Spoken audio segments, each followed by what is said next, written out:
Um, what's up, everybody? Welcome to this Wednesday stream, or as some might even call it, the Schmidt Woch.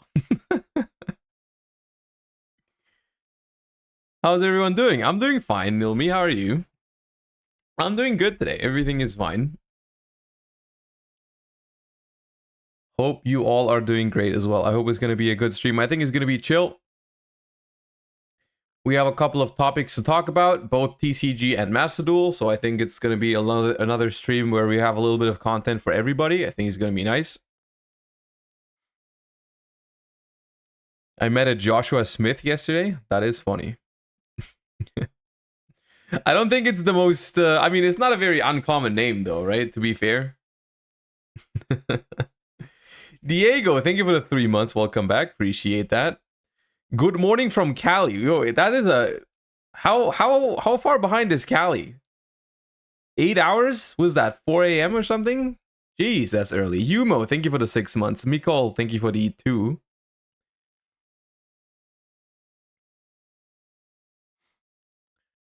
Rain brought down the temperature by 10 degrees. I mean, it also is in Germany. It's also significantly better this week than the last couple weeks. The temperature is a lot kinder these days. 3 a.m. even. God damn, 9 hours. Well, the tints are so doo-doo. I don't know about that. I'm gonna be honest with you. We're going to be talking about it a little bit more. We're going to look at it in a little bit more detail because I still haven't looked at them in their entirety. But I don't know if they're that bad. But we can talk about it a little bit. I'm not. My first impression, we're going to talk about it more, but my first impression is that I'm not disappointed by the tints. But I am disappointed by the TCG exclusive cards, the new cards. That's what I'm mostly disappointed by. I think the reprints are fine. You know, I mean, yeah, there's a couple cards missing, but there's also a lot of good stuff in there, right? I think we shouldn't ignore the fact that there's a good amount of very good cards in the tints still, even though, yes, one or the other card might be like missing from it. 100%, you're not wrong. But I think there's still a lot of good reprints in there, right? I mean, as a whole, I think for the Yu-Gi-Oh community, the tints are still going to be a beneficial product, right? Because a lot of cards that were previously expensive are now going to be cheaper, and that's always a good thing in my book. And so overall, we're going to look at it in a little bit more detail later, like what exactly is missing, and what exactly the good reprints are. Meaningless trip. Thank you for the 5 months. I'm not sure what the word lateral means. I'm sorry. let me Google that. Lateral.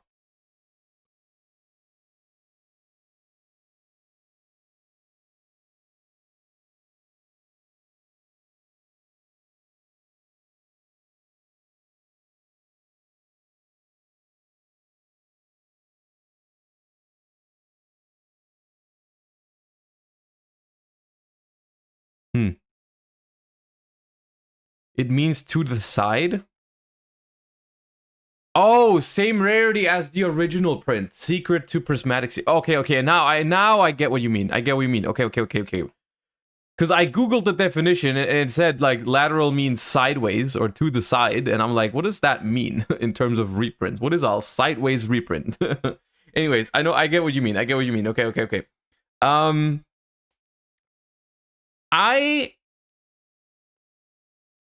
I have an opinion on that. Let's warm up and then talk about the tins in a little bit more detail. Okay, it always feels weird to jumpstart into these discussions before having done the warm up and everyone is not here yet. I think it's not as bad, but to give you the short answer, but yeah, let's do the warm up first and then talk about the tins. All right. Okay, let's get some cards. Everyone ready? High score day today. I can feel it.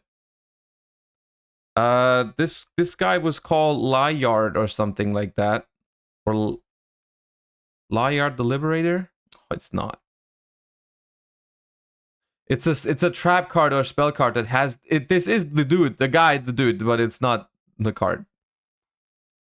Unfortunate start. Okay, this is it's Freezing Beast and Flaming Beast, right? Or Flame Beast. Burning Beast. My bad. Burning Beast. This looks familiar, but I need more zooming. Who the hell is that? I feel like I know this. Is it Agripane? It might be Agripane. Yeah, it's Agripane. I know this. I just chose to forget about it, you know? As we all have, I feel. This is a, I think, Constellar, but there's no shot.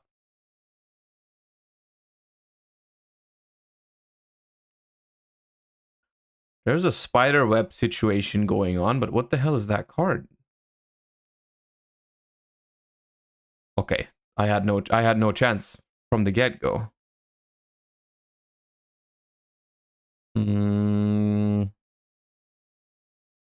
Oh, this is an equip spell, something of the Guardians. Power of the Guardians? Yeah. Okay, Psy-Frame. Please be Omega. Thank God it's Omega.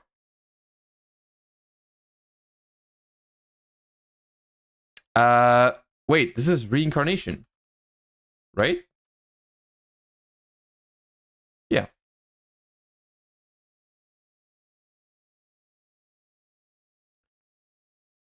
I was gonna say Soul Taker, but I'm not sure. No, it's not Soul Taker.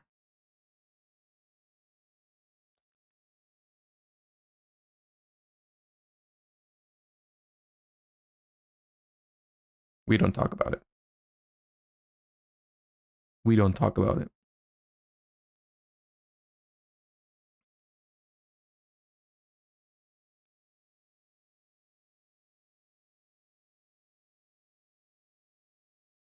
Uh, I've seen this. What is this? Oh!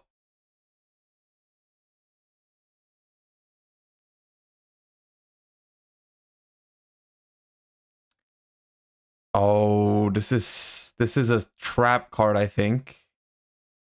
Yeah, it's like something gift, no? Oh no, it's Deal with Phantom.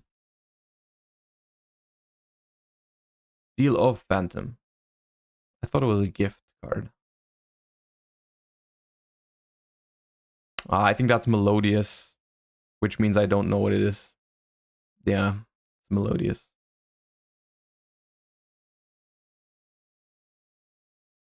What's going on here even? I can't tell. Oh, it's Rika.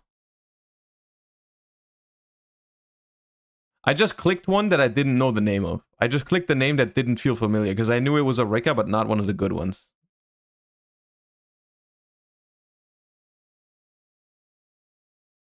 Oh, this is Invoked Elysium.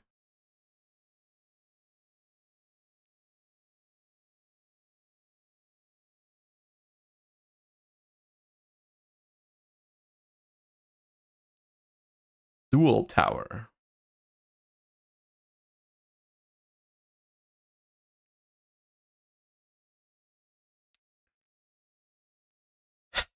Is this a Noble Knight boards? It's not boards. Kustinen. Kustinen. This is our ruin. Yep.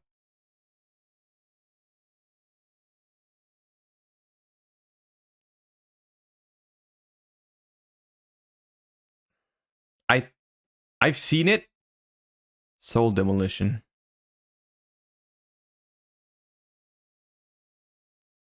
This is not Vayu, the other one, the one that came back recently, Steam. Steam the Cloak.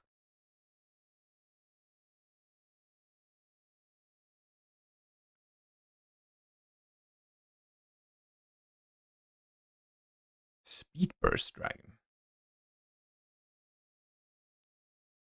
This is the new Moki Moki, right? Adrift? Yeah. Augers.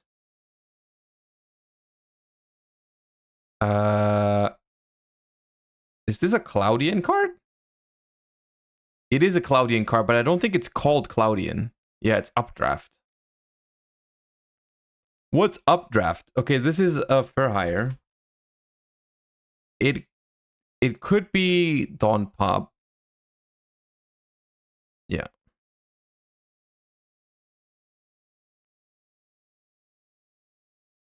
This is battery support. But I don't think it's called Battery Man. Yeah, it's just Battery Charger. This is giving me Charmer vibes. But it's not. It's Murmileo. I got the wrong vibes.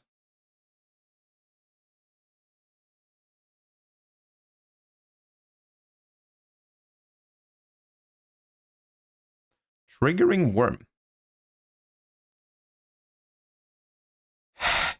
I don't think it's Fright for a Tiger. Even though it is Fright for a Tiger on the artwork. March of the Fright Fur? No. Fright for...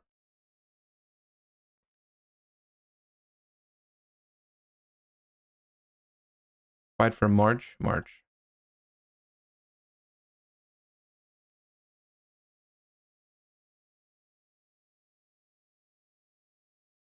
This is some odd eyes, but...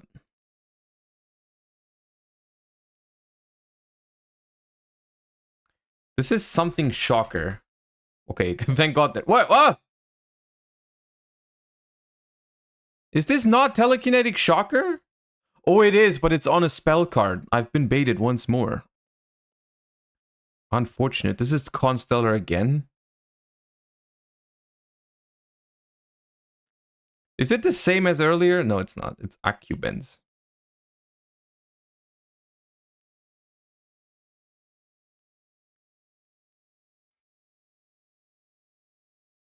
This is a Dragoonity. This? No.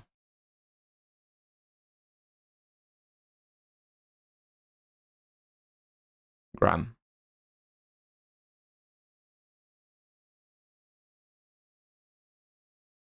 Maximus. Right? Yeah. The hell is that?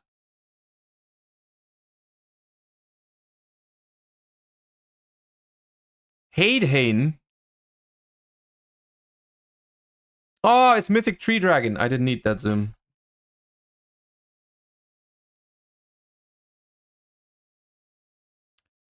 This is the Inferno whatever.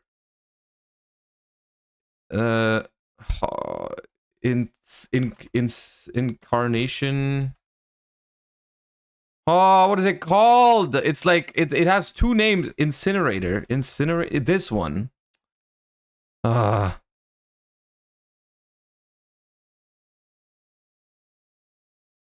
Paleo. Paleo. Leoncolia. Yeah.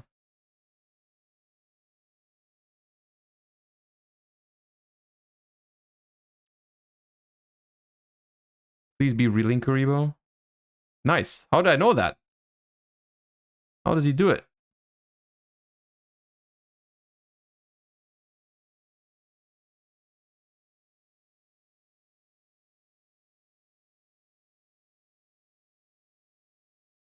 Royd, maybe. This is a Earth Machine. This is the one that you search with Gadget Gamer. The Hauler. Yeah.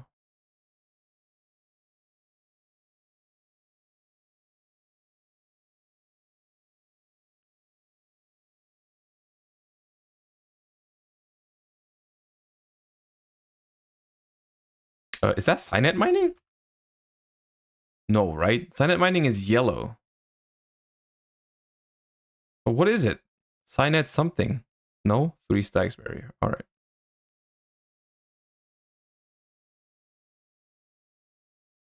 I don't know any of these cards, man. This is a Jurak, I think. Titano. Oh. This is against Skull Knight. Something. Heavy Knight of the Flame. That one.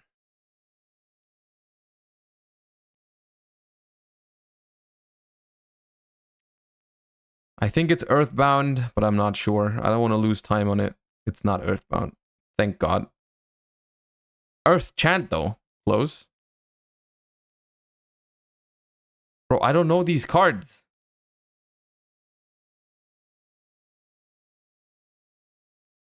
Grinder Golem.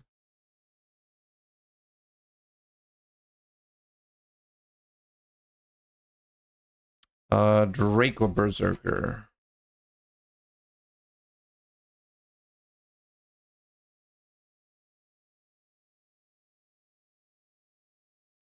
No idea. War Rock or Piss.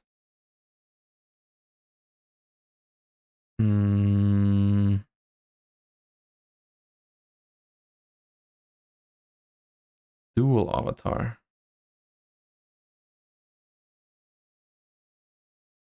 Silverfang. Nice. Harpy's Pet Dragon. Okay, more cards like this, please. Is this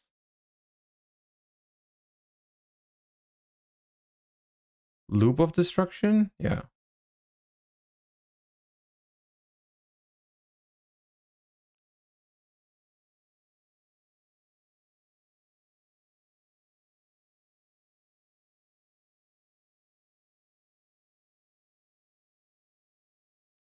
What is happening here? Is this End Punisher? I'm not sure if it is. No, it's not.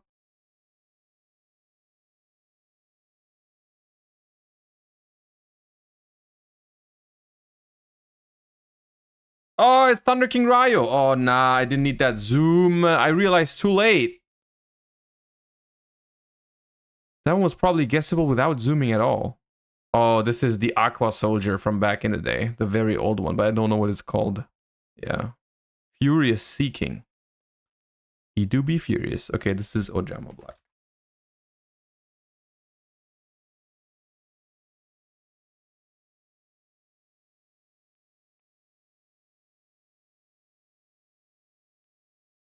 I feel like I've seen this before, but what is that?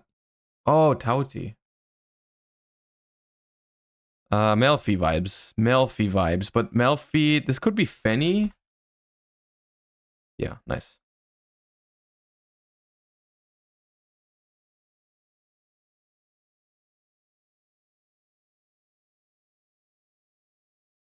Eternal Chaos.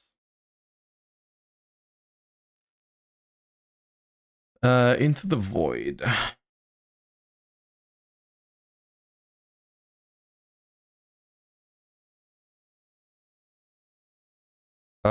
Is this the Red Eyes baby? What is it called? Red Eyes, Black Metal.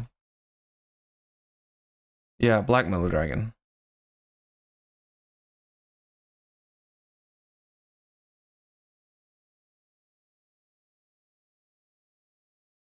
Zephyra Providence.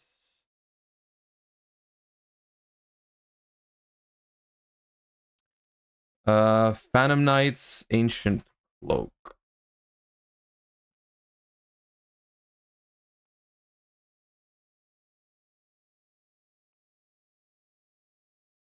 Never seen this before.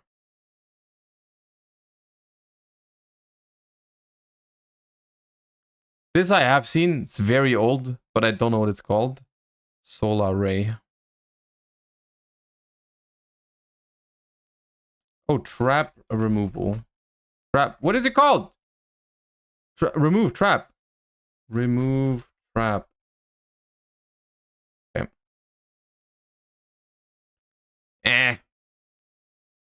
It was a mid first half. The second half was pretty good. But y'all, the thing is, y'all are gonna spam washed anyways. Y'all spam washed. Even if I put up 2,000 points tomorrow, you will still be spamming washed in chat. It's kind of how we roll by now. It's kind of how we roll by now.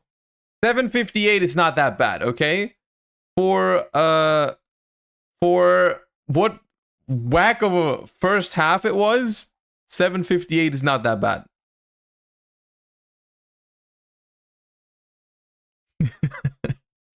I'm not washed. I swear, it was just a hard round today. It was just a hard round today. I'm not washed.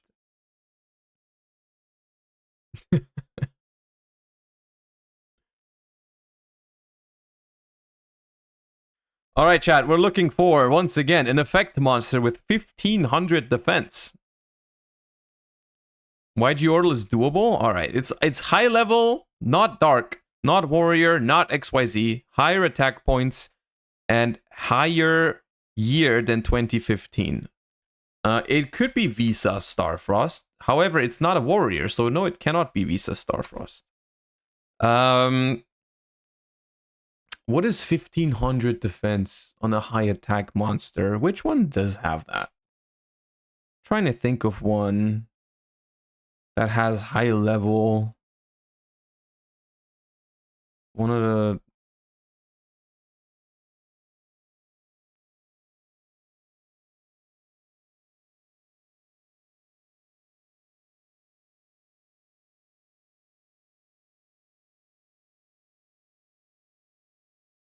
See, y'all are still saying washed.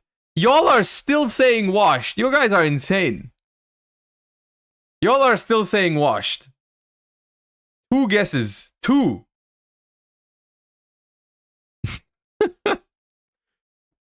Should have gotten it first try, dude. Not even first try. Hella wash, dude. Disgusting.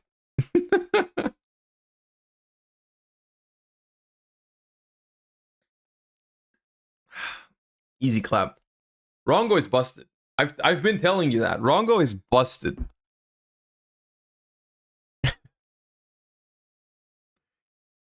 Imagine it was actually Lonefire? Dude. Lonefire. The good old days. The good old days when we always picked Lonefire as the first card. When we were still hella scrubs in this game. But now we are broken. TGR, thank you for the 9 months. Appreciate that. Welcome back. Rongo really is broken wherever you put it. Even in freaking yugioh, Rongo is broken. Okay. All right, chat. We have a couple of interesting things to talk about because, of course, yesterday was finally the big day. After being baited for like a solid week where every single day people came in chat and said, today is the day where we get the tin openings. Yesterday was finally the day where whoever posted it in chat was actually right. We actually did get the tin openings yesterday. The Konami sponsored videos of people opening up the tins a little early. Tin release is, if I am not mistaken, in 8 days for Europe. I think it's next week, Thursday, is when the 2023 Mega Tins release. And that's cool. Are you going to play Furniture Lab in Master Duel again? I enjoyed watching you learning it. I might at some point, yeah, probably.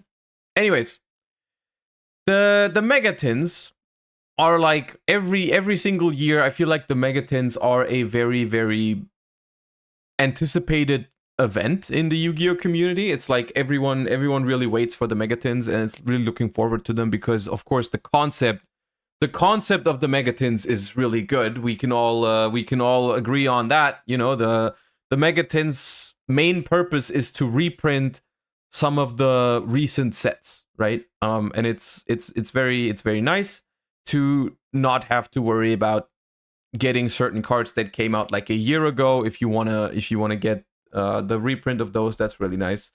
And another thing is also all of those things we're going to talk about today, right? All of those things we're going to discuss how well these particular Megatins are doing it, because the The original idea is provide reprints for all or most of the cards that came out in recent, I think it's the recent year. Then also provide rarity upgrades to certain cards, you know, because when they're reprinting these cards, they usually come in a different rarity. And then another thing, or like the third thing, is that the Megatins occasionally add new TCG exclusives to the game, right? Anyone remembers cards like Nibiru the Primal Being, Dimension Shifter, Dark Ruler No More? All those cards, in case you don't remember, originally released in the Megatins in 2019. All three actually in 2019. So sometimes these Megatins are not just here for reprints. They're not just here for rarity upgrades.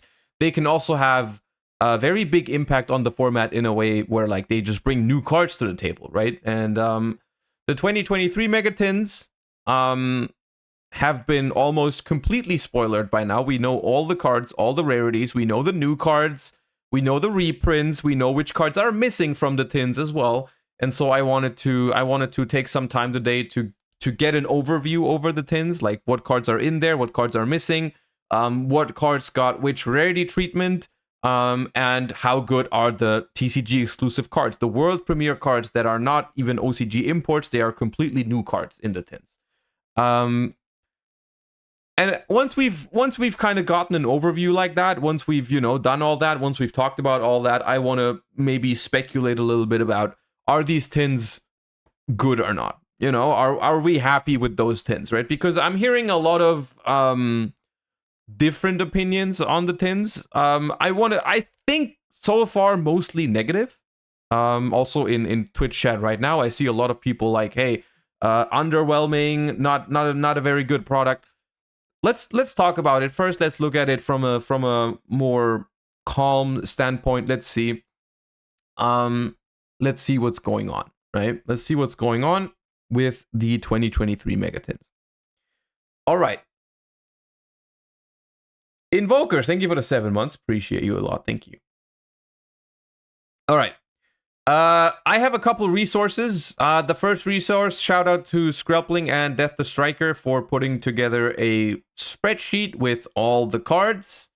I'm not sure exactly which resource we're going to use because there's different resources that have compiled all of them, but I think so. Duel Daddy has provided us with a couple of images over on Twitter. Also, shout out to Duel Daddy on Twitter. With a couple of infos. And Skrelp has compiled it in a more, you know, in a more Skrelp way, in just like a spreadsheet manner. And then YG Organization has also put out an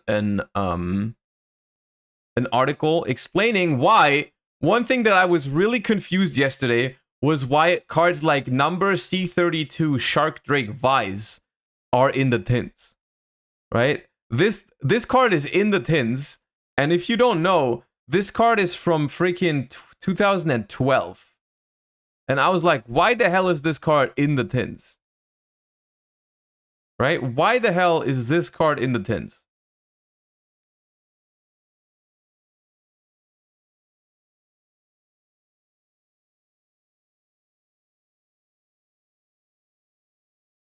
This thing originally came out in 2012 and it's just in the tins. And the reason for that is that they have included a couple cards in the tins that simply needed an errata. They changed its text slightly, and that's why it's in the tin. And that applies to a couple other cards. Nothing too crazy. Nothing too important here. It's kind of like these cards are just in here because they have adjusted their text a little bit to whatever, maybe match the OCG. Maybe it used to be a translation error in the TCG. Maybe they fixed it, or maybe the text has changed for whatever reason. Doesn't really matter. There's nothing here that is super different now.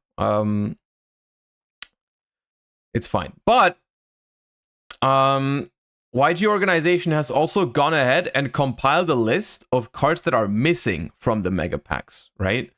The following cards from sets included in the mega pack are absent from the mega pack, right? What this means is the mega tins always have a list of sets that they will have cards from, right? Like, for example, the mega tin had cards from whatever sets came out in 2022, probably, right? But not all the cards from every set are included, right? Not every single set is completely included in the megatins. Some sets only have a couple cards included.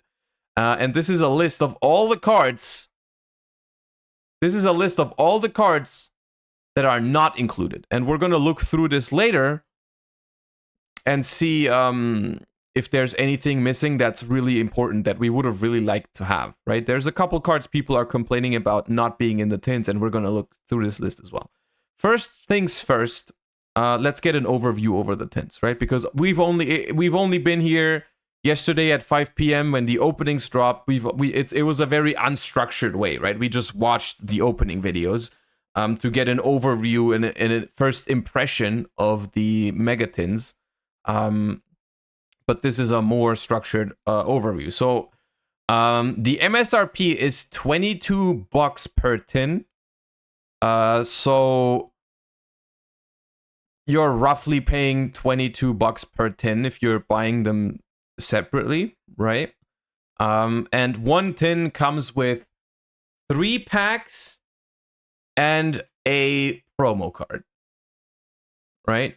3 packs and a promo card. So that means per pack, because per pack you get 2 secrets, 2 ultras, and a super. That means in total for a tin, for $22, you get 6 secret rares, 6 ultra rares, 3 super rares, and a promo. That's what you get. These are the promos that you can get. I personally think some of these look really neat. I think cards that I'm looking forward to are mostly for old formats, though, to be fair. Like, this is mostly just a lot of the ace monsters from the show, right? Cards that I'm looking forward to is Cyber Dragon, Stardust Dragon, Black Rose Dragon, Blackwing, Armor Master for, like, Edison enjoyers. You know, Edison enjoyers are really looking out for these. Maybe Utopia is nice if you're playing other formats from back in the day, like Tengu Plant or something has Utopia. But that's about it. I think I personally am not too excited about Dark Magician, Exodia, Red Eyes, Neos, Rainbow Dragon, Odd Eyes Pendulum Dragon, Galaxy Eyes Photon Dragon, Salamangreat Blaze Dragon, Decode Talker, Firewall Dragon, Enlightenment Paladin. It's like, those cards personally don't excite me. I know some people out there are looking more for the more classic cards, but I personally am not looking that much for those. But there's a couple in here. 90% of them? No. 5 out of... Being interested in 5 out of 16 is not quite 90%. No matter how you look at it, but it's fine. It's fine, Farfa. It's okay. All right, those are the promos. And then we have an overview of the cards. I think it's easier if we use the spreadsheet and just sort by rarity.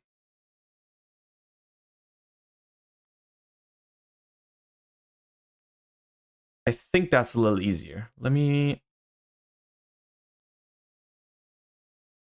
Yes, this is better. So for ultra rares, let me just see what's like a good reprint and whatnot. We have Libromancer Geek Boy, not a terrible ultra rare at least. We have the Dark Charmer Gloomy. That's a nice upgrade too for people that didn't want to spend $400 for a Starlight rare. The ultra rare the Dark Charmer is nice. Even though this is one of the cards that I really would have wanted as a prismatic secret rare. Right? This is one of those cards where I feel like the prismatic secret rare treatment would have been really nice on Dark, but it is what it is. We'll take the ultra rare. We have some Dinomorphia reprints, which is okay. I don't consider Dinomorphia to be like a top tier deck or anything, but it's not terrible, right? It's like, it's fine. Libromancer Fire, same as Geek Boy, not terrible as a reprint. We get some rarity upgrades to some Therions, which isn't terrible. Illegal Knight. The entire adventure engine is in here again. The entire adventure engine is in the tins again, which is interesting because it feels like the adventure engine has been reprinted into Oblivion by now. But still, I'm still not mad about it, because I'm gonna be honest, I currently don't have an adventure engine. I looked at purchasing one at some point. In like a couple weeks ago, I thought about it, and I looked at Ride Over Amasir on Cart Market, and that thing is still, even though it has been reprinted, in Battles of Legends, that card is still over $10, right? And so the entire adventure engine, Ride is still $10. Enchantress was cheap from Battles of Legends for whatever reason. For whatever reason, Ride of Ramasir is more expensive than Enchantress. I don't know if it was short printed or whatever, but the entire adventure engine was still like $50 or something. It was still about $50. I don't know. Enchantress from Battles of Legends. Yeah, that one was cheap. Right was shorted. Okay, right of Ramasir was apparently a short print, and I assume, yeah, this was even more expensive before they announced the Megatin reprint, right? The Megatin reprint for Ride of Ramasir, it was $20 even. It was $20 just 2 weeks ago, right? So the adventure engine, even though it has been reprinted already, was still expensive. So in my books, another adventure engine reprint, even though it's a repeat from a recent set, is still a very good thing. I still think it's a very good thing that they're reprinting the entire adventure engine again. I personally don't have the adventure engine, and I'm looking forward to picking it up with the Megatins. I think it's good that it's there. The adventure engine is played still. It's not in a lot of decks, but it still is an option. It still is an option in various decks. Like it still is. It still has a home in a couple of tier 2 strategies. It is definitely not unplayable. It's just good cards to have. Honestly, it's just the adventure engine has always been, since they've printed them, it's just been good to have them laying around, right? It's just like, you never know when another deck comes around the corner that doesn't need its normal summon effect, and then you can just play adventure in it, right? It's just really nice to have them, and them being more accessible in the Megatins are nice. So I'm just gonna make a list somewhere of like, the adventure engine, I think, is a bonus for these Megatins. They're a positive. Alba Lenatus, I believe, is also not a bad reprint. That card was at some point money, but I'm not sure if it was money right now. It's not terrible, but it wasn't as much money anymore. It was like a couple bucks. Not terrible though. Not terrible. Lenatus was like $20 a year ago, but right now it was like 10 maybe before the reprint. But that's not bad. We got some more rarity upgrades. Pit Knight Early, for example, is a nice one that was only available as a common. I know some people are very happy about Rika Princess. That was also only a common. We got some Blackwings in there, which I'm personally not too excited about, but some people are. We got Naturia Blessing rarity upgrade, which is looking nice. However, Naturia, of course, not very popular anymore. This one is a little late. Because they've already limited Naturia Sacred Tree. So Naturia Blessing getting a rarity upgrade, and Camellia as well. Camellia is getting an upgrade as well, but a little late. However, I will say, I do not think that the Naturia engine is like dead forever, right? It's not dead forever. Like eventually, I could still see a world where you can play the deck. at some point. Like the Naturia cards are still really good cards. Like Blessing, Mole Cricket, Camellia, they're still good cards. And I'm gonna be honest with you, I prefer this way of doing it. I prefer heavily when good cards come out, like the Naturia cards, that they print them in low rarities and then give them a rarity upgrade later on.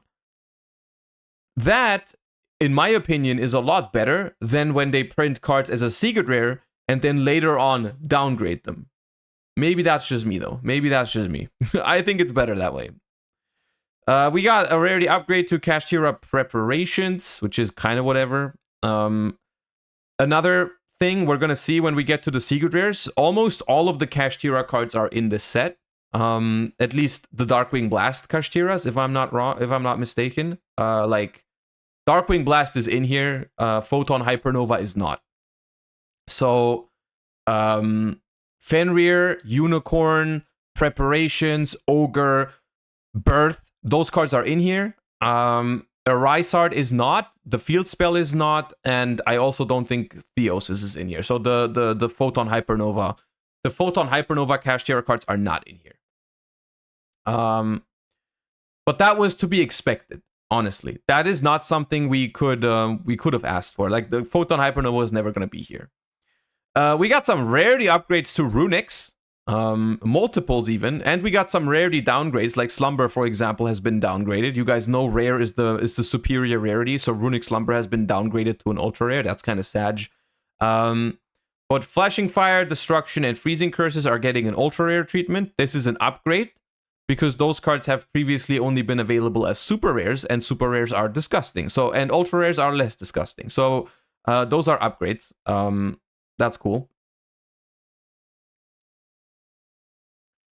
We got Exosister almost in its entirety in here. We have Exosisters almost in its entirety. Hugin and Tip. Hugin and Tip are also in here. I've sorted it by rarity. Hugin and Tip are secret rares and Fountain. So, you know. No way you don't play all of them as Ultra. See, this is the thing that bothers me. This is the slight thing that bothers me. This is not all of them. Neps. This is not all of them.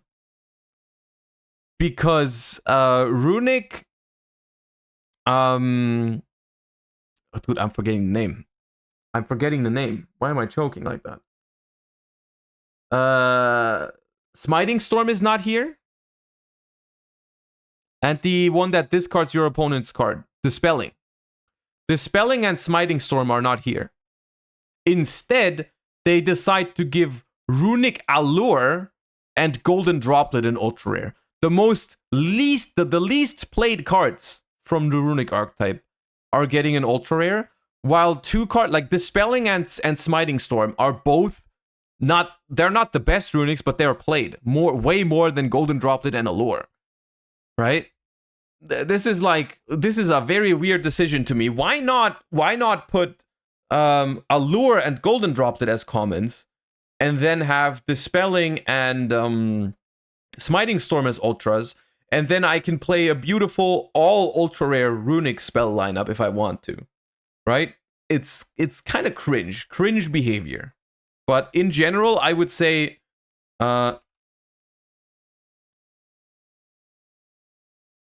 Runics are very good reprints in this set, and so are the Kashtira cards, right?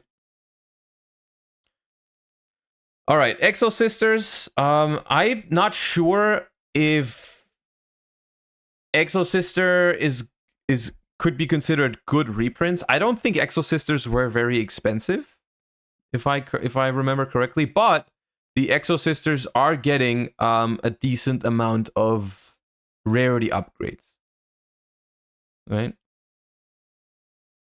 All the Exos were 10 plus, really? Michaelis and Pax were expensive? Alright, then Exosisters are good reprint. Sophia was 15? Holy shit, Exosister.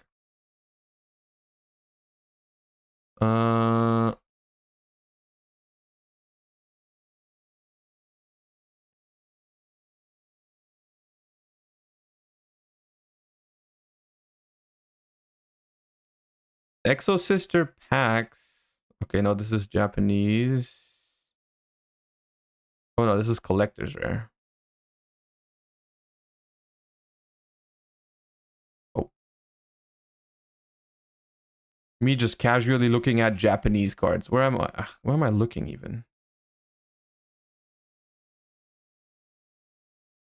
Here. No, that card was expensive. You guys are right. That card was money. Interesting. All right.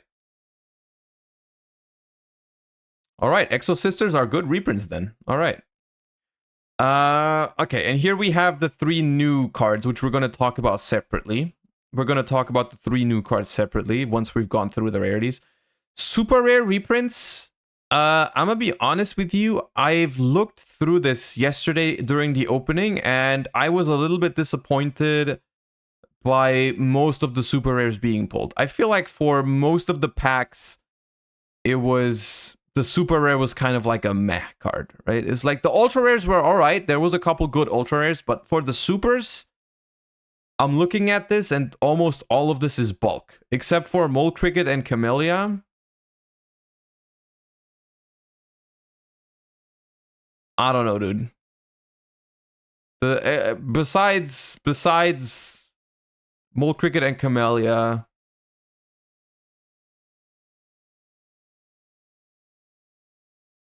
yeah. In my book, that might even be a win though, because I'm gonna be honest, super rare is like one of my least favorite rarities. Super rare, the modern super rare is one of my least favorite rarities. I don't know about you guys, but I personally don't like supers very much. So I'm not too mad that they put irrelevant cards here. And now we have the bread and butter. What people are the most excited about, I feel like, when it comes to the Megatins, is the prismatic secret rares, because the rarity is called secret rare here, but they are different in Megatins. Let's see if I can get a good picture.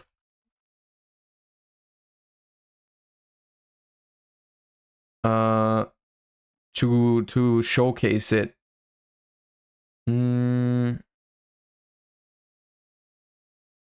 We could just look at one of the openings from yesterday. Let me see.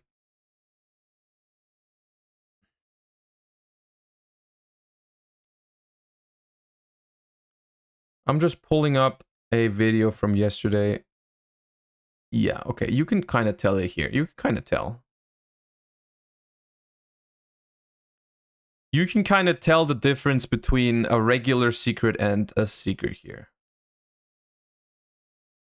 Right? They look pretty good, I think. I personally think prismatic secrets look nice. Of course, this is highly subjective. Not everyone agrees on this. I like prismatic secrets. I think it's a nice looking rarity. I have decided on multiple occasions in past years to if a card came out in prismatic secret, even if I already had the card from previously, I would sell my old playset and get a new playset of the prismatic secret rares. I've done that a couple times, like for example, for Forbidden Droplet, for Lightning Storm. I had those cards before the tins came out. Then the tins came out. I sold my old playset and I got myself the prismatics because they were relatively similar in price, and I just thought the prismatic looked nicer. So I think the prismatic secret treatment is cool, and a lot of cards are getting it. Let's see if it's a couple of nice cards too. So there's a lot of cards here that are not very important, but Dynamorphia Theresia is not bad. The entire Dynamorphia deck was not that cheap, so that's all right. Illusion of Chaos is a good reprint. I believe that card was still expensive. Even though Illusion of Chaos has not been played much recently, this is a banger reprint. Probably one of the most expensive reprints so far. And the reason why, just to mention it briefly, I think the reason why this card is still expensive, even though it's not seeing as much play right now, is that everyone knows that Illusion of Chaos alongside Magician Souls is a small package that at any point it could come back, right? At any point it could come back. It's not like people are not using these cards because they suck. That's not the case. It's not the case right now because those cards are still really, really good. It's only the only reason people aren't using this card right now is because there's no deck where it fits into, right? It's kind of like the same as the adventure package. It's like they are homeless. They are homeless right now. But at any point, if a deck comes around the corner that can use these cards well, they're gonna be good again. Right? They're going to be good again. They're not bad. And so that people know that, and that's why Illusion of Chaos is still an expensive card. And I'm going to be honest with you, the Prismatic Secret looks nice on the Illusion of Chaos. And I have Illusion of Chaos. I have my Secret Rare copies from back in the day. And I'm considering if I should pick up the Prismatic Secrets and sell mine, because I think the Prismatic is going to look better. I think it's going to look better. But anyways, that is another topic that we can briefly talk about when we get to these secret rares.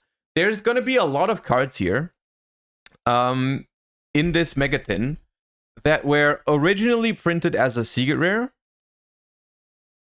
and then they're going to get a Prismatic Secret Rare in this tin again. And I've heard people complain about that. I've heard people complain about, hey, why are you printing this card that was originally a secret rare now as a Prismatic Secret Rare? Right? Why are you doing that? Or like, why are you not rarity bumping commons, for example? Like cards that were commons previously, why are you not rarity bumping them into Prismatic Secrets or whatever with this Megatin? And a lot of people seem to be annoyed because they consider like Illusion of Chaos, for example, that card used to be a secret rare. Why is it a secret rare again? And there is multiple other examples, like even on this frame here, I can already see Zombie Vampire. The Therions used to be secrets. Visa Starfrost. Those cards were secret rares before, and now they're secret rares again, right? And it's like, on the one hand, I get it, right? I understand you. I understand what you're saying. It does make sense. It's a little weird. On another note, I think it's, like I said, I think in my eyes, going from secret rare to Prismatic Secret Rare is an upgrade, in my opinion. I liked that, right? I think that's cool. I think I still think it's fine to do that. Like, I don't think it's terrible, because I think Prismatic Secret looks different than Secret Rare. I think it's different. And also, I do understand from a Konami perspective as well, because the cards that they originally made secret rares are usually the more chase cards of the set, right? They are usually the more chase cards of the set, and that's why they want to give them the high rare treatment again, right? As a reprint even. Yeah, that's that. I don't think it's that bad. But I do understand what you're saying. I do understand what you're saying. Anyways, Illusion of Chaos Secret Rare is a nice reprint. I want to say that the Machinex was probably a decent reprint. Let me see if that was expensive. Yeah, not cheap, definitely. Definitely not cheap. That's a decent reprint.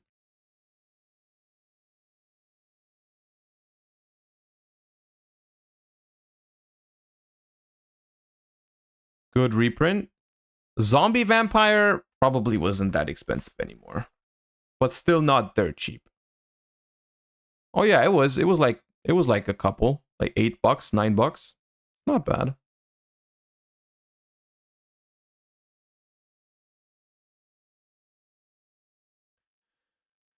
Fluanderies and the Advent of Adventure is one of the better reprints in the set, unfortunately. That card was expensive. The Therions are also good reprints. You see where I'm getting at here, right? You see where I'm getting at here. I understand the critique points for this set. I do understand it. I do think there is points where they could have improved this set. I still don't think I'm gonna reach the conclusion that this is a bad set. I still don't think it's going to be a bad Megatin. I still think it's a good Megatin. I think it's just worse than in previous years. It's been better than that, but it's still good, I think. Because in my eyes, it simply cannot be a bad thing that so many cards that used to be expensive, like 10 euro plus, 20 euro plus, 30 euro plus, are now available in another print. I simply cannot I cannot like grasp how that would be a bad thing. And I still think overall this set is fine. But let's get to the end. Visa Starfrost is another really good reprint. Visa Starfrost was hella money, I think.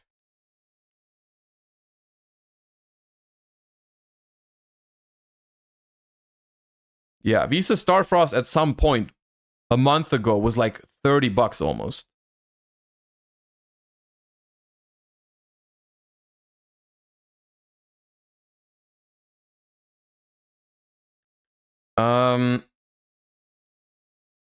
We have Psychic End Punisher, that's not terrible. We have Beyond the Pendulum, that's not terrible. We have most of the secret rares are decent. Most of the secrets are decent cards. Like Tryhard, This Colosseum, Reichphobia, Branded Banishment is a nice upgrade. Martha, Lightheart, Garura is another card that yesterday we didn't see it pulled in the opening videos. People were like hella mad that we didn't see Garura, but Garura is in here. And then one of this oh god. This is probably the best package in these Megatins. Honestly, this is probably what everyone wants. Bestials are getting the Prismatic Secret Rare print. And they look insane. We've seen the Ceronier being pulled yesterday. We've seen Ceronier being pulled yesterday in the in an opening video, and that it, dude, them going from stinky super rares to prismatic secrets is a hell of an upgrade. The only problem is that Baldrake is not here because Baldrake is too new. And Baldrake is not available as a secret, so you can't play the all matching set of Bestials. But the Bestials are really nice. The Bestials are really nice. Cartesia is also a phenomenal reprint. I would say in general the branded stuff in here is also pretty good, right? Most of the branded stuff from last year is in here, and especially Cartesia was money, right? And then we have the Cash Tira cards. Fenrir, Unicorn, Ogre. Of course, all eyes on Fenrir. All eyes on Fenrir. That was the money card, but it is in here. And it's a very good reprint. We have we have rarity bumps and reprint for all the Draco Slayer cards. They are now all available in Prismatic Secret, the 3 new ones, which is pretty nice. We have Labyrinth reprints. We have Labyrinth reprints with Lady, I believe Welcome Labyrinth is also in here, so nice, right? We have Upgrade to Shangri Era. We have good standalone reprints like World Sea Dragon, Sealantis, Muckraker. All of those cards, right? All of those cards are just going to be a lot cheaper now, right? It doesn't matter if those cards, like some of those cards, like Muckraker, I'm pretty sure was like, what is it, 10? No, more than that. It was like a 15 euro card. Just randomly, also a nice reprint. Karma Cannon, even with the Prismatic Secret upgrade. More Labyrinth stuff here. Lovely Ariana, Labyrinth, Welcome Labyrinth, all with the Prismatic Secret treatment. We have the 3 most important runics. We have Runic Fountain, Runic Tip, Hugin. We have all the Exo Sister upgrades. Here's the Rite of Ramesir, Water Enchantress, and Fateful Adventure. And that's all the secret rares.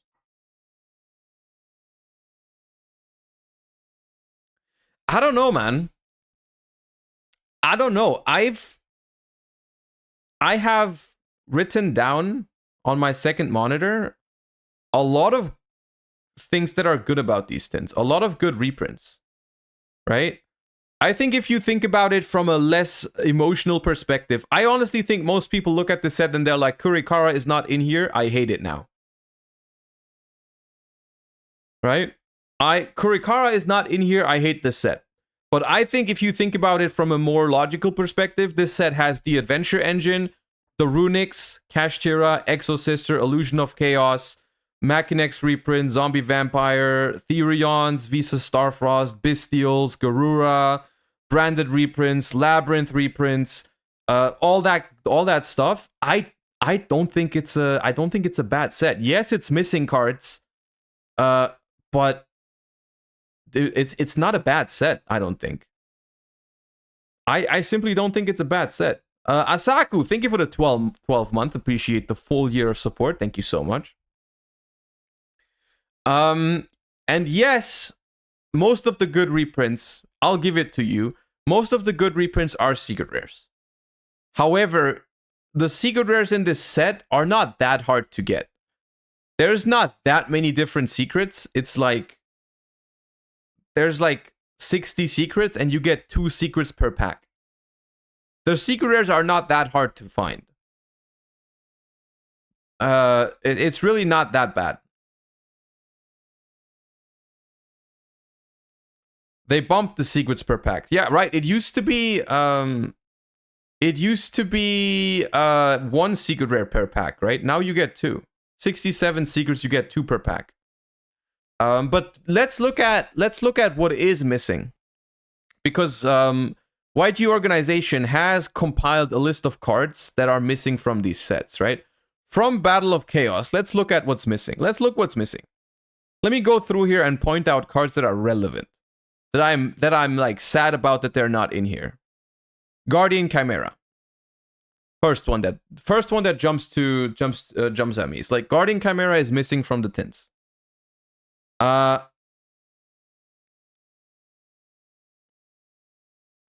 Guardian Chimera is missing, which is kind of sad because Guardian Chimera has been climbing like crazy. Right? That card is cash. Scrub also combined. Oh, missing. Oh, okay, nice. Missing from Battle of Chaos. Yeah, okay. We have no Guardian Chimera. We have no Sword Soul Sinister Sovereign Xising Longyan, which I personally don't think is that big of a deal because that card was not expensive. Right? That card is like, no one is complaining that this card is not here, right? This card is literally 5 cents. Like, that doesn't matter. It's a good card, but it doesn't matter. Onibimaru Soul Sweeper is a card that would have been really nice as a prismatic secret, right? That would have been a really, really nice prismatic secret. But I can live without it. It's fine. Yeah, so really from Battle of Chaos, it's really only Guardian Chimera. In their defense, though, Guardian Chimera was already reprinted in Magnificent Mavens. They still could have done it once again. It would have been nice, but it was already reprinted in Magnificent Mavens. Missing from Dimension Force. We have no Deer Note. Kind of whatever. We have no Magnifica. I don't know if that's money. Is Magnifica money? Probably not. Nah, not really. It's like $2. It's we can live without it.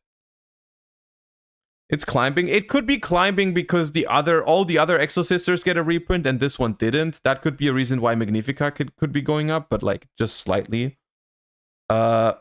Everything else here, very irrelevant.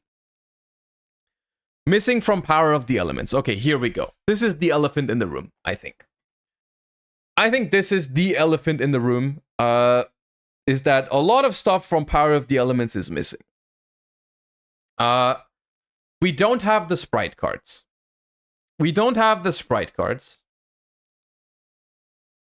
Which is interesting, I guess. Like, I would I would have thought they would just throw the sprite cards in there. Let's be honest, the only expensive sprite card is blue anyways, if that's even still expensive. How much is sprite blue? Sprite blue is 16, 17 bucks. Right? It's not like it's a crazy expensive card. It is an expensive card. It's an expensive card, and I think it would have been good to reprint it, but it's not like a super expensive card. But it's okay. It's weird. The sprite cards would have been a good fit into the set because the deck is still somewhat relevant, right? I completely understand not reprinting Tearlaments because the deck is not really relevant right now. It could come back into the meta, but nothing is really expensive. It's not like a Tearlament reprint would have been a super valuable thing to do, except for Perla Rhino. Perla Rhino would have been a good reprint because Perla Rhino, I think, is still money. So Perla Rhino and blue, I'm kind of sad about Perla Rhino and blue. On another note, like literal sprite against tier format is like at this point a year ago. So because they always plan these sets, I think months in advance, maybe they thought that by the time that these Megatins come around, no one would care about tier or sprite anymore. Maybe that's what they were thinking when they decided to do that. Anyways, sprite and tier are missing from this, right? Vernusylphs, not very expensive. Most of this stuff doesn't really matter. Otha the Earth Channeler. Punk, Sprite Elf, Gigantic Sprite. Yeah, I mean.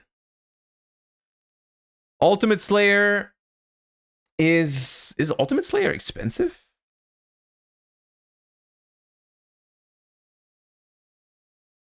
Little bit. Yeah. Little bit. And then we have probably the biggest card. It's gonna come up at some point. Where is it? Where is the biggest offender? Did I skip over it? Oh, there it is. Kurikara.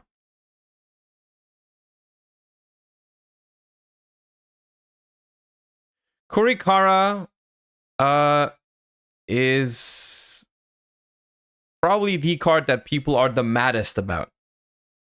That it's not in the tins. This is the card that people are the maddest about that it's not in the tins. And I think understandably so. It's roughly a 50 euro card. And it would have been really nice for them to reprint Kurikara in this tin. I have no idea why it's not here. I think it would have been... I honestly think if Kurikara was in here, we wouldn't even be having this discussion right now. I think really Kurikara is the big elephant in the room that everyone is complaining about when it comes to those megatins. Because I'm going to be honest with you, everything else is really fine about these tins in my eyes. Everything else is fine. I think it's okay that they don't have the sprite cards, even though it would have been cool. But like, it's not like Sprite Blue is crazy money. The Tearlament cards would be nice, but at the same time, they're not really meta right now. No one is forced to play Tearlaments. You know, like it would have been a nice thing to do, but it's not like a crazy thing that they're not there. The one card that I am a little bit sad about is Kurikara. Right? If Kurikara was in there, I think it would have just been a very good product. Because honestly, from Battle of Chaos, Dimension Force, nothing is really missing. Darkwing Blast, let's see. Okay, no sprint, whatever. Tearlament cards, yeah. It's really just Kurikara. Kurikara, Sprite Blue, and Perla Rhino. Those three cards, maybe Ultimate Slayer, are missing. I don't know if they have plans in another set for those. Right? Maybe they have plans in another set for those cards. Maybe they have other reprints lined up. That's the only thing I can imagine, because I don't think they're not planning on reprinting those cards, right? I think maybe they are holding back on Kurikara to put it into another set to help it out a little bit, right? I don't know. Still, I think overall, if you, yes, those cards are missing from the set, but if you just look at what's there rather than what's not there, I still think it's a fine Megatin, right? I think it's simply the simple reason why it doesn't seem as good, maybe, is because there is, besides Kurikara, there really is no super big money card from the last year, right? And don't say Thrust, because Thrust could have never been in this tin, right? Photon Hypernova is not in the tins, right? Photon Hypernova is not in the tins. So, like, there were not many big money cards in the last 2 years, in the last year, from those sets, right? The only card is Bestial Lubellion, and that's in there, right? That was the only card that was over $50 consistently from those sets, right? Blue and Pearl Rhino were expensive at some point, but they are not anymore. Fenrir was expensive, but that's also in here, right? And so I think these tins are doing a good job at reprinting.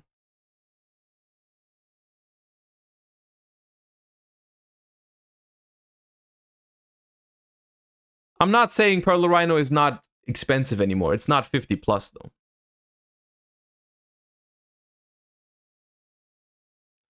The thing is, you pull 2 secrets and throw the rest of the cards away because they're bulk. I mean, you're exaggerating. The Ultras have some decent reprints for sure. The Supers are disappointing. The Rares are also not great. Like, the Commons and the Rares are there's a lot of bulk in there. But there's also some usable cards in there, but you are not incorrect that the Commons and the Rares are not phenomenal. However, I will say that is not a Megatin problem.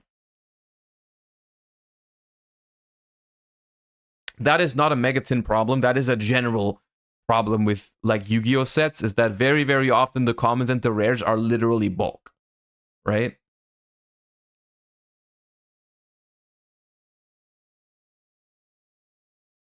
Can we get the link to the sheet? I can link you the sheet. Give me a second. There. I don't know. I think it's fine. I think it's fine. I don't think this product is amazing. Let me be clear. I don't think it's an amazing product, but I don't agree that it's a bad product overall. I personally think it's going to be fine.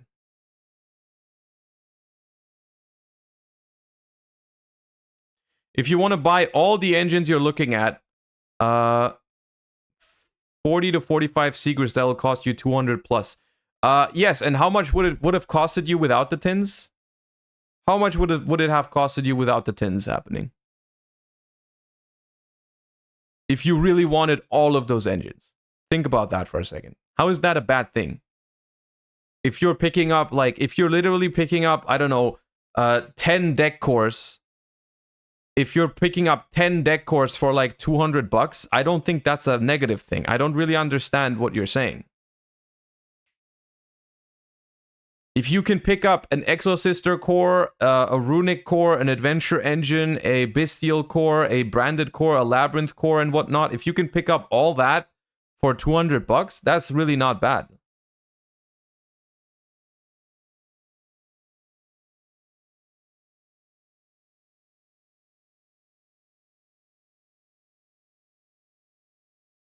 Are you going to get that for $200 though? I mean, let's be real. No one is forced to pick up 10 freaking engines.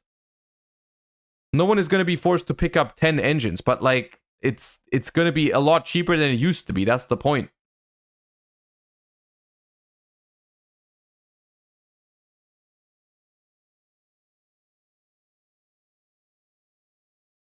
I think people just like complaining too much.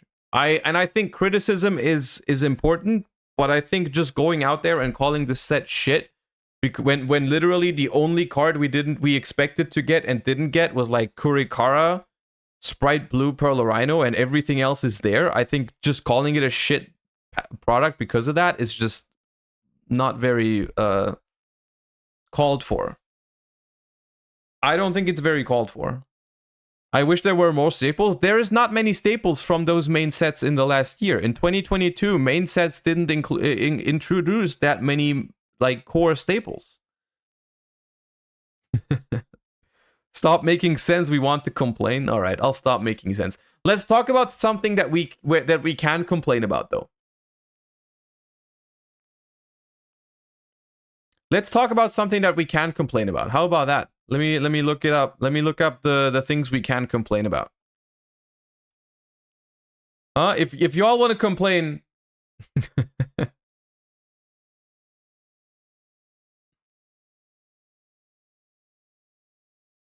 All right. First of all, we PPD and then we complain.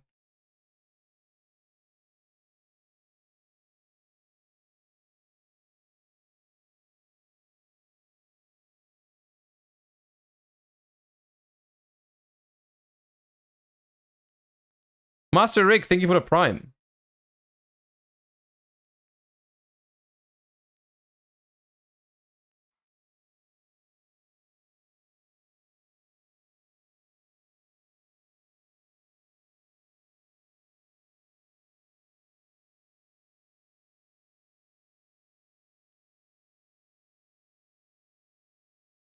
All right. So, also, by the way, I think the reason why Ultimate Slayer is not in there is because very simply, we are just not playing it. I honestly don't even know why Ultimate Slayer is like a 15 euro card right now, because literally I don't remember seeing that card in a top deck list since it's been printed ever. So I don't know, maybe that's just the reason. Okay. All right.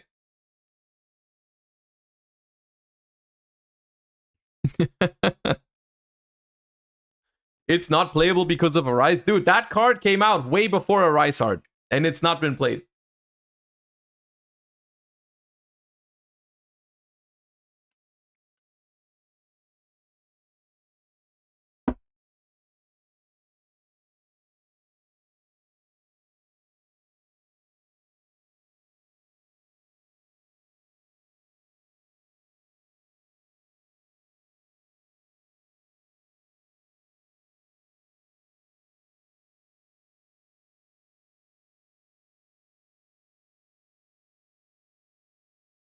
All right, let's complain. Let's complain about something. TCG Mega Pack 23 World Premiere cards. From a TCG tin comes 3 world premieres for TCG themes. Let's talk about these for a second, because if there is one thing I am genuinely disappointed by in these tins, it's these 3 cards. I don't know if it's always 3 cards. I think it was 3 cards in 2019 when they made Nibiru, Dimension Shifter, and Dark Ruler no more. Maybe it's always 3. I don't remember exactly, but this time around it is also 3 new cards. All of them are ultra rares in the packs, so you can pull those as in the ultra rare slot. And I think this was probably a really nice opportunity for them to make the set a lot more attractive, even for people that either don't want the reprints, or maybe people are missing a certain reprint in the set, like Kurikara. Maybe this would have been a way to make those people still want to open up or be interested in the set if those cards just were nice. So let's look at them one by one. Camelot, Realm of the Noble Knights and Noble Arms. Now, I will say the timing for releasing a Noble Knight support card is really good. You know, we just got Duelist Nexus Noble Knight support.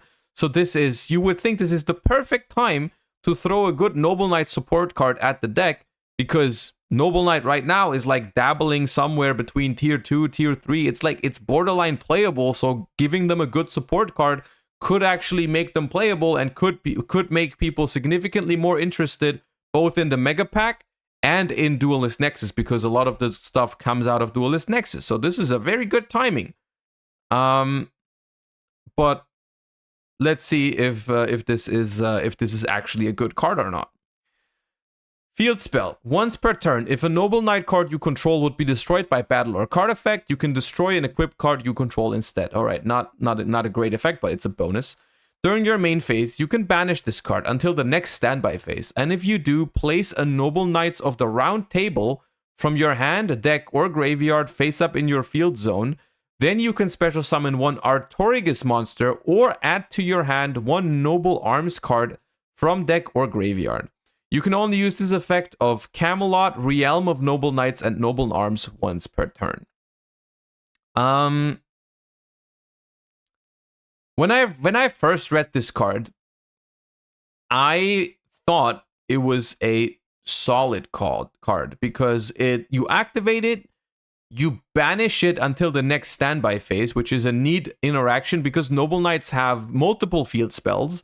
So having a field spell that like phases in and out is nice because it makes room for your other field spell and then it comes back later for the protection effect. That's a cool synergy. I dig that. And then it's kind of like it's an emergency teleport for an Artorigus monster or just a Rhoda for another Noble Arms card. The only problem of this card that I have is Noble Knights of the Round Table, as far as I'm aware, is not a card that they even use. It's like it would be a Garnet, I think. I'm pretty sure that's a straight up Garnet.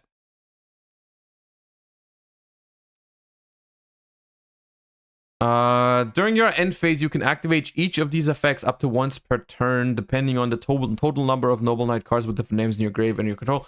3, send a Noble Knight card from deck to grave. 6, special summon a Noble Knight from your hand. 9, target a Noble Knight added to your hand. 12, draw a card. This card is a field spell that does nothing until your end phase.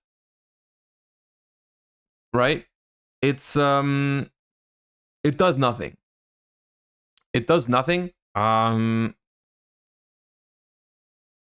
Is there a good Artorigus monster that you can special summon? Let me quick. I know they don't play one, but maybe there is one you could realistically play.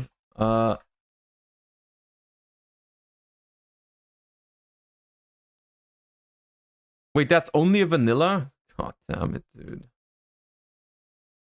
Aww. Come on, this is giga cringe. This is a vanilla.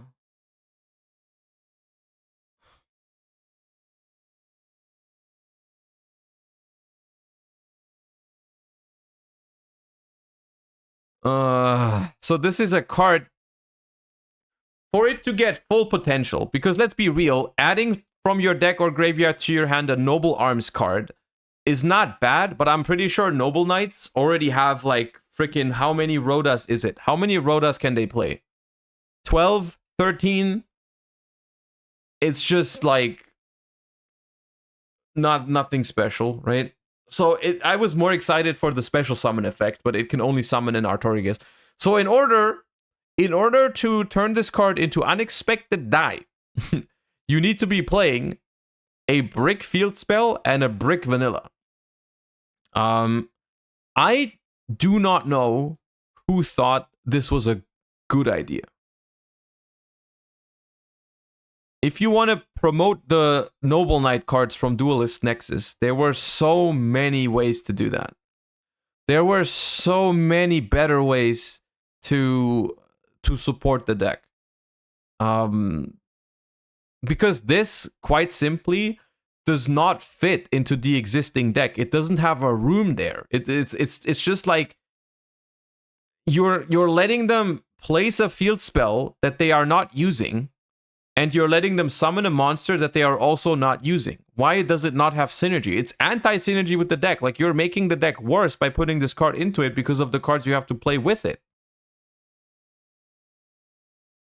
It's just a very weird way to give support to it. That's like if I wanted to make... it's like if I wanted to, I don't know, make Naturia playable again, and then I made a Naturia card that required you to search freaking Naturia, whatever the hell there is, like friggin' Horn Needle or some shit, right? That's like not a good idea. It's just not a good idea to make a card that doesn't synergize with the cards you're already using. Naturia Pineapple, yeah. It's just weird. This is a weird card, in my opinion, because when you first read it, this card seems good, right? Because hey, I get this card for free, and I can even special summon this dude. And then you read those cards, and you're like immediately not excited anymore. So I'm disappointed by this card. Time Thief Power Reserve. Okay, maybe Time Thief gets a time to shine. Let's see. Continuous Trap card. Special summon this card as a normal monster. This card is also still a trap. Then you can special summon a Machine Time Thief monster from hand, deck, or graveyard. If you control an XYZ monster that has both a spell and a trap as material, you can banish this card from your graveyard. Banish one card on the field. You can only use each effect of Time Thief Power Reserve once per turn.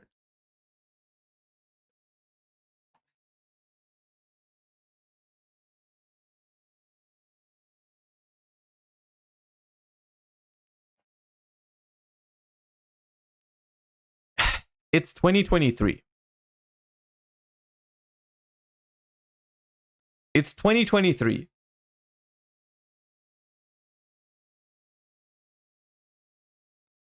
This is a card that lets you summon two monsters with one card, which is nice. But it's a trap card, which means that you're going to be playing the game on turn 3. This card needed one of two sentences on it, and it would have been a good card. One of two. First option was to give Time Thief a way to activate trap cards immediately, right? If this was something like, hey, if you control a Time Thief monster, you can activate this card the turn it was set. Right? Or discard a Time Thief monster to activate this card the turn it was set. Phenomenal card. Phenomenal card. Not even I'm not even saying that Time Thief was going to be good with that, right? Maybe not even, right? Maybe it would have not even been enough, but that would have made this card playable, right? This card would have been nice because it would have been a one card combo starter when you go first. Give it a restriction, right? Don't make it just activate it. Like, give it some restriction, like discarding a Time Thief or needing to control another Time Thief or whatever, right? But make it so I can use it on my first turn, right? Make it so I can use it on my first turn, and then we're talking. Then we're talking for a card that's playable. The other option was, and that would have been even like worse than the previous one. The other option was to just give it another sentence of special summon a Machine Time Thief monster from your hand, deck, or graveyard, and if you do, you can perform an XYZ summon immediately after this card resolves. Right? That way I can immediately make a redoer that has a trap attached. That would have not even been broken. That would have been a trap card that summons a redoer that can put a card back into the deck. That would have not been too strong. That would have been completely fine. But no, this card is freaking Gear. It's freaking Gear for Time Thieves in the year of our Lord and Savior 2023. Gear was a playable card 9 years ago.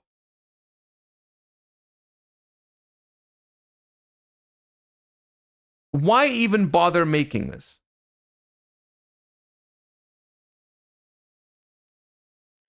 Spiral Double Agent.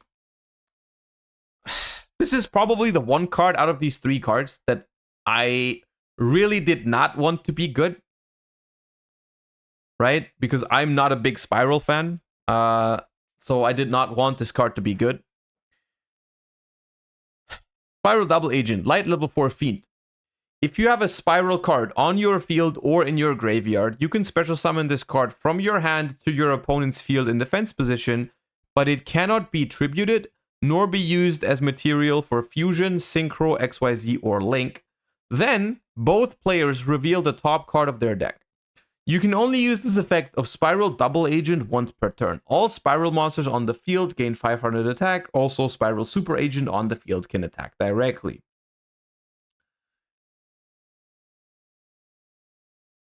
I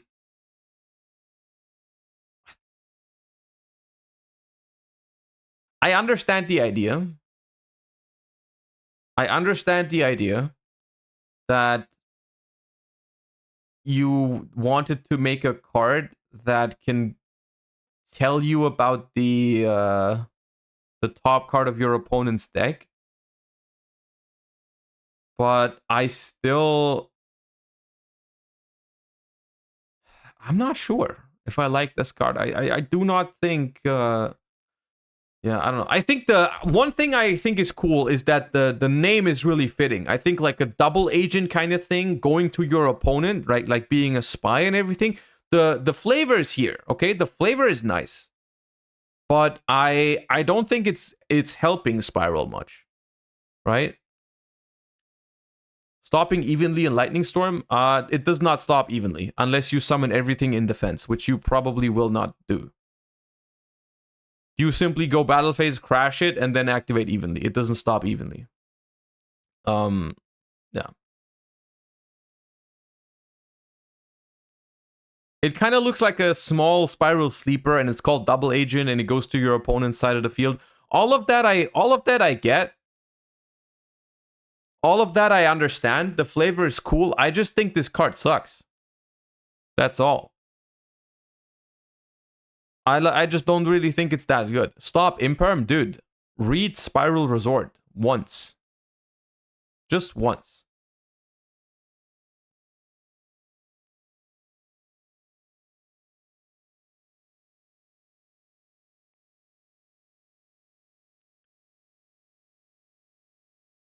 And the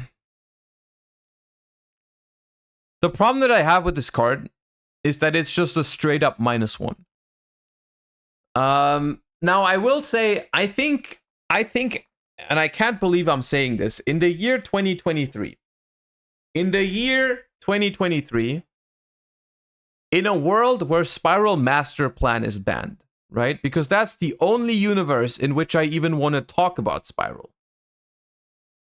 The only universe in which I even want to talk about Spiral is a universe in which Master Plan is back. I do not want to deal with Master Plan.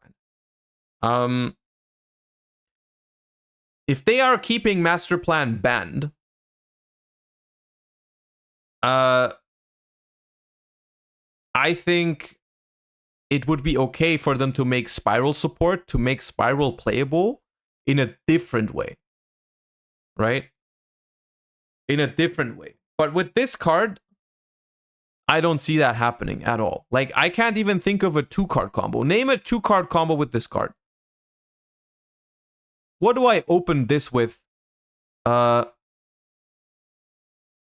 makes me play? What can I do?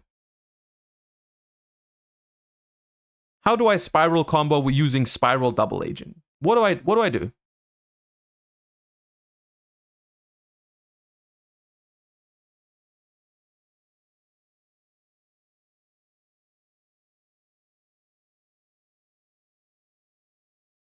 Discarded for 1/1. You're right. You can pitch it for 1/1. And then you can normal summon you can special quick fix and grab drones. That is true. You got me. Okay, you got me. You're right. Okay, my bad. My bad. A 2-card combo. A 2-card combo that summons this card, rather, is what I should say. Oh man. Yeah, this card sucks. This card sucks. The more you think about it, the more it sucks. Because this card does nothing for you. The attack boost is irrelevant. The fact that your super agents can attack directly is irrelevant because there's no way to cheese your opponent. Because it puts double helix and super agent to 2400, which means that even if you summon both, you only do 4800 damage. It's not like you can completely... That would have been a cool thing. if you can somehow ignore your opponent's entire board going second and just attack everything, like, you know, like attack directly with all of your spirals, like if it said all spirals can attack directly, that'd be cool, because then I can make a spiral board and completely ignore my opponent's board. I don't have to remove it. I can just attack directly and win. That'd be interesting, but that's not what it does, right? That's not what it does. It's just like, I don't even know what it is. It's like part of 3-card combos, but like Spiral already has so many 2-card combos that this doesn't even, this card is just bad. This card is just bad. All 3 of these cards are frustrating to me because it's all 3 archetypes that probably deserved support, right? All 3 of these archetypes are not super strong in Yu-Gi-Oh right now, and all 3 of those archetypes could have really used a solid support card, and they were simply denied. It was simply like, nah, we're not doing that. We're giving you guys massive copium, but the cards all suck. And that is my biggest issue with the 2023 Megatins, is that these cards, I think, are straight up unplayable in 2023.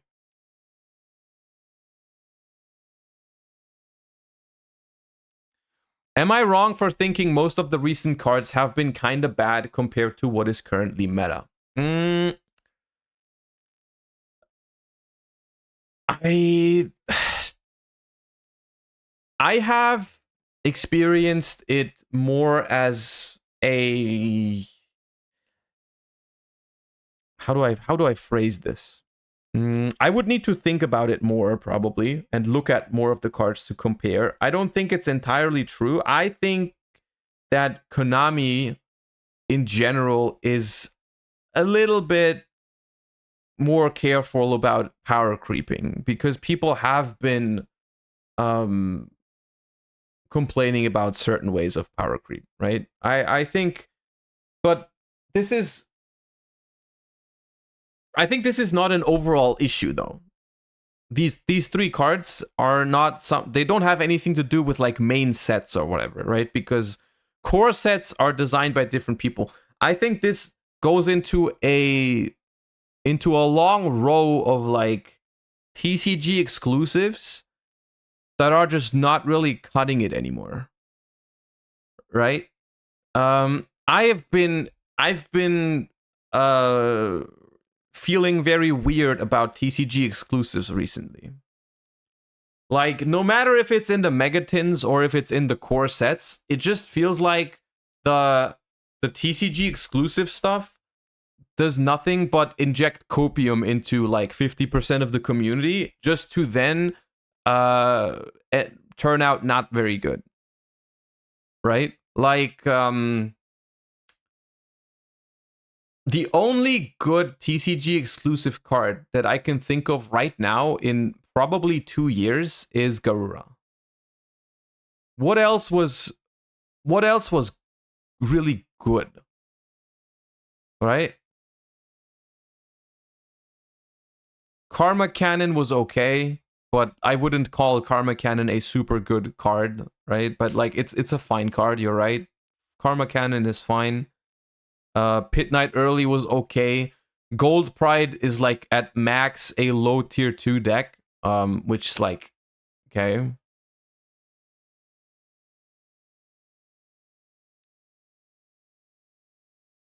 But it's just been, you know, it's been weird. Like, and I don't know what the reason for that is. I don't really know what the reason for that is. I just think that the way they've been doing, this is more of a core set issue. The way they've been doing TCG exclusives recently, or in recent years even, is something that I don't really understand. It's something that I don't really agree with. Just so we're all on the same page.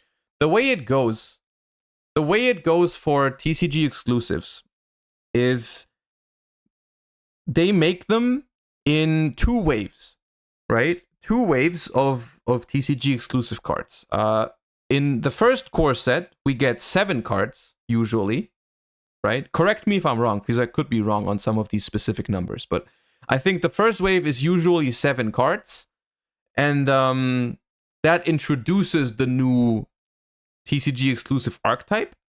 And then in the next core set, we get another wave of 7 cards. And that is basically that finishes it, right?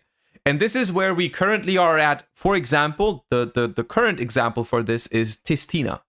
Tistina from Duelist Nexus is the TCG exclusive archetype, and we've gotten the first wave of 7 cards in Duelist Nexus, and we will get the second wave of 7 Tistina cards in Age of Overlord, releasing in 1 or 2 months. I'm not exactly sure. That I'm not exactly sure about.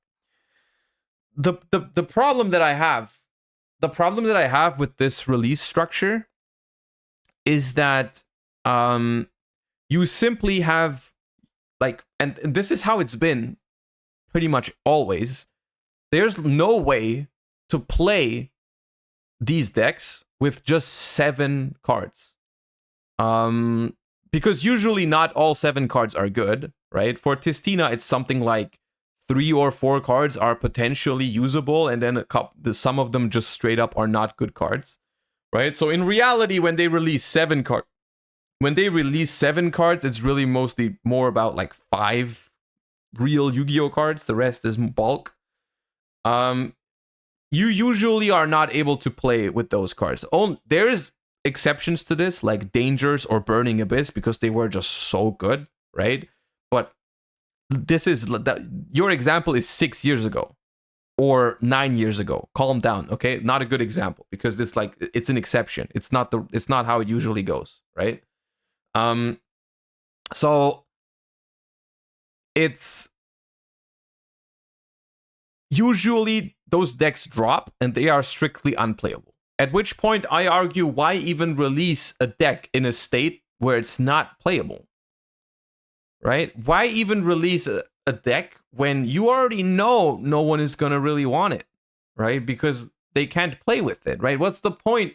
It feels really weird to go ahead and pick up Tistina cards from Duelist Nexus, or even open packs and pull Tistina cards, and then going online and checking, hey, what can I do with those Tistina cards? And the answer is nothing.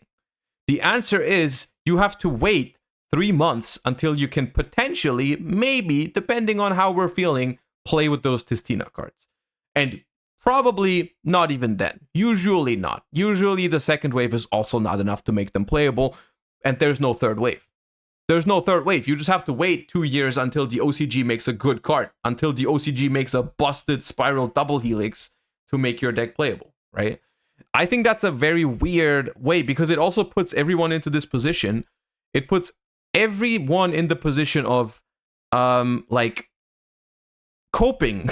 Everyone is forced to either cope or not cope on whether a deck is going to be good or not.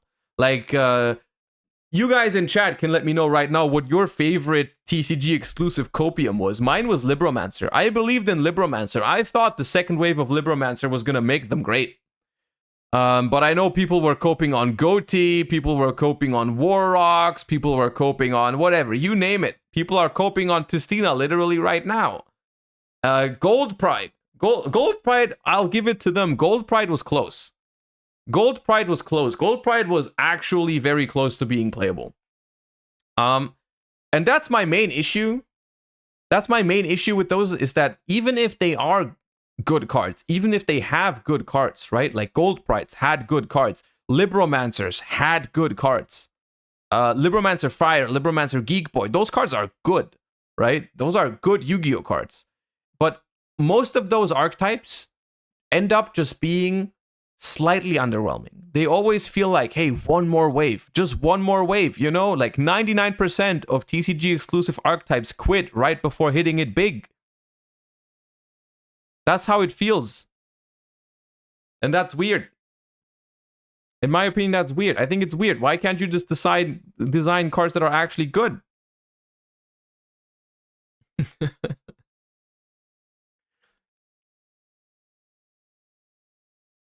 And I don't know what the reason for that is. I don't know what, I wonder what the reason is, because I do think that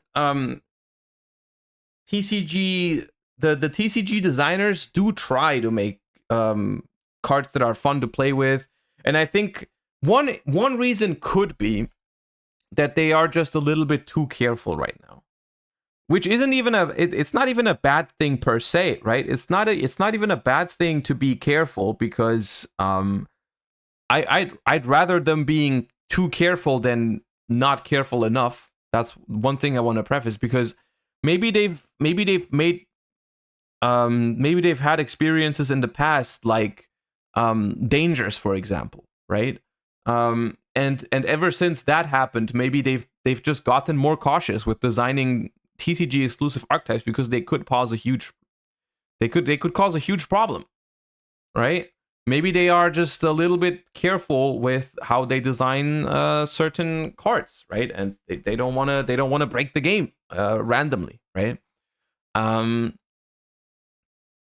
which I say, that's not a bad thing, right? That's not a bad thing. However, it does come at a cost, right? It's the cost of being too careful is that people get excited about certain archetypes and then they get disappointed. That's also a problem, you know. Sometimes you do need to be a little bit more confident in your card designs, because I'm gonna go out on a limb and say you could have predicted that these 3 cards right here on the screen were not going to be very well received. You could have gone a little bit more powerful on these. You didn't have to go out the window broken with those, but you could have given these, come on, give us something, right? This is not cautious, what's on the screen right now. It's not cautious. This is just straight up bad cards, right?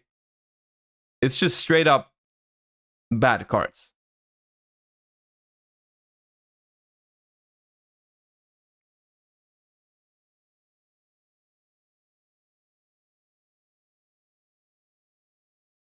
And there's a difference between being careful about designing. Like, for example, I think, even though what I just said might have sounded very negative, I think Libromancer and Gold Pride are 2 very good examples. Because those cards are good.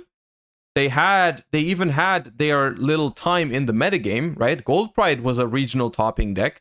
Libromancer was a regional topping deck. Like, it was not like those decks were straight up ass, right? Those decks were fine.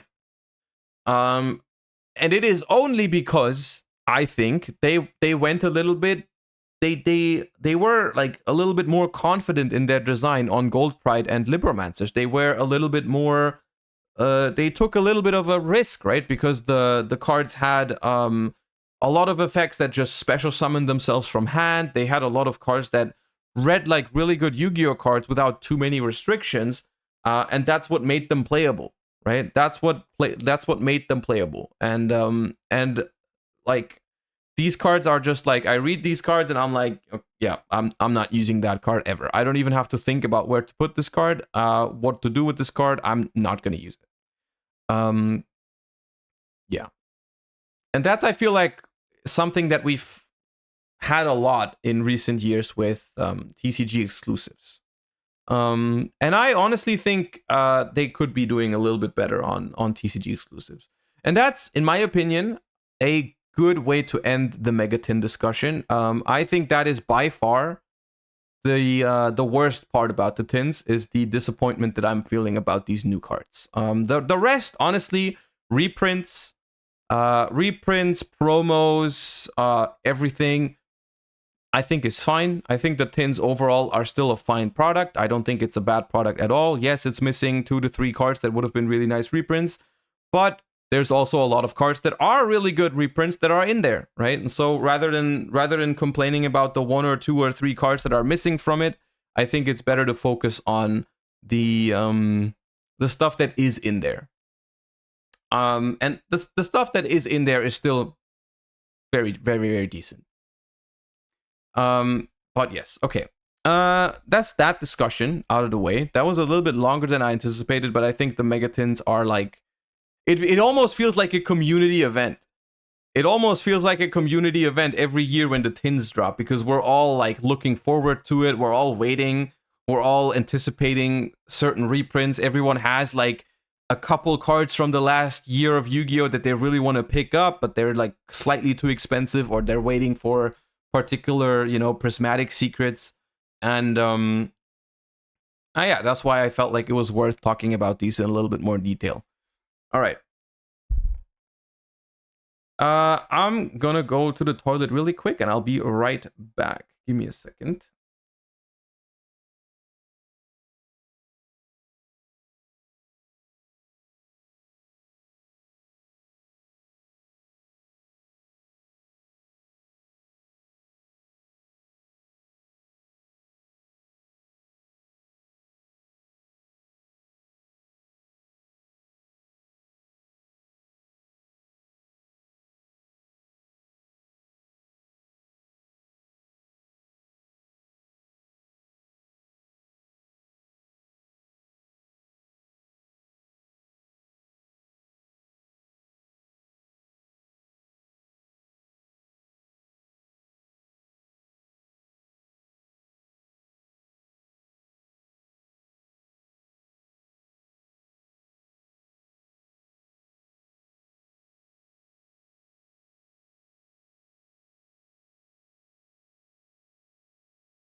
All right.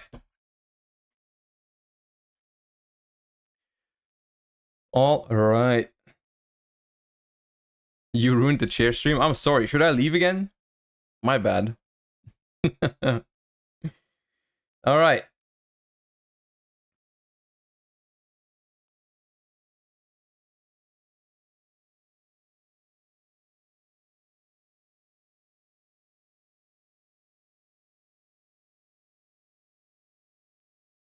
We are done with the Megatin reveals.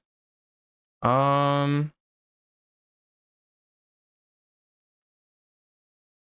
we are switching to playing some Yu-Gi-Oh! Actually, let's play this game that we've been talking about for the last 2 hours, shall we? Let us play this game, because we are also running out of time. We're running out of time. It is the 30th of August. No ban list to be seen for the TCG, but we only have 2 more days or 1 more day to hit Master 1. And I'm going to be honest, it's we kind of have to hit Master 1, because it's kind of as as the reigning world champion, we cannot not hit Master 1. We have to be Master 1 by the end of the season. Yeah, imagine being a world champion but not being able to hit Master 1. Exactly. We need to hit Master 1. I thought one thing we can do today that would be fun is we could experiment a little bit more with decks for post ban list. Even though this is still it still is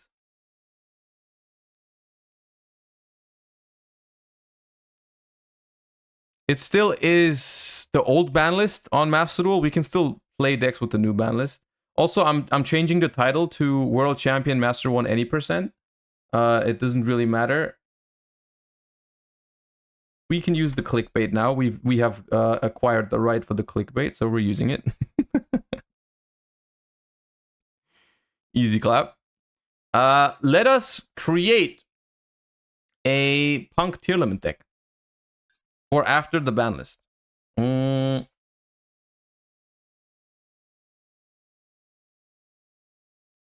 I think that's what I want to do. I think.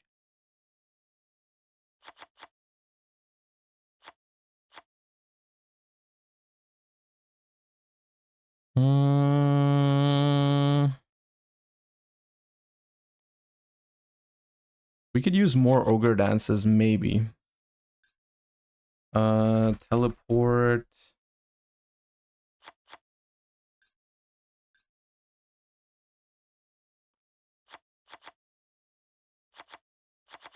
Do we even use 3 Rhino Hearts? Feels weird.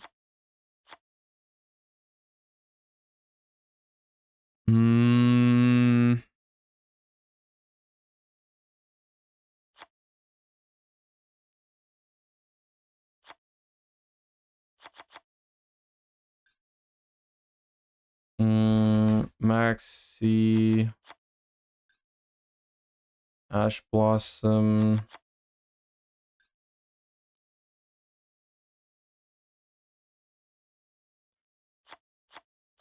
This.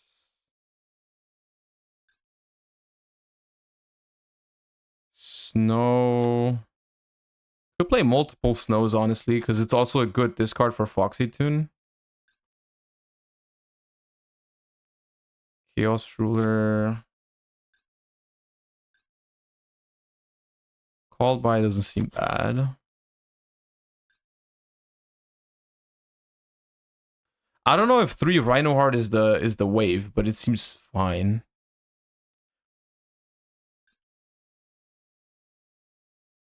Night Sword Serpent does come back if you pitch it for Foxy Tune. That could be okay. Fenrir could be alright.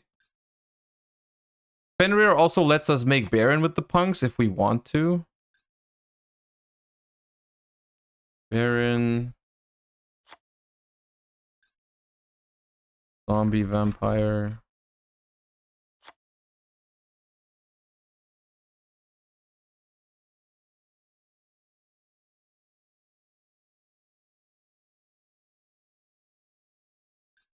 Foolish, maybe?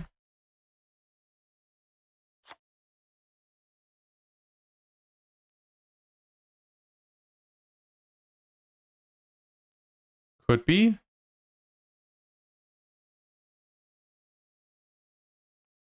So I was thinking 2 snow because you really want to mill it, and you mill a lot with this deck. But you could do 1 snow. If I had one other card that I want to replace with. Anyways, Tearlaments, this. Dragostapelia. Mud Dragon. Garura. What else? Have you seen Jesse's list? I have not seen Jesse's list, no. Chaos. Can we make Chaos Angel? How do we make Chaos Angel? I don't think we can really make Chaos Angel very well. I don't see it. It would have to be Garura plus Snow. Garura plus Snow would do it. But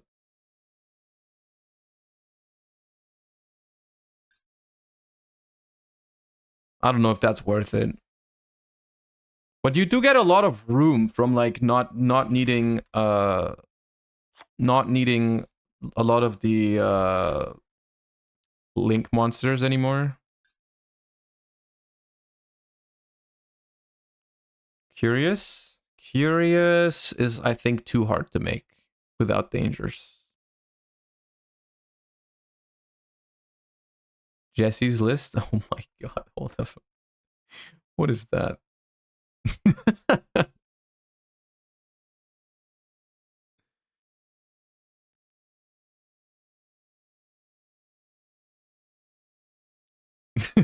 That is so funny.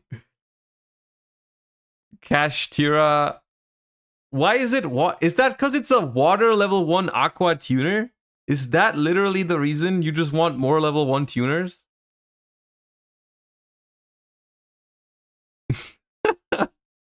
Perfection. Perfection.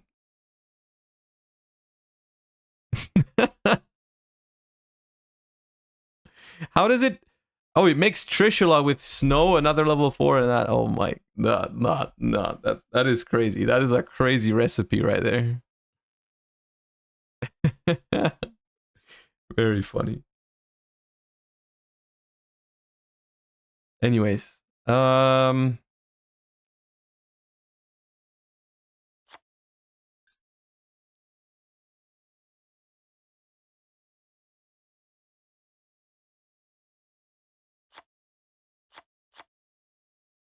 this?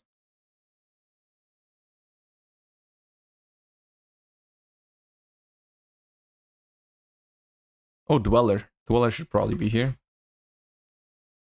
Dweller should probably be here. Let's take out the Zodiacs. They take up so much space.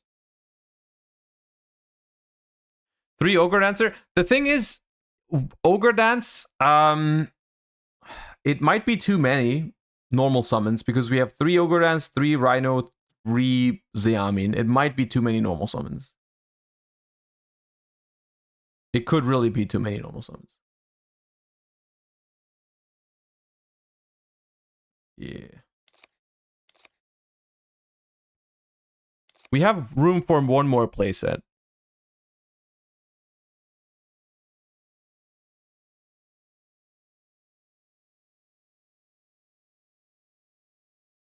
Super Poly?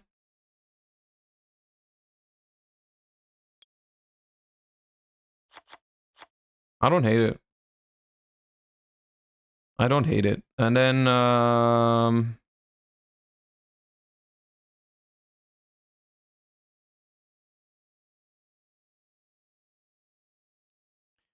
you want at least 2 Foxies? Why do I want 2 Foxies? In my mind, drawing Foxy Tune is not very good because it does not lead to Chaos Ruler.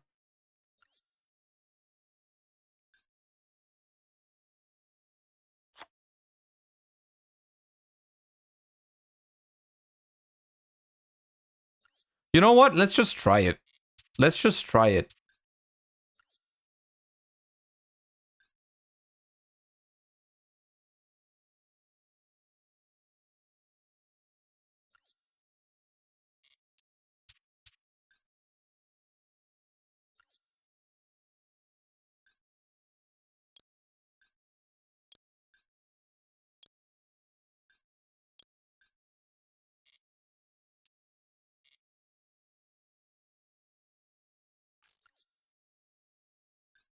Can duality be used with the punks? I've thought about a way to use duality, but I can't think of a really good way.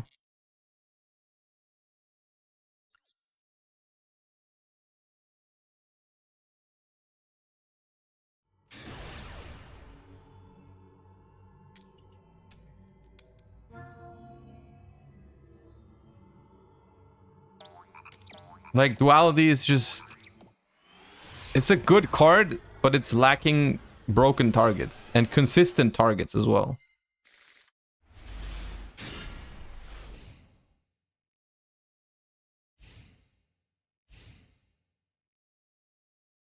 $52 cards means the maxi resolves for sure.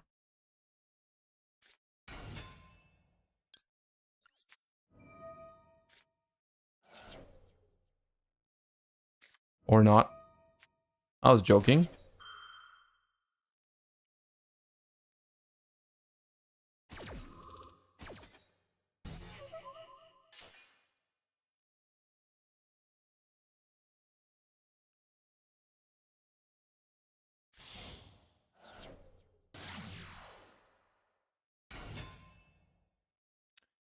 It depends what endboard they go for. Some Dragon Link endboards are really, really weak to Super Poly. This is specifically why my version at Worlds, I tried to not make Boral end Dragon. I tried to end on Seals plus Baron. Seals plus Baron is much better into Super Poly than like what people do, like Boral end plus Savage. If they end on the standard Boral end plus Savage, Super Poly just cooks them out of this world.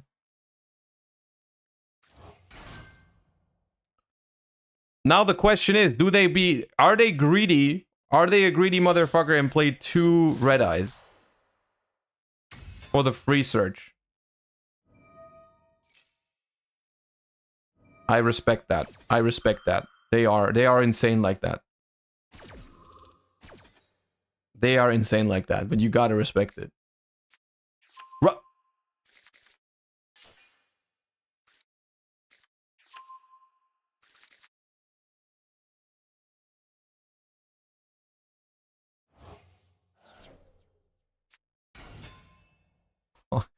How do you draw like that? Your deck is, what, 52 cards or some shit?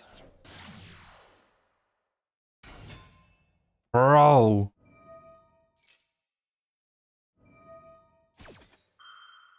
Now, what does this mean? Why is there a Red Eye Soul in your deck? What is that even? Red Eye Soul.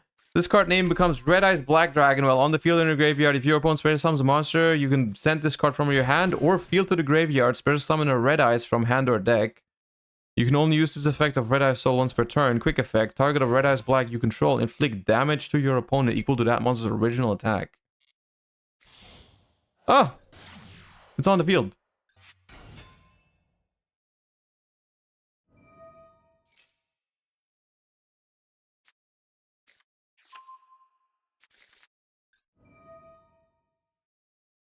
Time card pog. Are they gonna search again?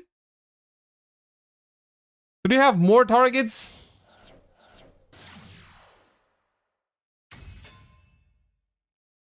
Bro, stop!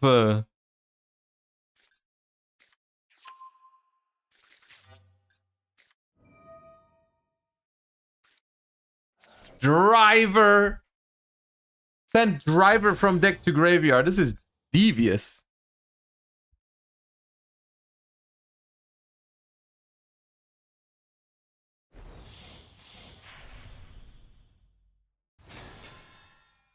Goodbye, Kid Close. Goodbye, Kid Close. It's been nice. Yup. What the hell? And what do they banish from the deck? Okay, Xiaomi. That's fine. Brothers, trust. Trust. Super Poly will still cook.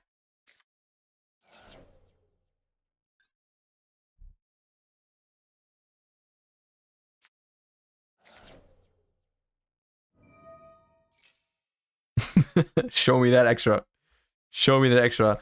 Abu TNT, thank you for the tier 1. Thank you so much. Welcome to the channel. Thank you for the support.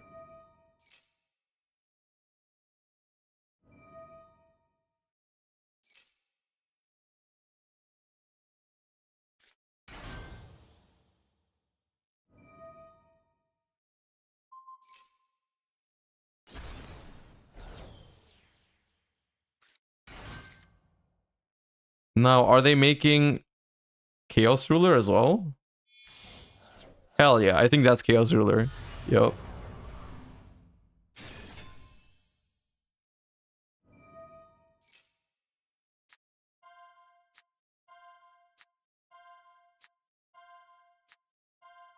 Bro, Chaos Space and Levianeer? Stop! What are you doing to me? And Serenir to send Lubellion. What are you doing to me? Stop. This is not... This is foul.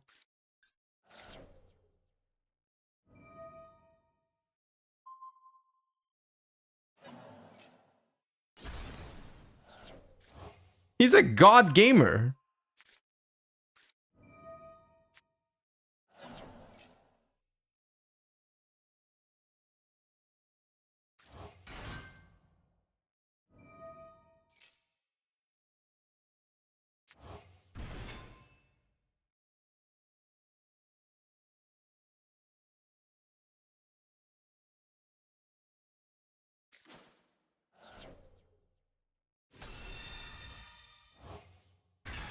Thank you. Red Eye's strongest.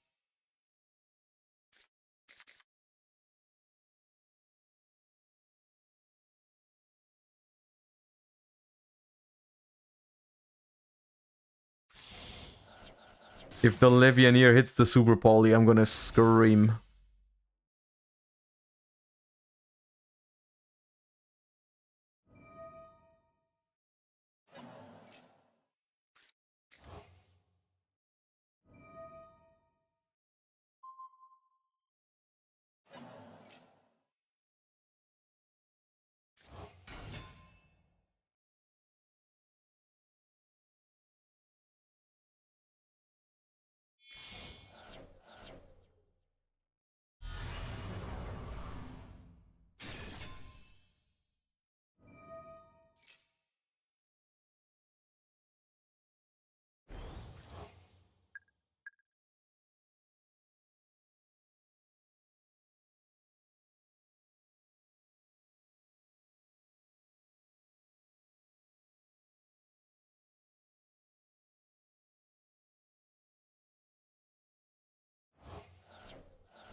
Please, please. Not in the first game. Thank you.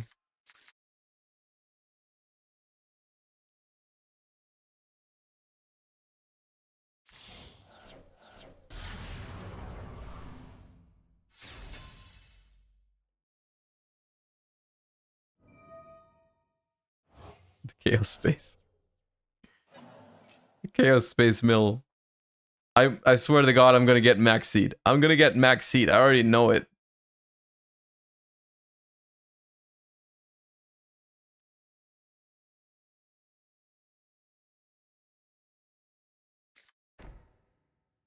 What do you mean set card?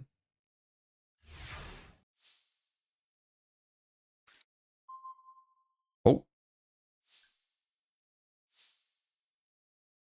I think we just go battle phase. Probably. Just battle phase to get rid of these two and then attack over IP.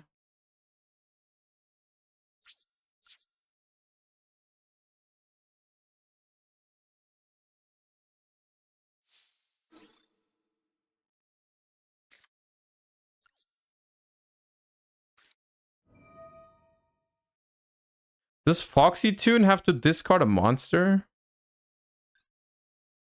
Or card? Send a card.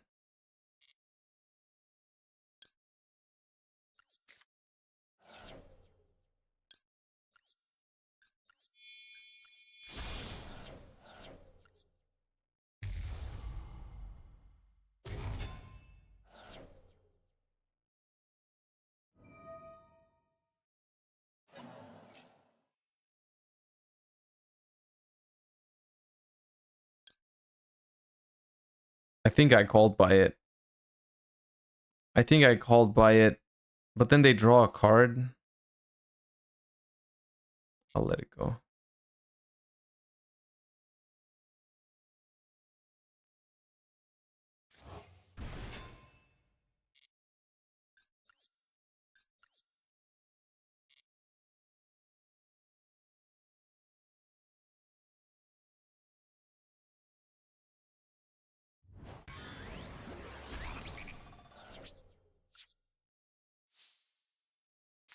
The problem is now I lose to Branded Beast.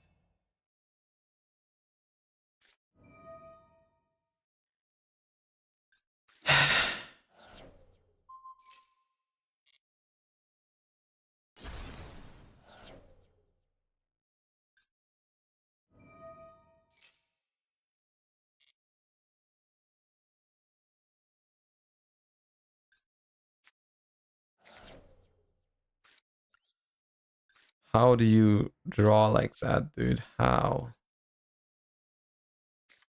Magna! Oh my god, come on, dude! Okay, that does not count. That does not count. That was insane. What the hell was that?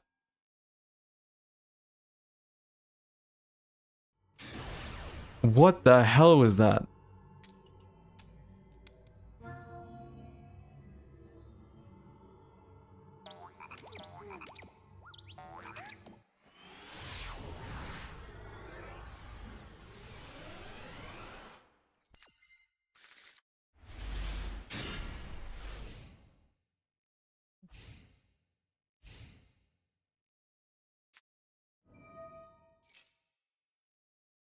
A very good hand for going first. Going second depends on Super Poly. It's a mirror match. Well, it's not really a mirror match because they're playing full power tier and I'm not.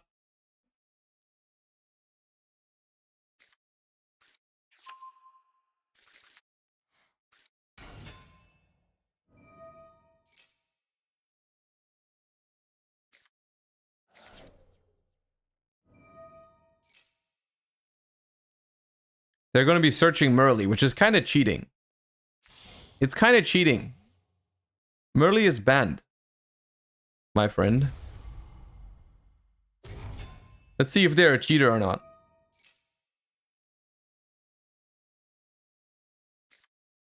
Yep, they're a cheater. They're a dirty cheater.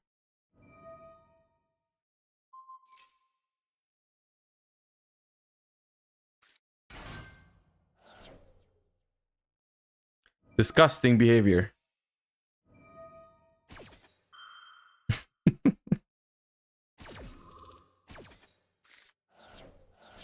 Kelbeck. Uh-oh. Kelbeck me. Let's go. Mirror match. Let's go. Don't be a coward. Do it. Do it. Do it.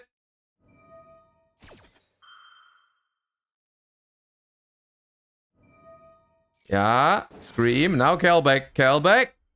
Hell yeah. Let's go.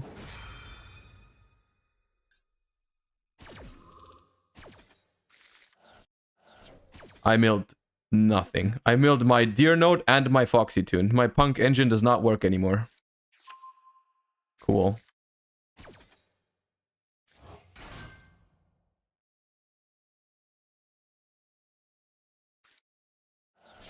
Bro, they even had Heartbeat. They're getting all the trap cards.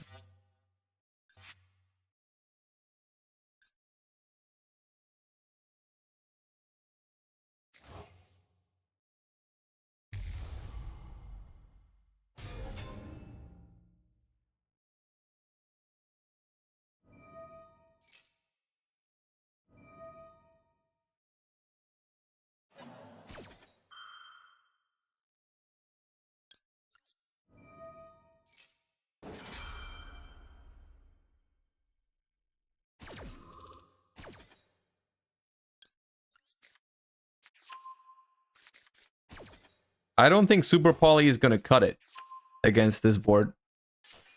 I'm gonna be honest with you. I don't think Super Poly is gonna be it, Chief.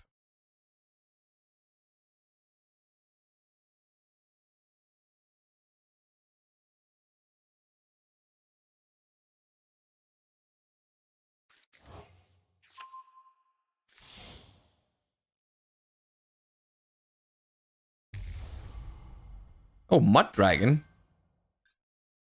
I thought it was gonna be Winda. Are you gonna Dueler me? Dueler me, yes!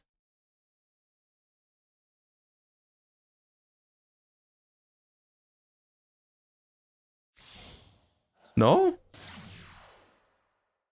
What is this Mud Dragon for?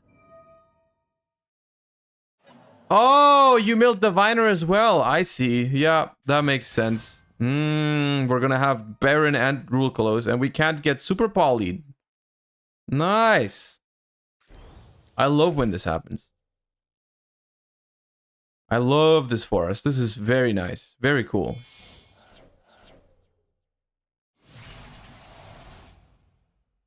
Sick.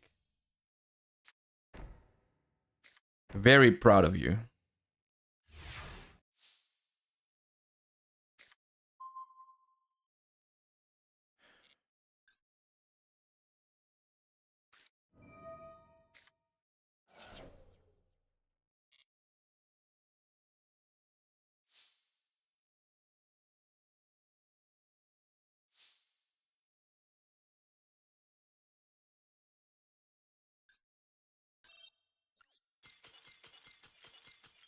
Understandable.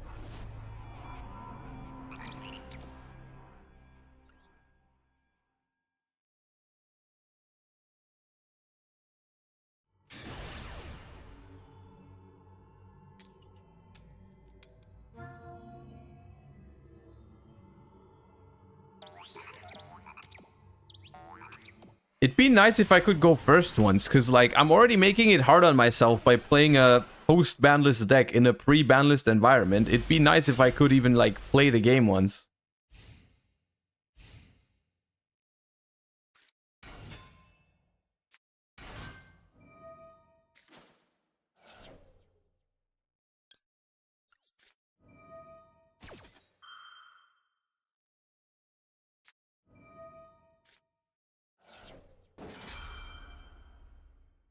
And now we watch.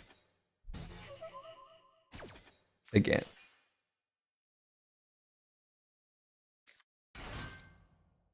Duel is my favorite combo starter, by the way.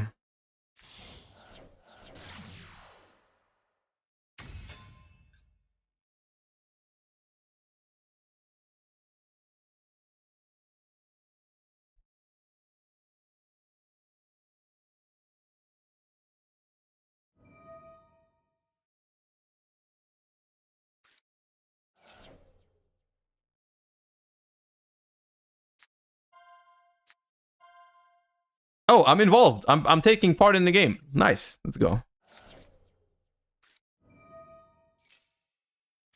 Ah. I give them the better one, I'm pretty sure.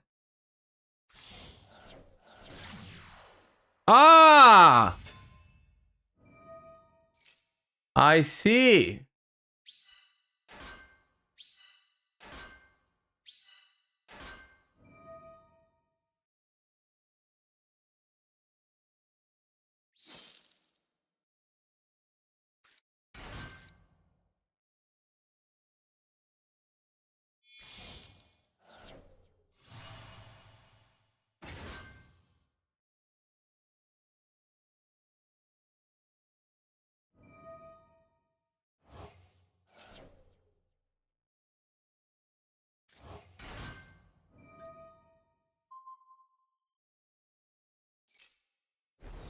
Double two. What are you? Metal Marcher? No. Okay. Cork Shooter.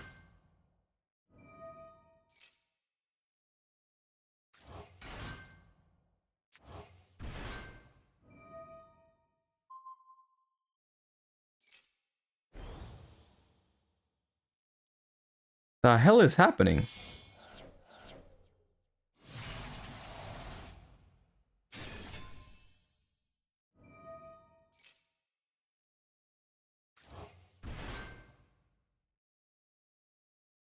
What does it end on? Shen Shen? No, it's level 8. Huh? Crystal Clearwing Synchro Dragon?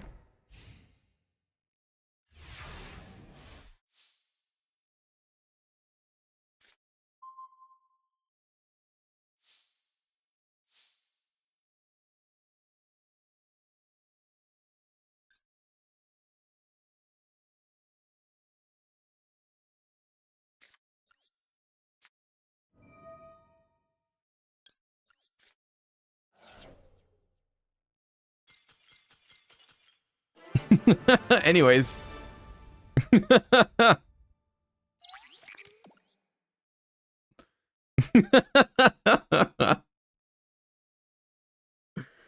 Oh man, what is up with Master Duel today? What have I walked into?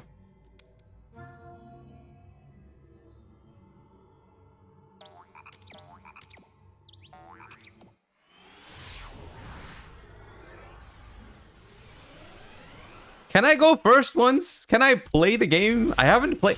I always draw Super Poly though. That's nice.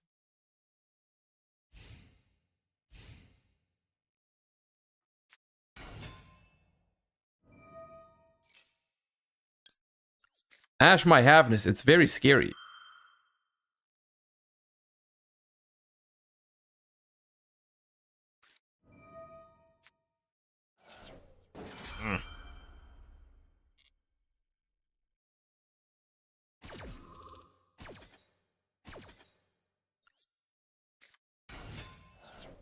Ha! I didn't hit anyways. I milled a shuffler though. That's poggers.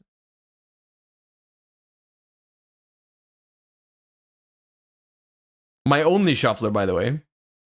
Wait, no. Keldo is also still there. Akido is the banned one. No.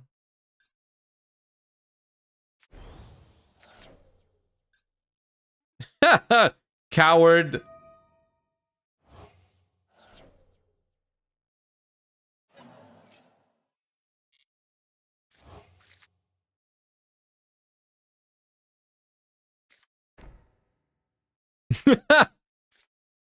Oh.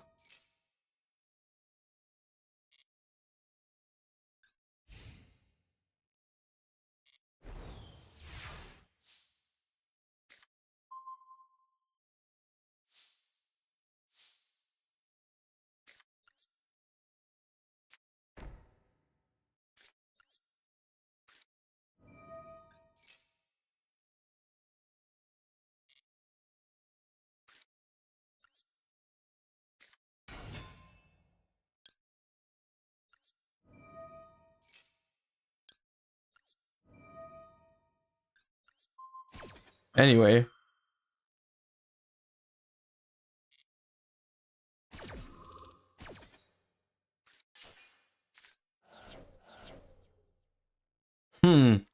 Okay.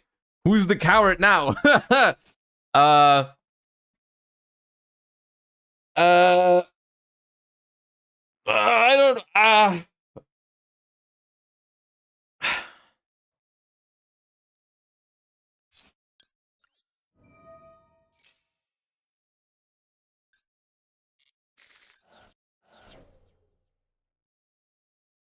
Never punished. Bro, I hit both shufflers. I milled 2 shufflers, Sulliak, Havness, Scream. Oh my god.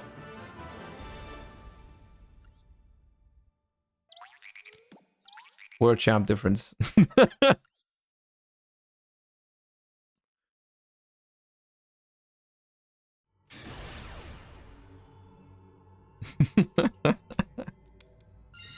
Yo, I can start a game. Isn't that crazy? Do you get any cosmetics for winning the world champion? Yes. You get the a lot of the things you see right now. This one, actually no, every world championship duelist got this and the sleeves, but the icon and is exclusive, I think.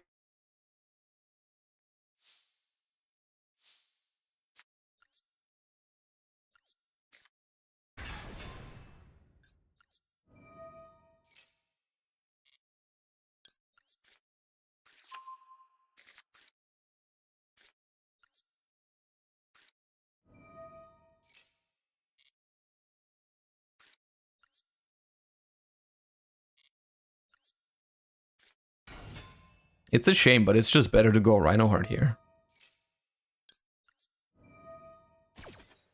It's just better.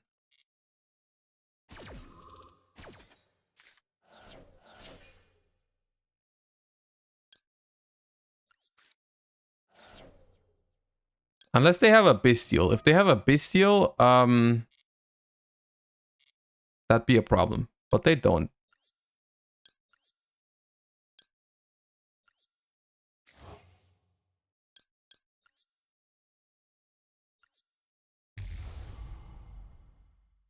Isn't Pepega better in this situation? If they have no response, Chaos Ruler would be better, but it's much worse into any interaction. Any Max C, anything like that, it'd be much worse. I think we just tag out into share. It's weird.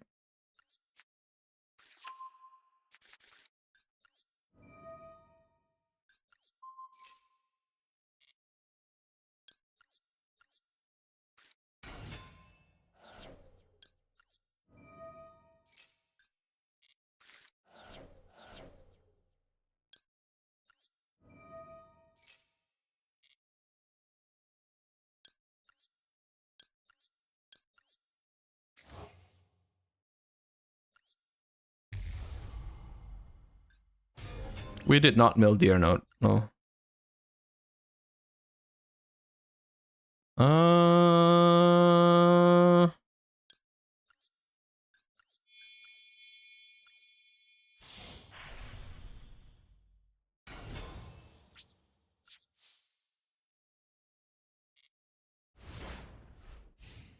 Doesn't feel that great, the opener, but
Why waiting so long with Max C? Because it's 100% correct. If I throw Max C on the normal summon, they will simply not make Sarah.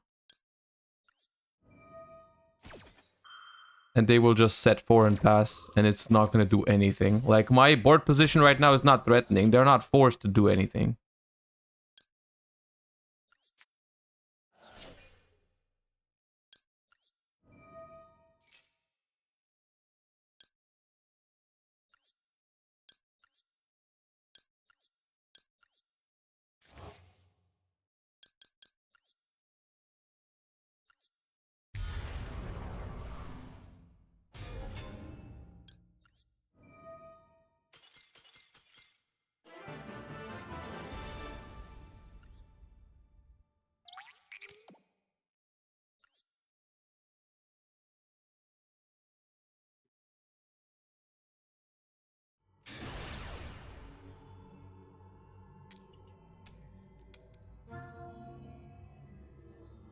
I've never seen a trap player not go into the Link 1 if got max heat. Even if they go into the Link 1 and pass, it was still worse than this.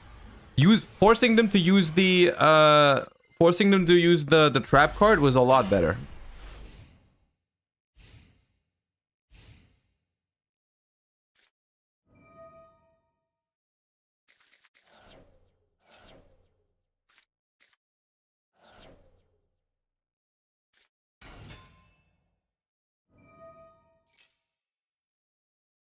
This is the question. Do I use Havness here? I don't think I do. I think I want to use Fenrir.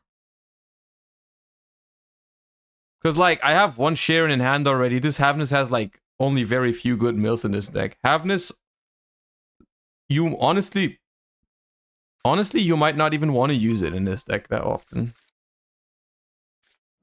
Uh-oh.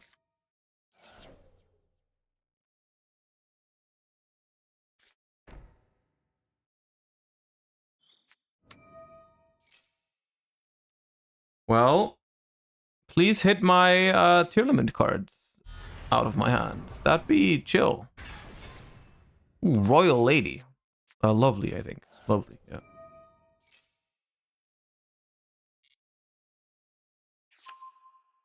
Oh, that's fine. That is a-okay.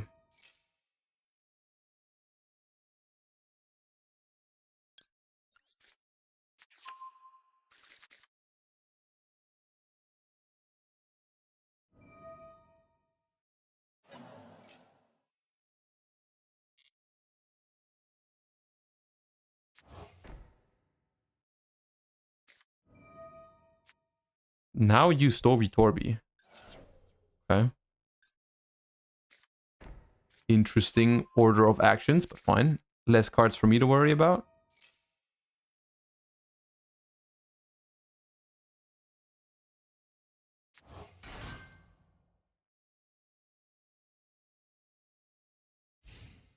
No back row.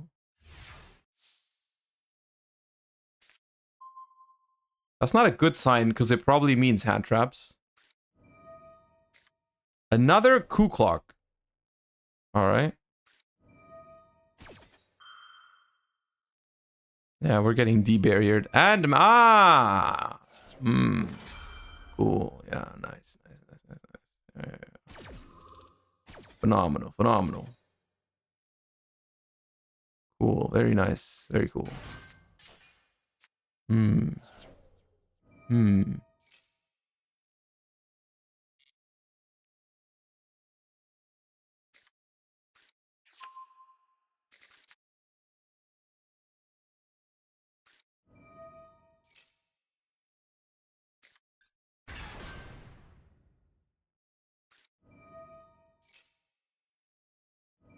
Do you play Ariane? Please Eradicator me. That'd be sick. Don't go for Debarrier. Go for Eradicator.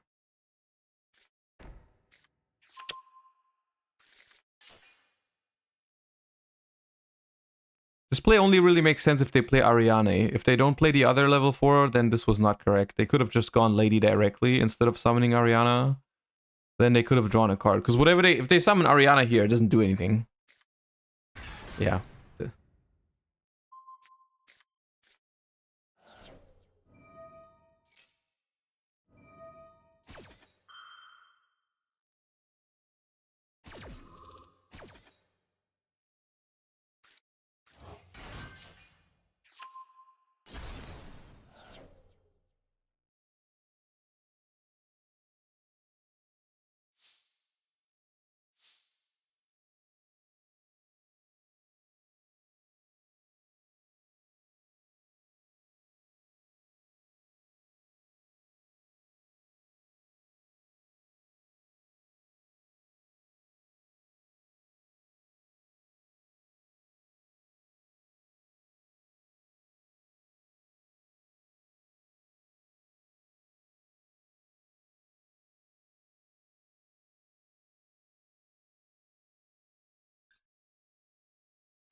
Bro, if only we played Colossal Fighter, we would actually just win right here. It would just be game.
I mean,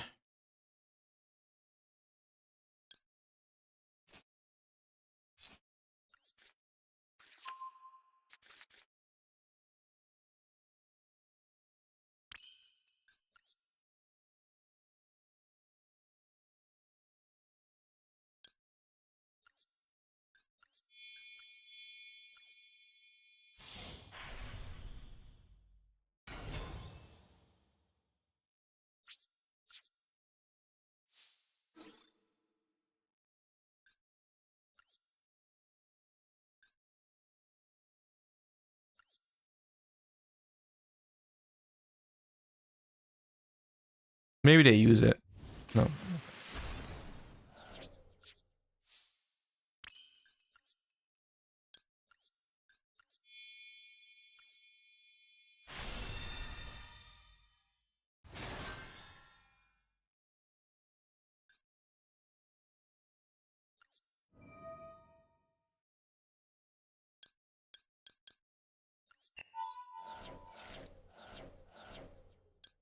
I can't afford to play around Effect Veiler because I need to set this trap card, basically.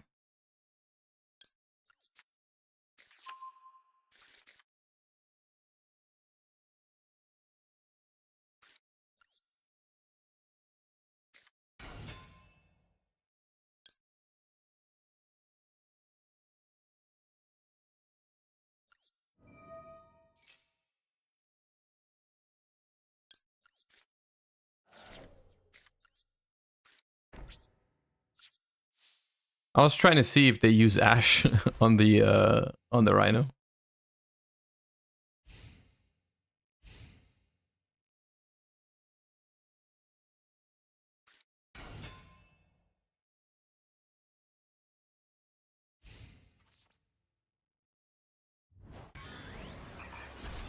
Interesting.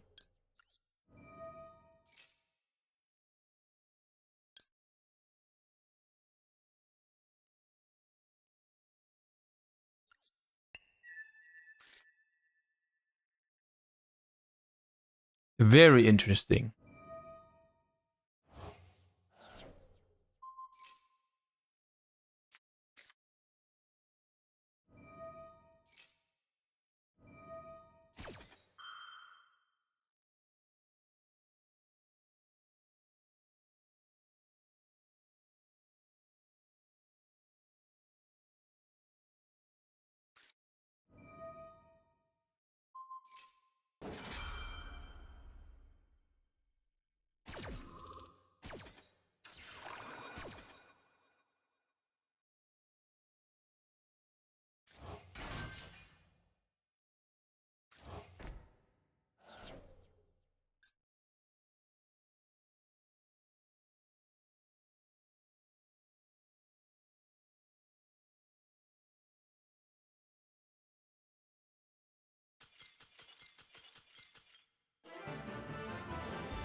Alright. Maybe they didn't have a way to remove the Zeus? The only way I can think of. The only thing I could think of is that they didn't have a way to play in main phase 2 and they couldn't out the Zeus. So the Zeus was negated this turn, but next turn it was still going to blow up the board. That's the only thing I can think of. But that was definitely a winnable game. I don't know. Maybe they had to go. I'm gonna be honest with you. I don't think we are using the punk cards very often. The punk cards don't really happen. But I don't know.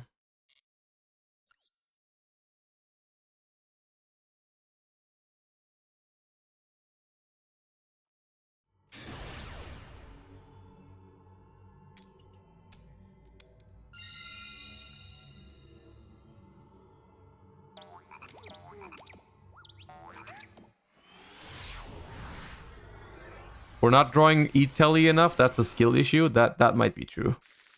It could be a skill issue. Okay, here the punks are good. They're playing 60 cards, so they're not going to have a hand trap. There's no shot. Rasta Wayne, thank you for the prime. Appreciate you. Thank you so much for the support.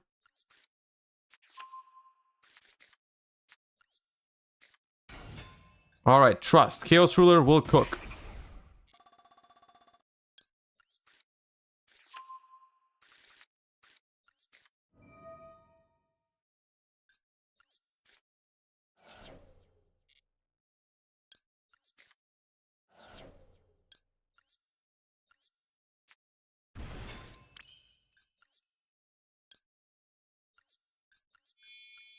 All right, we're having fun now. We're having fun now. Including Zombie Vampire and Chaos Ruler, we're gonna have so much fun. It's gonna be crazy. Let's go. It only took us like 10 games to pull it off, but now here we are.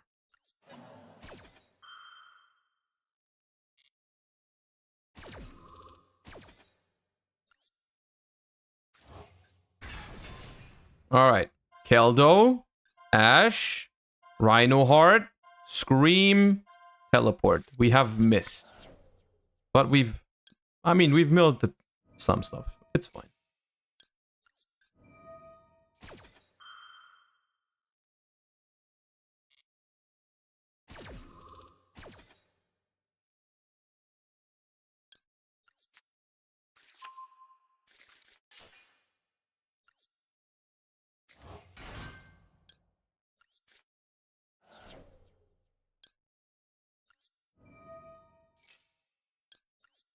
How is it missing? Well, we missed a light or a dark. We didn't add anything off of Chaos Ruler.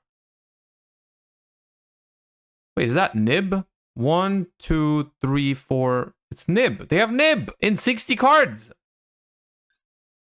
You're a criminal.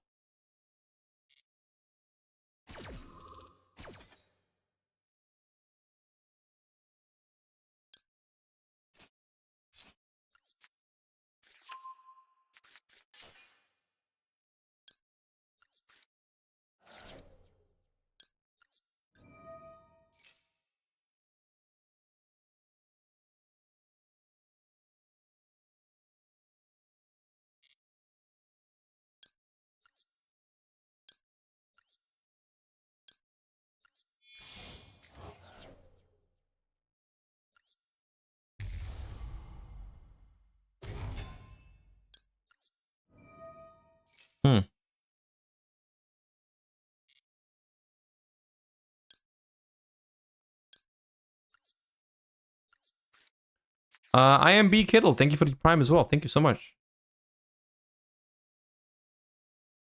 And now what?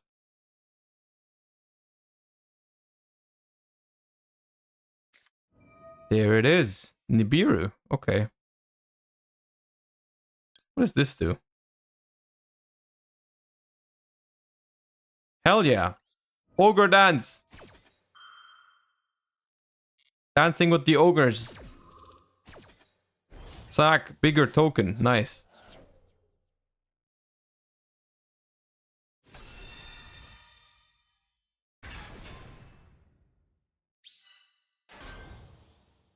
That's a big token.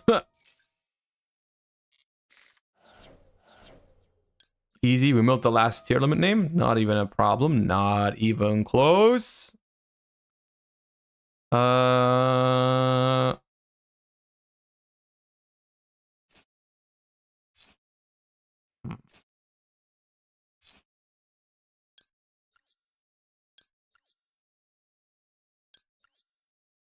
I have to use the Rhino in my hand for that? Hmm.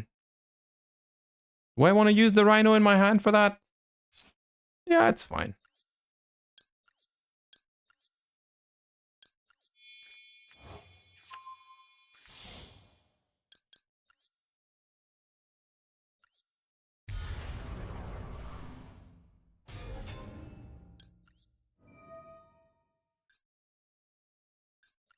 I think this is a completely fine opener.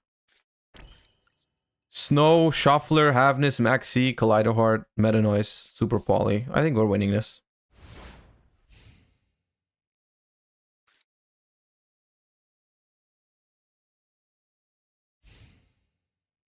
And a fat token, yeah. Not to forget the fat token. Okay, it starts to fall apart. Right here.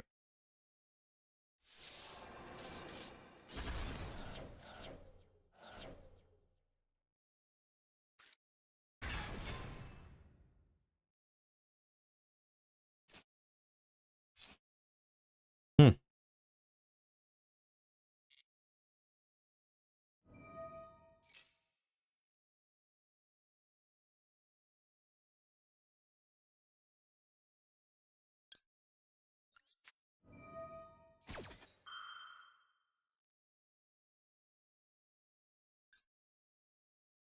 It's a 60 card deck, by the way. I'm just letting you know.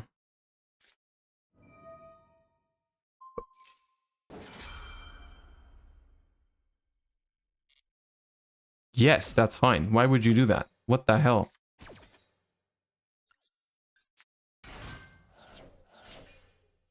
I've milled another Shuffler. That's good. Phenomenal. Unicorn.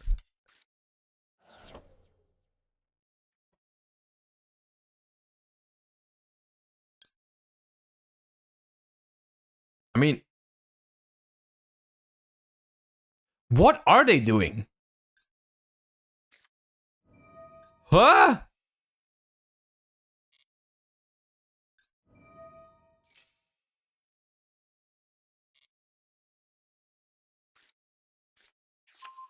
Ah!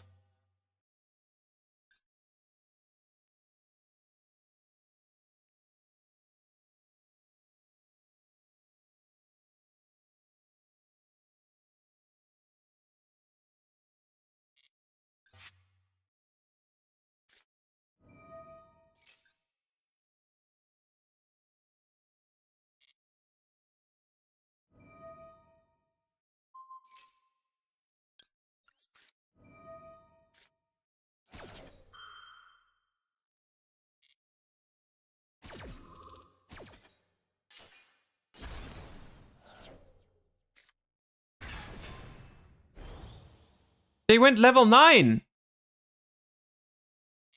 Why did you go level 9? I thought you wanted to make a rank 7.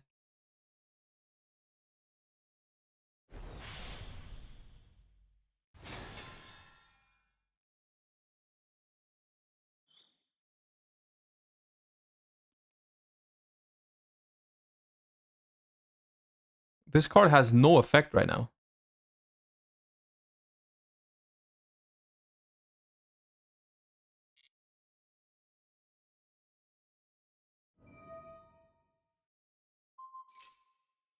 Nah, not my token. Okay.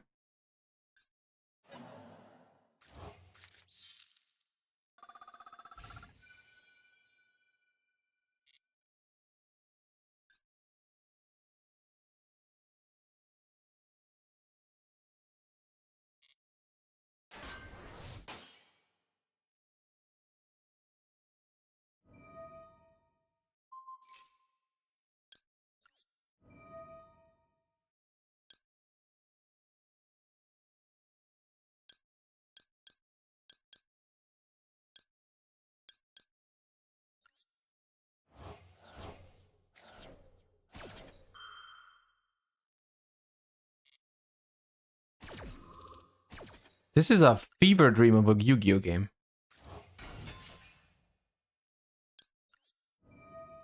It's an absolute fever dream of a Yu-Gi-Oh game. Crazy.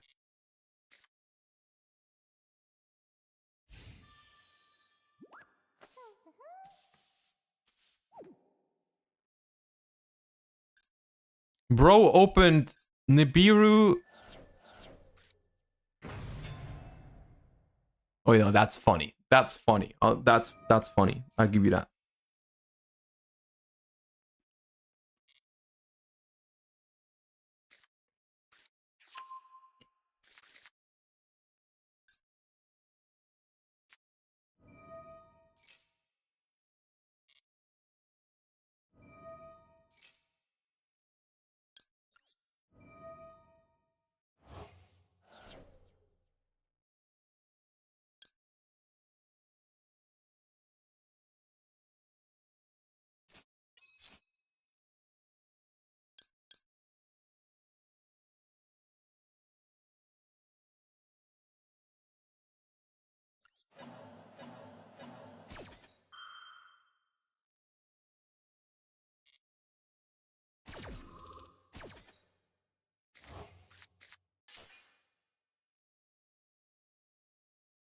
It triggers unicorn, that's fine.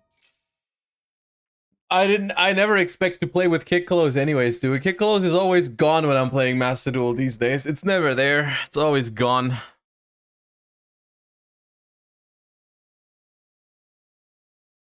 Show me that extra. Show me that extra.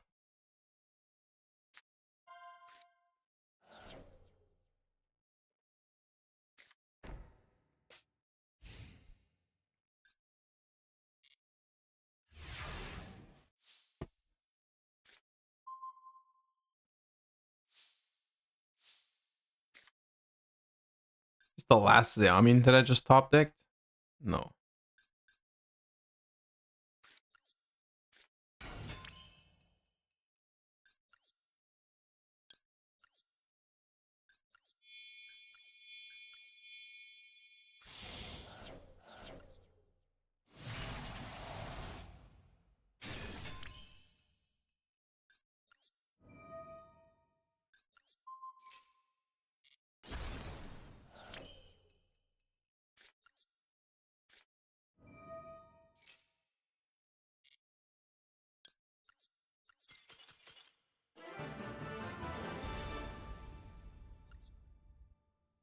Easy clap.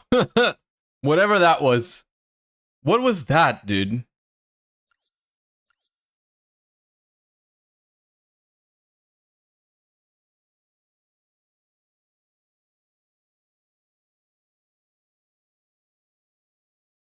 This is an FTK. Right?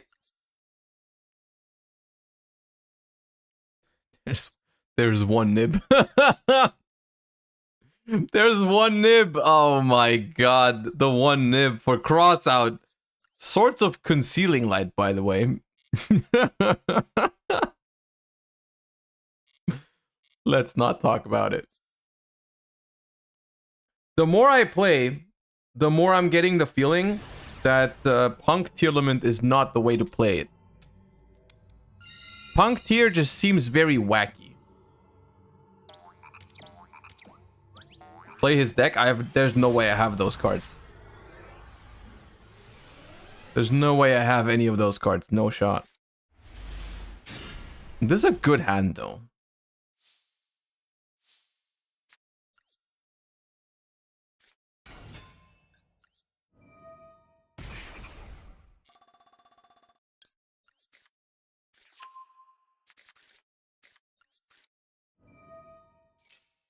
The funny part is here, we're gonna activate all of our Tearlament shit before we're even gonna mill with Chaos Ruler. It's actually kind of weird.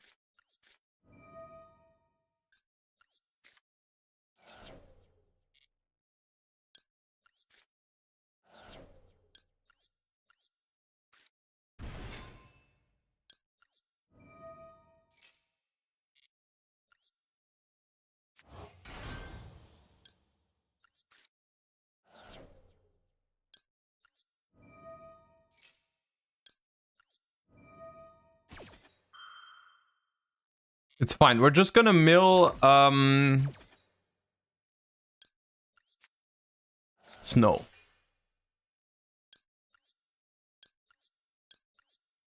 I believe.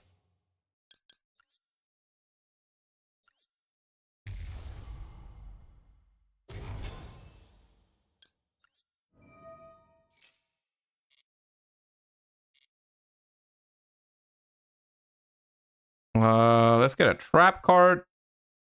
And then we're gonna go Chaos Ruler. And it's gonna be glorious.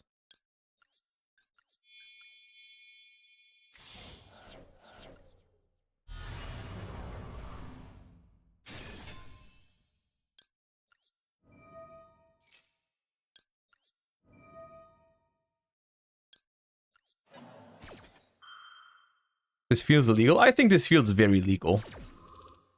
It's before the ban list and we're already doing future shit. Mill Fenrir, Mill Ash, Mill Sheeran, Mill Emergency Teleport, and Max C. This was not a very exciting Chaos Rule. Let's try again with Zombie Vampire. Shall we?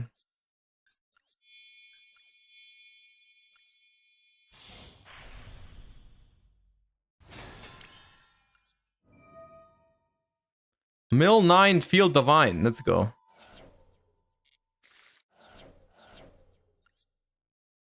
Uh-oh.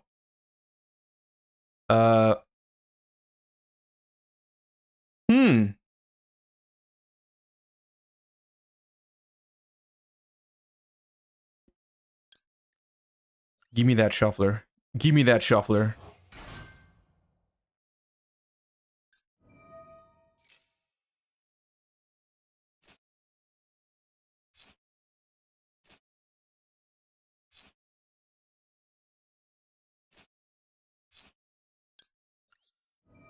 Okay, that was kind of like a situation where we just pretend that never happened, right? It's kind of like we just pretend like that didn't happen. The zombie vampire just didn't happen. We just took the shuffler and now we shuffled the other thing. And we just milled nothing. Fine, fine. Well, we can try again. We can mill with Kiklos, which is now now we've milled 14. What's the rhyme with 14? Mill 14, feel clean? I don't know. Okay, now it's 19. Now it's 19. I'm not triggering that. It's the mirror match. No way.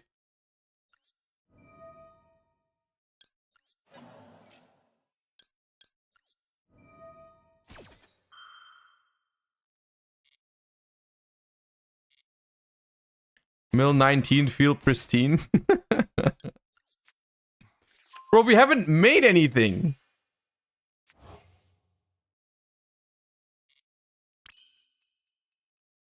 We haven't done anything.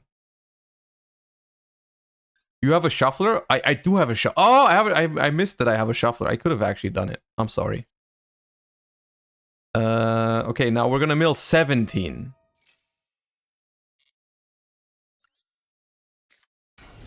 We're pitching Ash. Ash is bad. Ash only has an 88% play rate. Fuck Ash. We have the other shuffler now. That's phenomenal. We're gonna Dweller the Tearlament Duelist.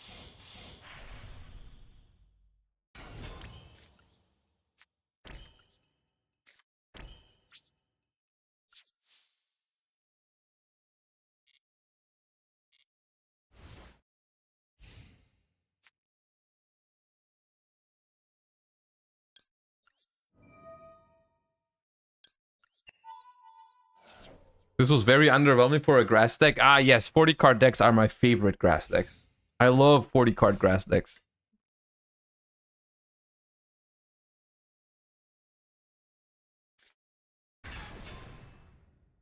Fenrir.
Kid close.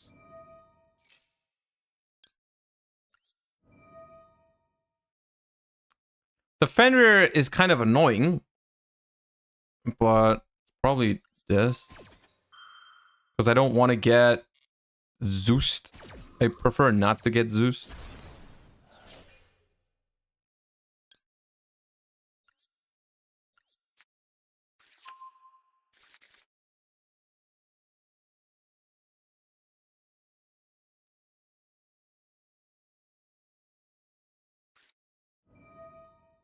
Hmm. Hmm. Hmm.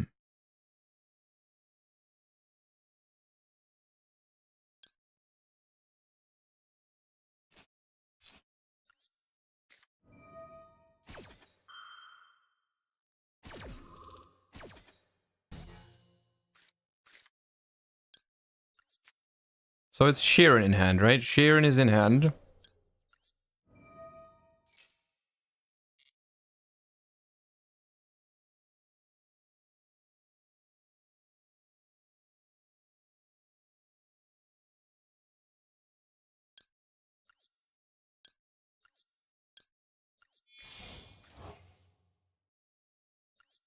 I swear to God, do not have a second talents.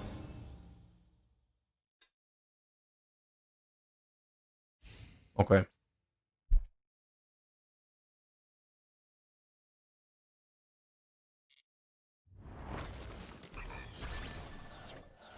Holding Maxi for next game. They did one special summon.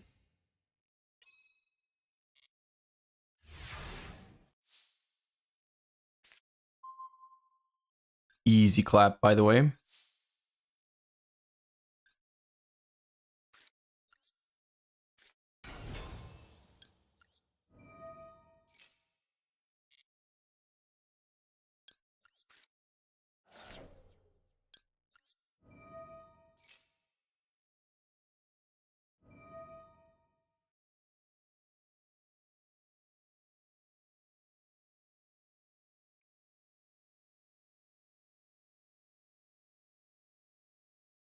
Mill again? Okay, I'll mill again.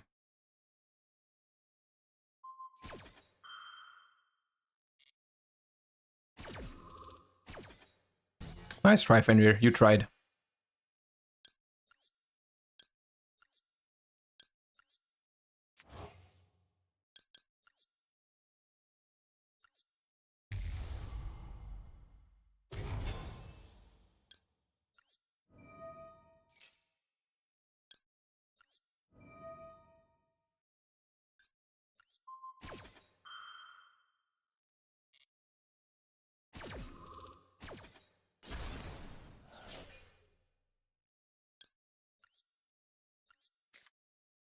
Alright, zombie vampire, don't screw me over. For the content, let's go.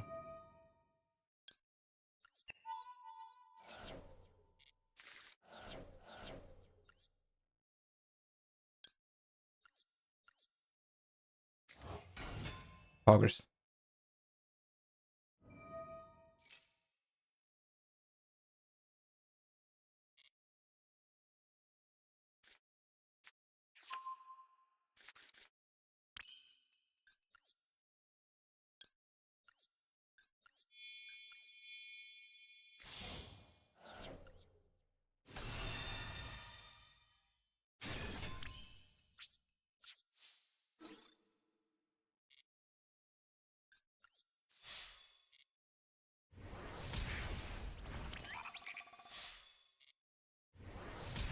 Just so Pep can also say he's been part of this.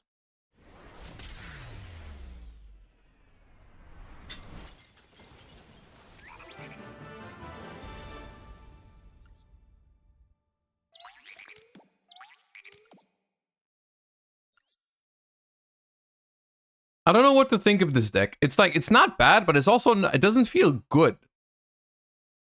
It doesn't feel good either. It feels like the games that I'm winning are like not that convincing.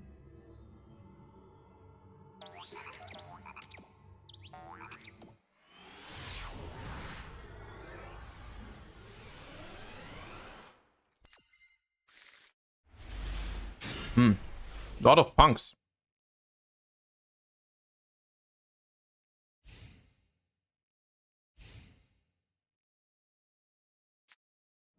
How?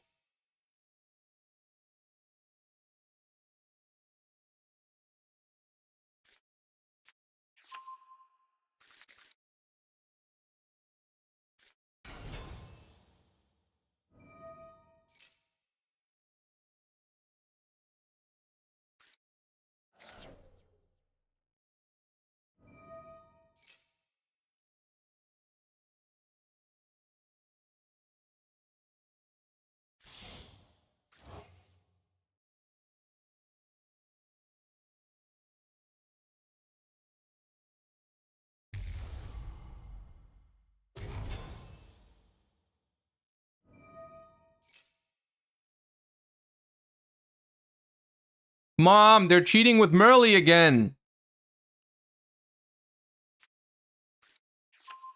Searching Scream. Did they open Merly?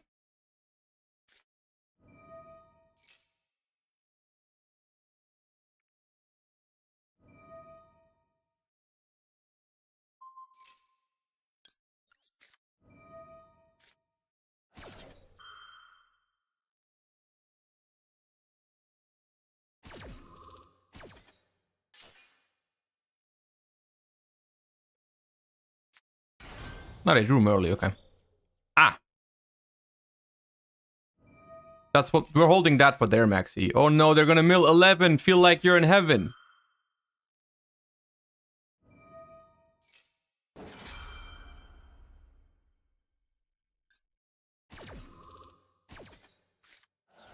Kelbeck Snow. Bro. They didn't mill a single Tearlament name. My maxi's not gonna do anything. There's no way they trigger the Kelbeck, by the way. Triggering Kelbeck would be criminal.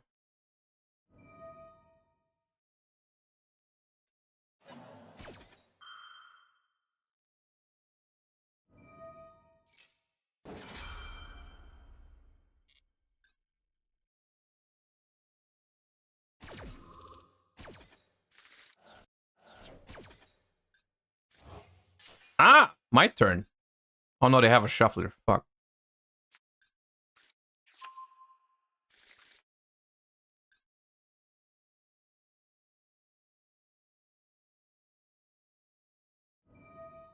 Bro. Maxi question mark?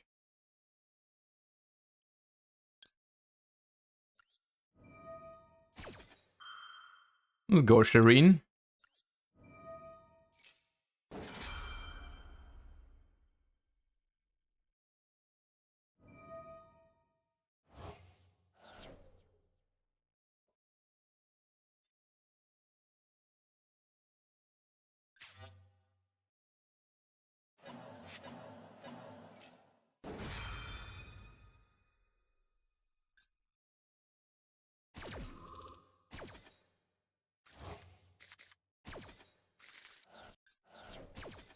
Ooh, Snow.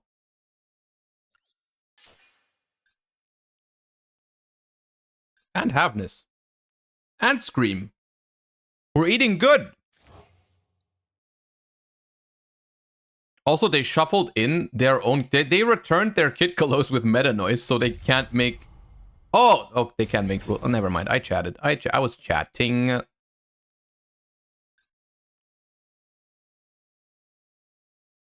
Because they hit King of the Swamp. Bro! Are you aware of the effect of a certain card named the Max C? What the hell are you doing?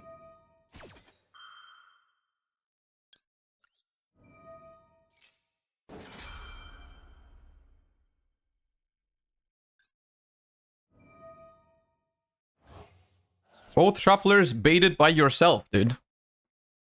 Just baited both of their own shufflers.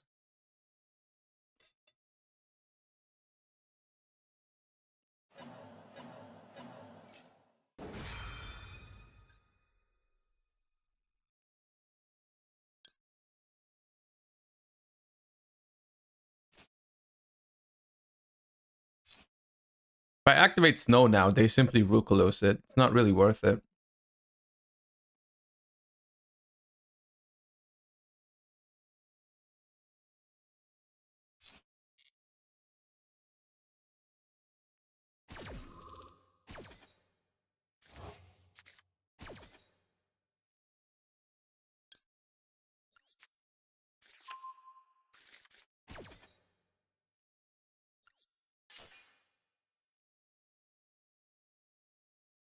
It would not be another max C draw, because Rule Close, if it negates a graveyard effect, you don't have to send anything. You don't need to send anything if you do that.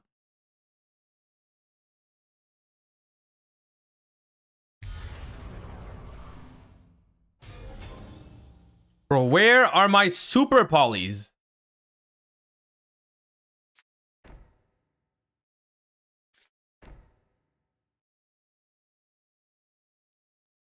I've been drawing super polys like it's my job all day. Where are they?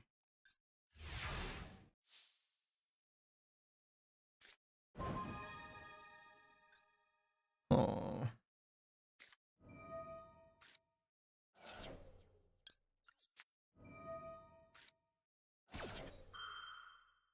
No crime, no crime. Ericos, thank you for the full year. Appreciate you so much. Thank you.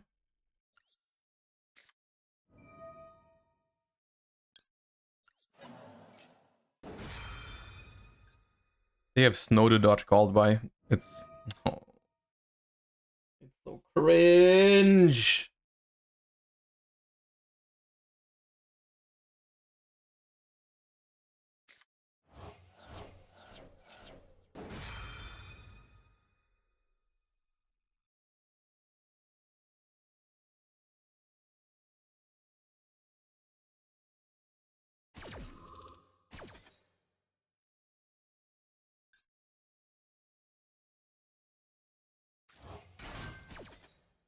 Deck them out? Yeah, I have to. I have to try. What is the card in hand?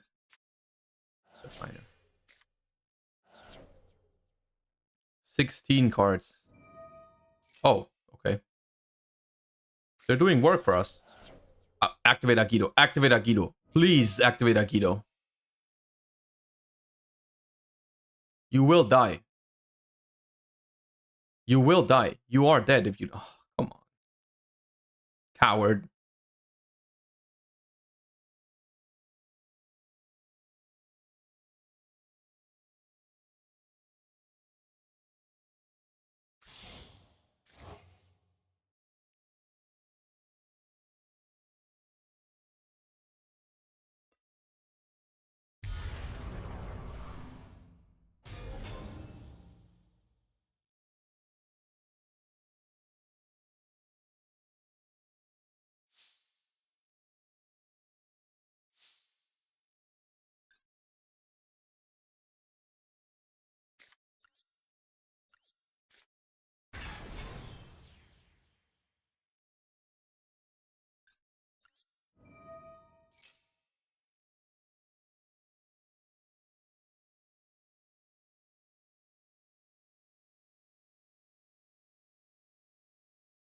I think it's possible to deck them out, but it depends on the other set card. I'm pretty sure if the other set card is something like Super Poly, there's no way. Or Crime. Crime or Super Poly will fuck us up. But the card is unknown. If it's something like Droplet, there could be a world.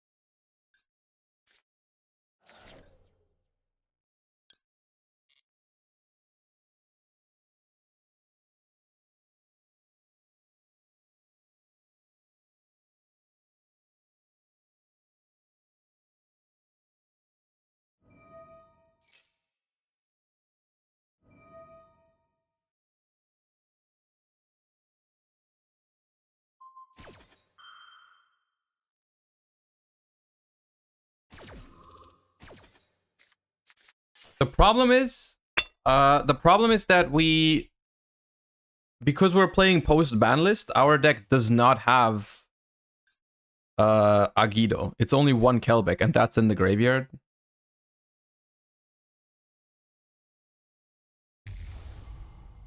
And that is an issue.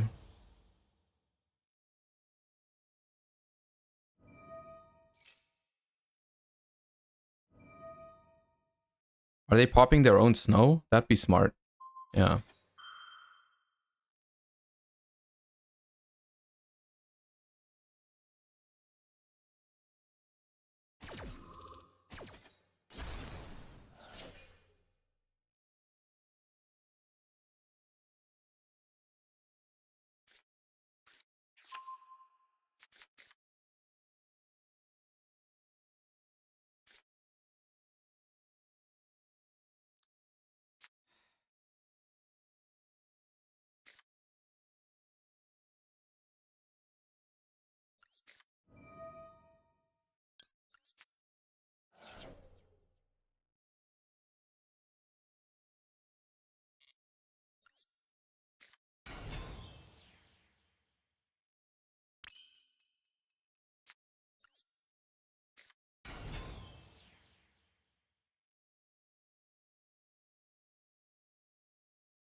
That was just not possible. That was quite simply not possible. They did a lot of things to make it possible for us because they played this very suboptimally, but it was not possible. They were not beatable for us there.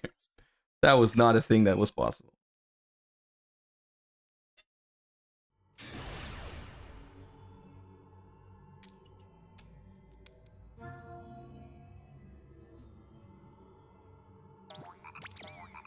Without Maxime, maybe.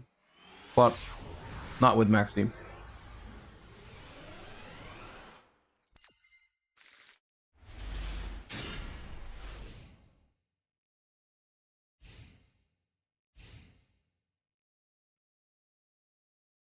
They were playing a better deck, yeah. They are playing free banlist, which is like infinitely better, right?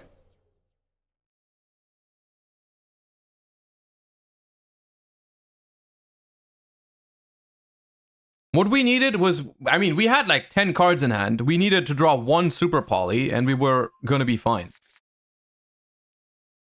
But instead, we decided to draw like all of our punk cards. For the love of God, please. Please!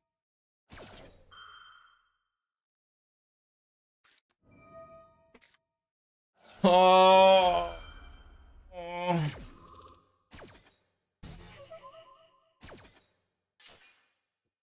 PK Sparks, thank you for the 5 months. Appreciate your prime supporting me in this dark, dark times where we're gonna watch this punk duelist play for like probably 10 minutes. Appreciate that a lot. Thank you.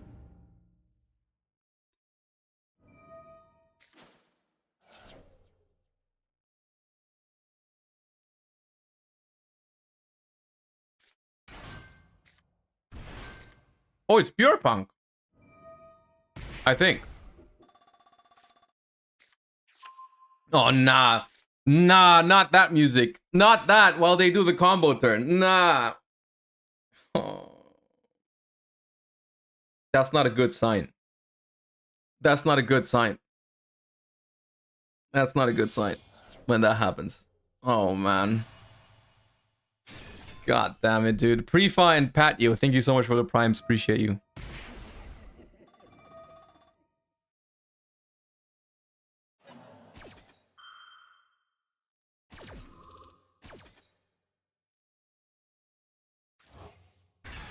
Any idea of doing a watch party for a YCS this month? Yes. If one of the YCSs is streamed, I will watch party it. I simply don't know if they will be.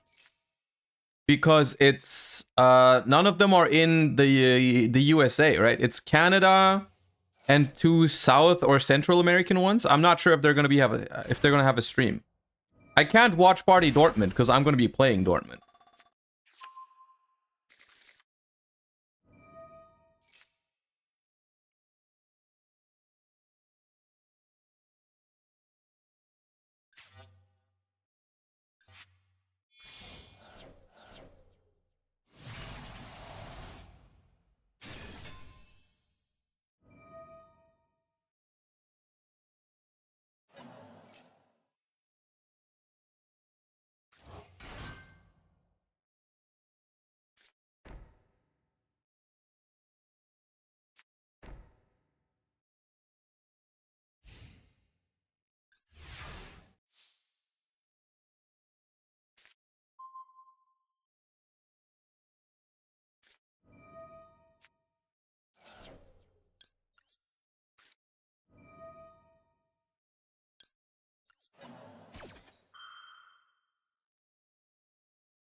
Okay, so they have... I didn't pay attention. They have Dangerous Gabu, which is effect negate. Yeah, it's just an effect negate. Everything else we don't know. Did they search like a Ghost Ogre or something? No.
Now, Foolish into Kelbeck and Rage, or just Foxytune. Foxytune doesn't do shit. It's just this.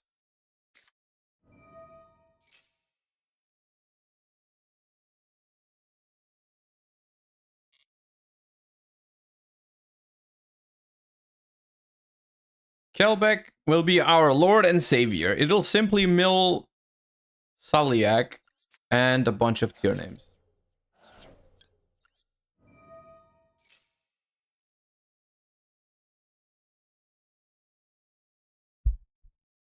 Let's go. Oh, it did mill Saliak. How smart of it. And they milled nothing. So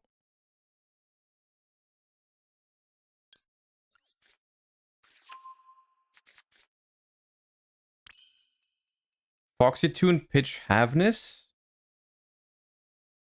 Mm-hmm.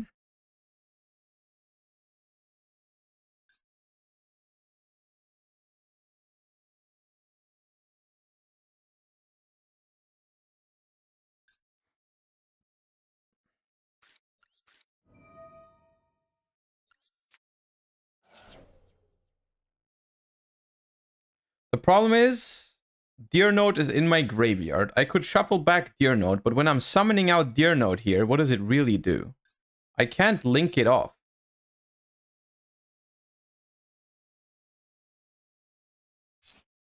Yeah. Oh, I see what I do. Okay, I see. Okay, hold up. Do I have a Zeamin left? I just make sure. Yes. Okay. Zeamin here. Havness effect. I'm gonna make Kid Kalos. They're gonna negate Kid Kalos, obviously. And then I can make Chaos Ruler with Zeamin and Kid Kalos. And then we're cooking. Hold up. The cookage is happening.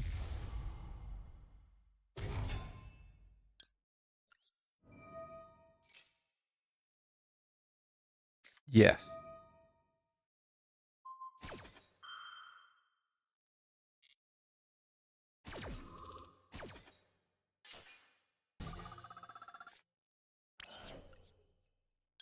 Boom.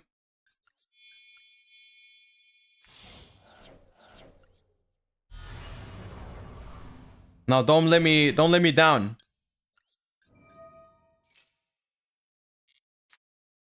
Ash, Fenrir, it's letting me down. Ash, Havness already used. Oh my god, it's let me down. It has let me down. God damn it. Oh.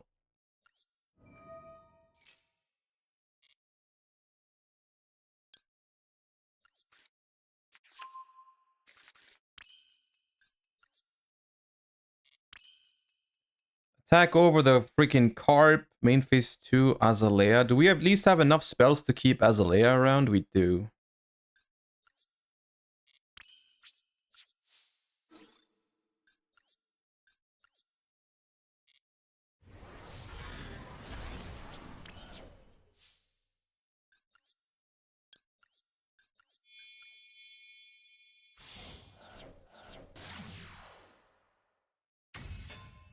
I almost want to kill the field spell. Because that card is kind of obnoxious. The freaking... This thing is not that problematic, is it? I think it's this that's annoying.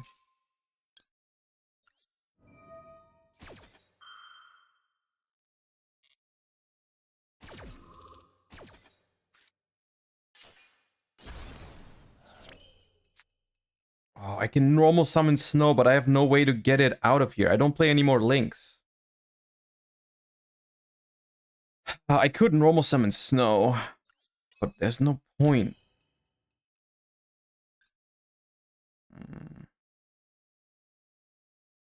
I could set it.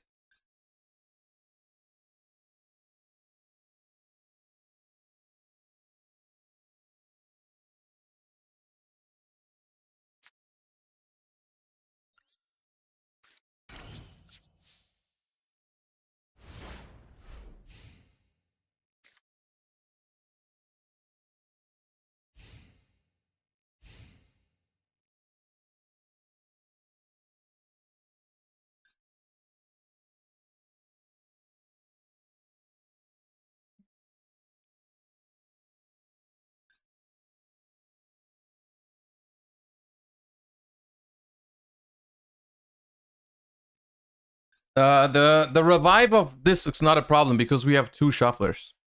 That's why I was not afraid of leaving it around.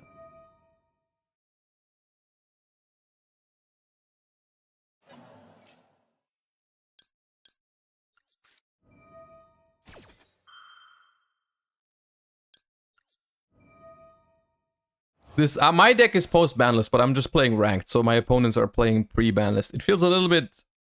It feels harder this way.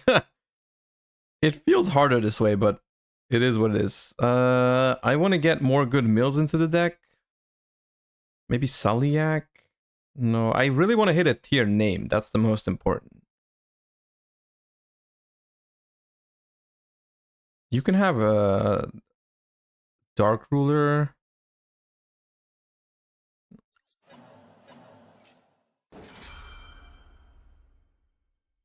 Synchro. Oh, does the Synchro have a graveyard effect? I didn't read. If your opponent activates a card effect in response... Oh. Well, they're going to chain it anyways. But they didn't use it.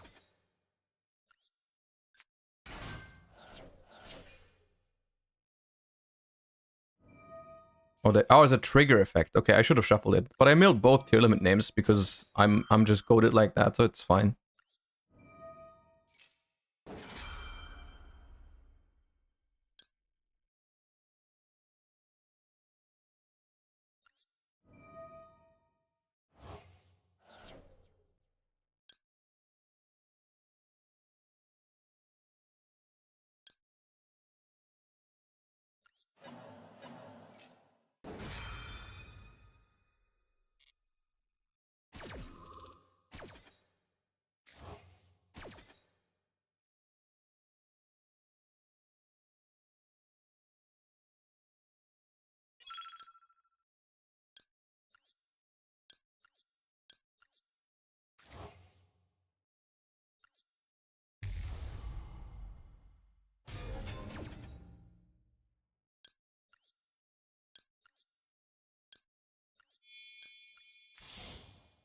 Easy clap.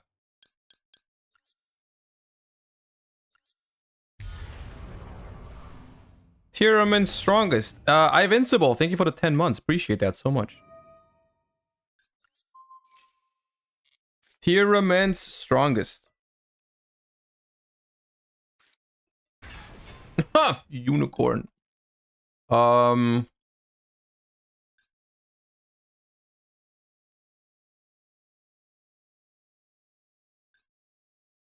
Do I care?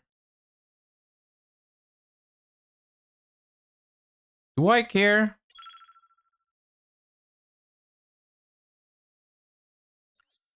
Yeah, let's care.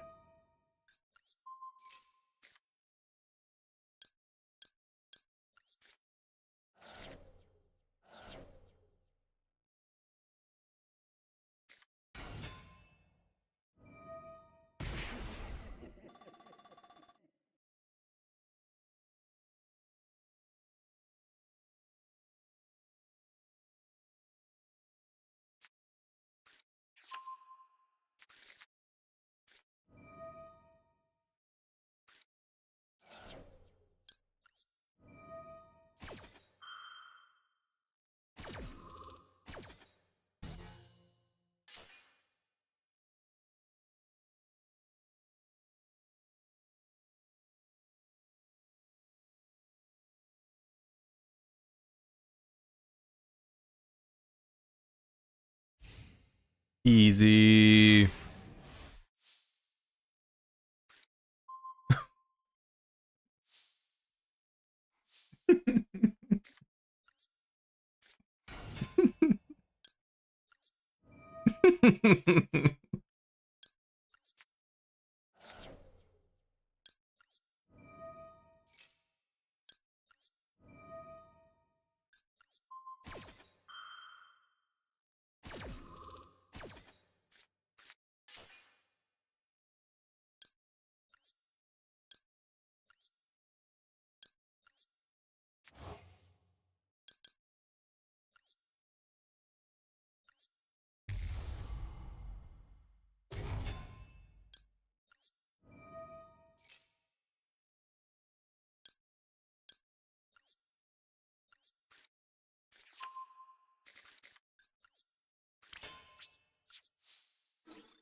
God damn it.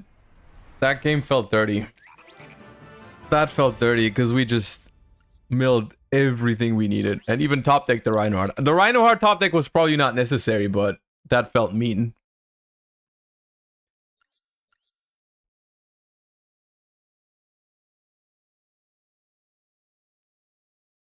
This version does not feel that good of Tearlaments. It does not feel that great.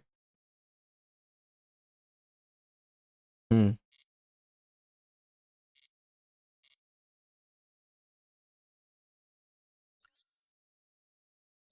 But you're still winning. I am winning games with it. I have a positive win rate. It's not a terrible deck. It just doesn't feel. I'm not satisfied with it. You know what I mean? It's like I'm not saying it's a bad deck, but it doesn't. So it doesn't like convince me. There's a difference. Try Jesse's list, the one with freaking the vanilla tuner. I don't have I don't have 3 unicorns. I only have 1. But we could try it. Yeah. Let's just pull a unicorn. Damn it, only a chaos witch.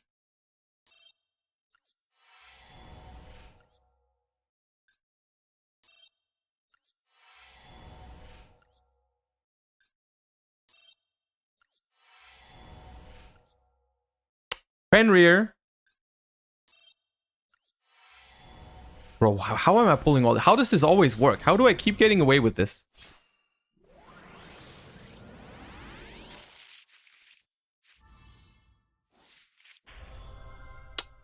The wrong one again. How am I so unlucky?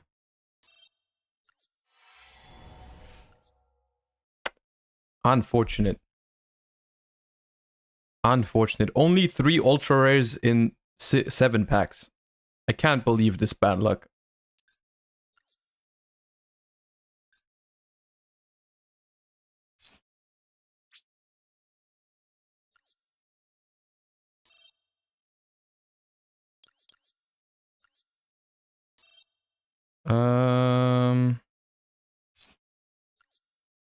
Okay, this can go.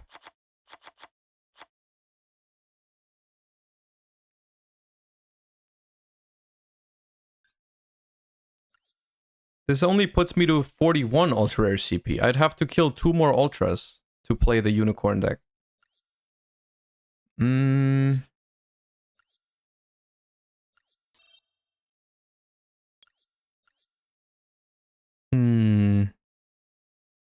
Oh, what the hell? Why do I have this?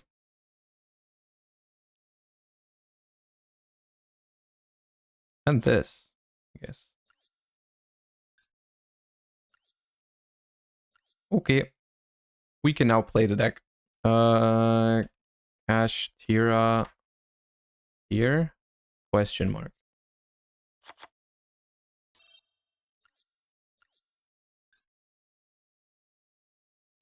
Draco Slayers. I'd be down to play Draco Slayers at some point, but I don't have. Do I have the cards? No. There's like a lot of ultra rares I'm missing. I'm missing this guy. I'm missing. I don't even know if you play this, but I'm definitely missing this. And I have this one, but that's it.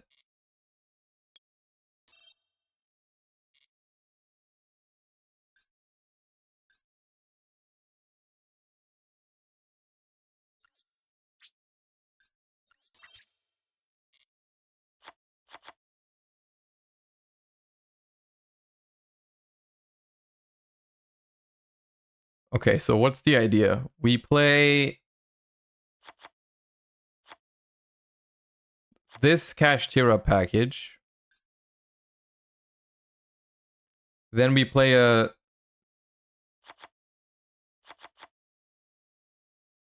Tearlaments package.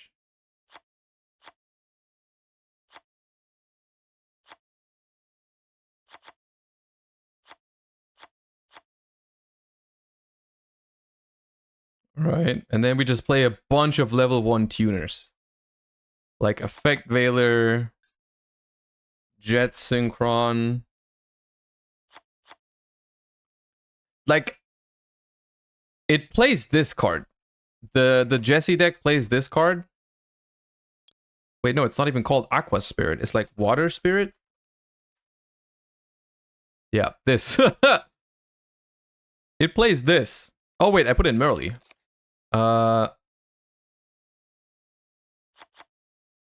I forgot the other tiers. I forgot the legal Tearlaments. This and this.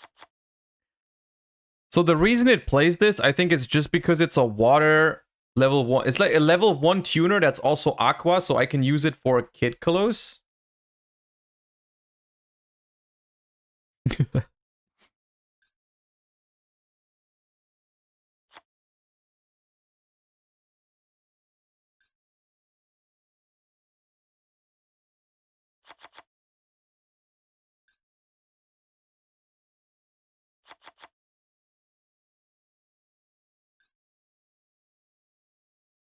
Jesse's list had Super Poly, but I honestly didn't feel like Super Poly was that great in the past games we've made.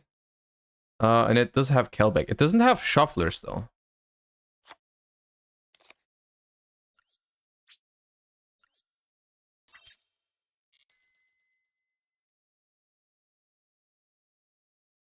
Isn't tuning just better than that vanilla?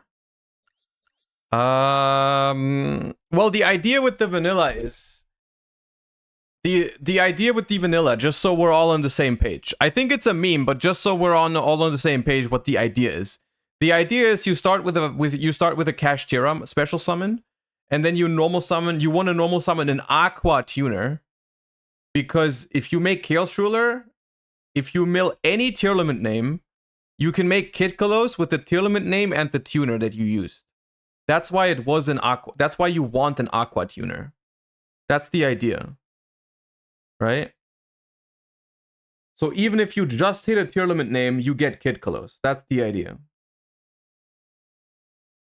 One thing that I'm noticing in these decks is that you don't really have a great way to make use of the Chaos Ruler once you've used it. So I think we should be using Hot Red. The list doesn't have Hot Red, but I think we should. Anyways, there is Mud Dragon, Garura. Although we can't really make Mud Dragon without Super Poly. We can recycle these, I guess, maybe.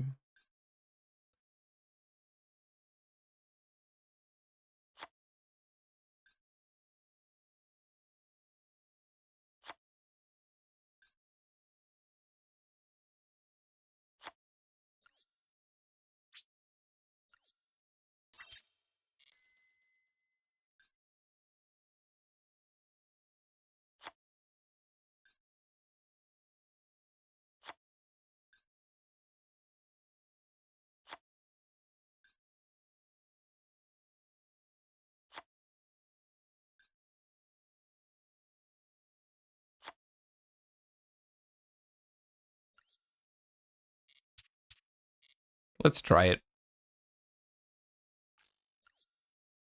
I put in Ashes instead of Super Poly because I think this deck is weaker to Maxi than previous iterations of Tearlaments. I think it was completely fine to not play Ash in current format Tearlament, but in the next format, if you play more combo heavy, I think it should have Ash to beat Maxi. Probably.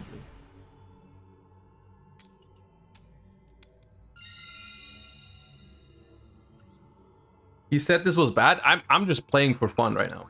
It's completely fine. I just want to dabble around a little bit.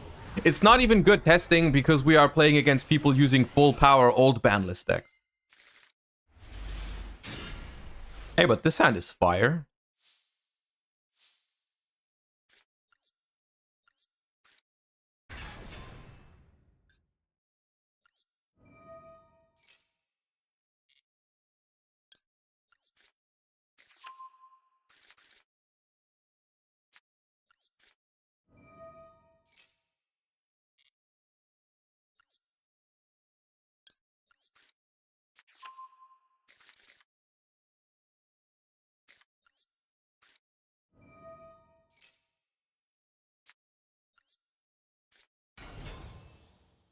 Sharon here? I don't want to... Nah. I think this is the more consistent way to do it. Adding Sharon when there's only 3 other tier names in the deck feels weird to me. We milled Ogre. We are insane with it. Let me just make that clear. We are insane with it. I'm going to activate both here to play around a Bestial.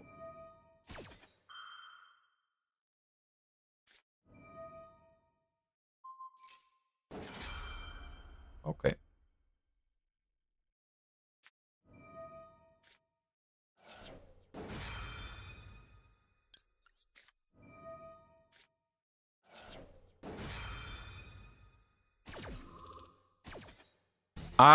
This is slightly annoying because Unicorn is really good against Tearlaments now with one Kid Close. It's really good to be able to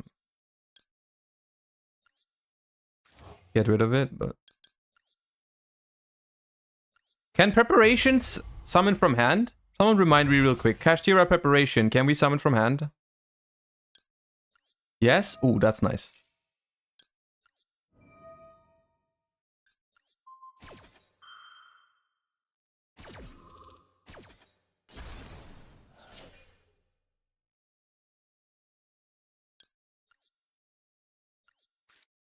I'm not even gonna go for the mill 5. I'm gonna be honest with you. I think the Kid Kalos mill 5 is now better to take on your opponent's turn.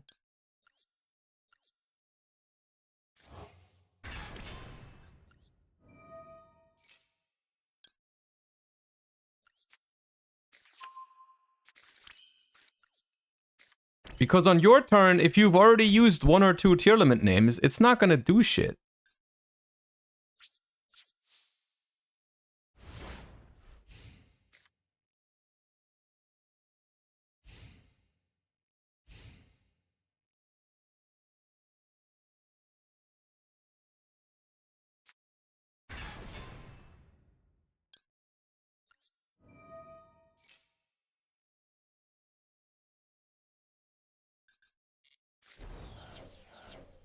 Ooh, we milled Jet Synchron.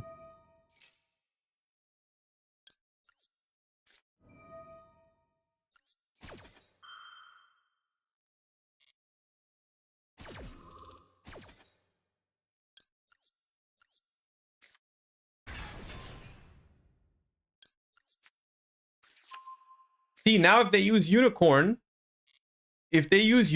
we get to take away their Kid Kalos. Checkmate. Checkmate, idiot. And then I think we use Staliak right here.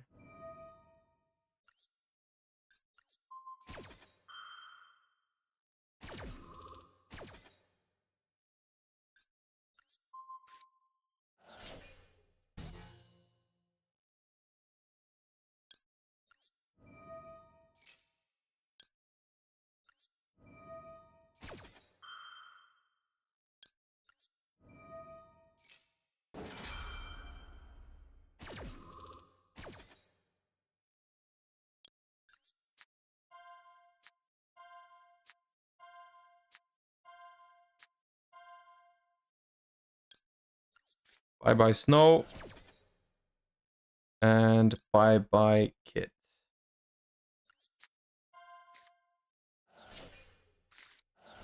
And we mill Snow. Twice. Poggers.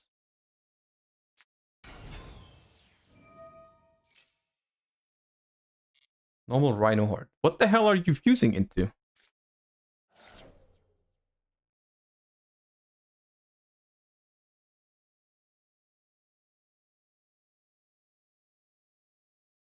Do you think this version is going to be stronger than Punk tier or Danger tier? Look, in all seriousness, the way I'm seeing this is it feels more like an upgraded Tearlaments, Cash Tira deck in Master Duel right now. It's more like a Cash Tira deck with a little bit more oomph, right? It's not really a Tearlament deck. But it's funny. This.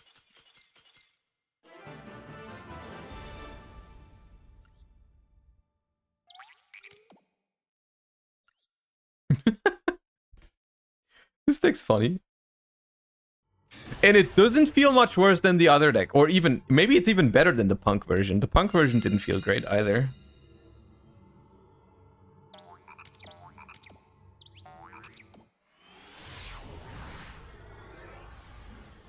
What level are you? I don't even know my level. I think...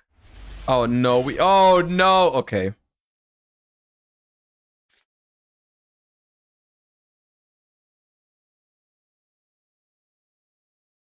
I'm level 33, okay. It's like, it's very... Once you hit level over 30, it's very hard to level. It takes so long. I like, you know... Well, if you had one unicorn, though... If we had one unicorn, though... We would have been popping off.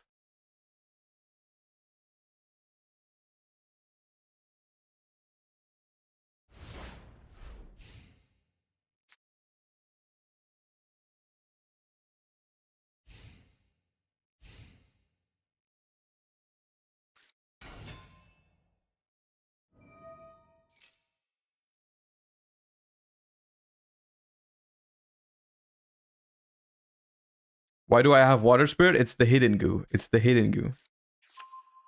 Oh, by the way, we've just hit exactly 27,000 followers. Appreciate you guys. Thank you. Always appreciate when you guys follow the stream to show your support. Thank you.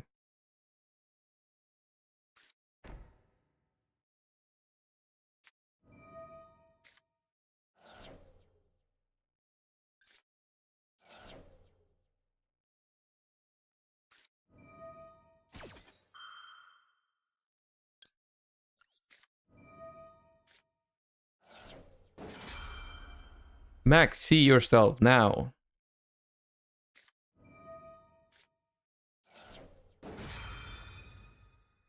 Well, they have everything. Thank God we have Ash. Oh! Next turn. Next turn, chat.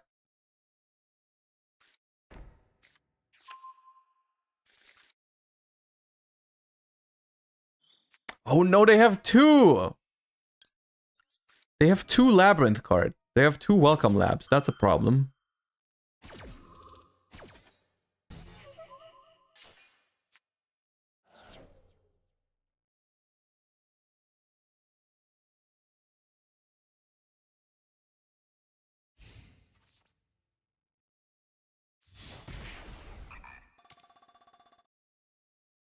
I just need another Ash.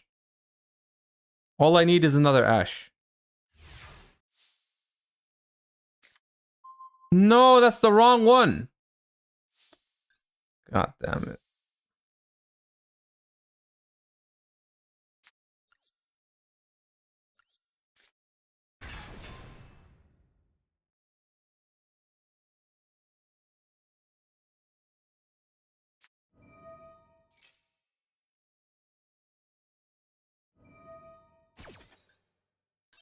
Okay, we lose this one.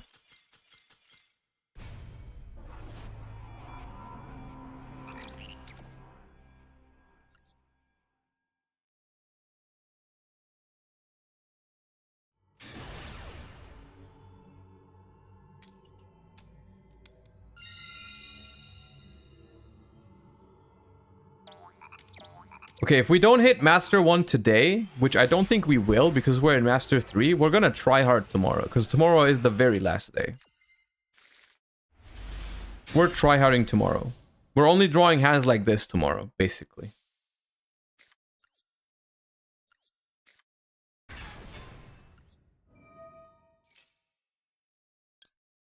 Or we play Glad Beast. One of the two.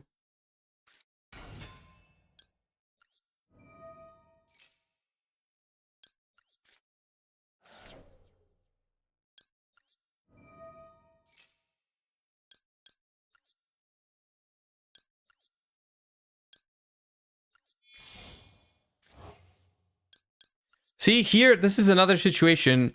I'm pretty sure I'm just going to add Saliak and pass. Because what the hell is the point of going Kid Close tag out if literally all I have no good mills.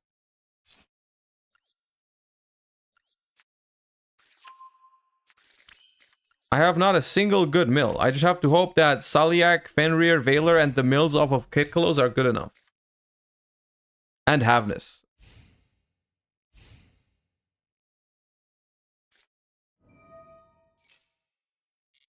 Okay. What's that? Sky Striker? Okay, now you're scaring me.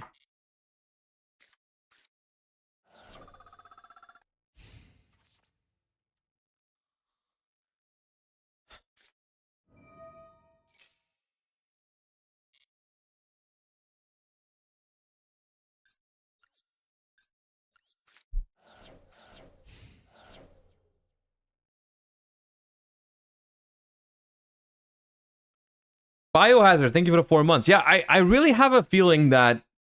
I have the feeling that Tearlaments is going to be fine after ban Merly. I unironically think we can stop complaining about Tearlament now. It is actually Sky Striker. That's crazy.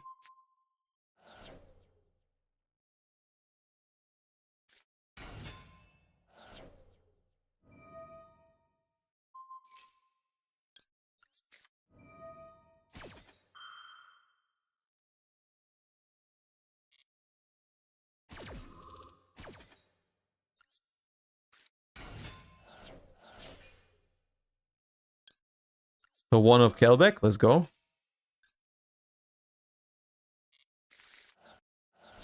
Oh no, we milled Engage for them. And we milled nothing. We milled our only copy of Birth and we don't play a Shuffler. We've played ourselves. We gave them Engaging Grave. Oh no. And our Birth is gone. Phenomenal. And we don't play Shufflers. We can't get it back. Oh, thank you for making room for my unicorn. That's nice of you.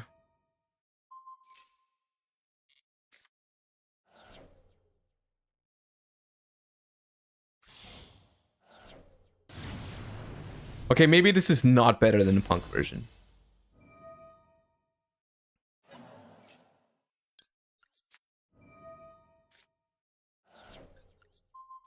Also, we milled Ray for them. This was a complete disaster. They also have Ray now. It's everything went wrong. Everything that could have gone wrong went wrong. Yeah, we'll top deck Water Spirit. If we top deck Water Spirit, the world is fine. Afterburner kick W.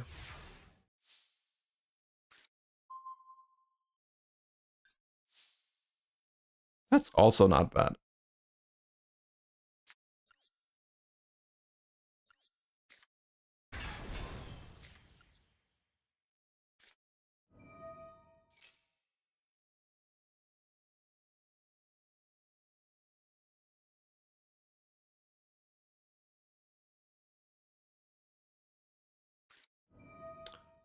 Grief can summon from grave? Oh my god.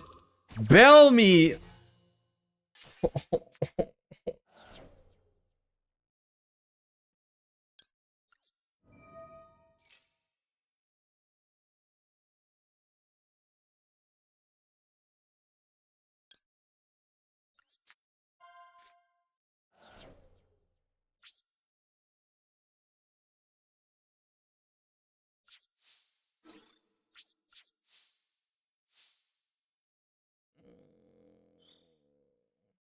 Welcome back, Havness.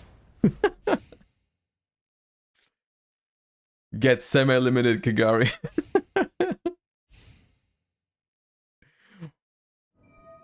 Oh god. Watch, they're gonna trigger my unicorn. They're gonna trigger my unicorn before summoning Kagari. Trust.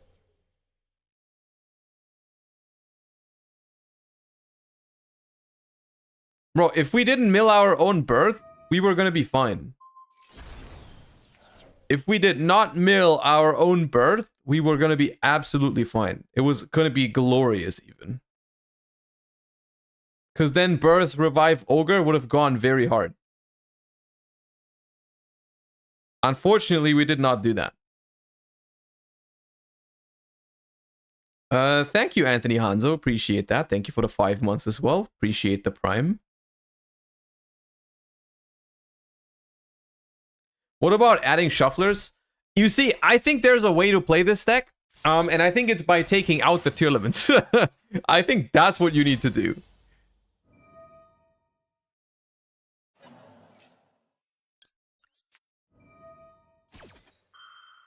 I think when tier cash comes, this deck is still very weird. Oh yeah, with like the field spell and Tearlaments cash tier up, hell yeah. For sure. Facts. It's fine. We're simply milling Sharon. We did mill Sharon. And Scream.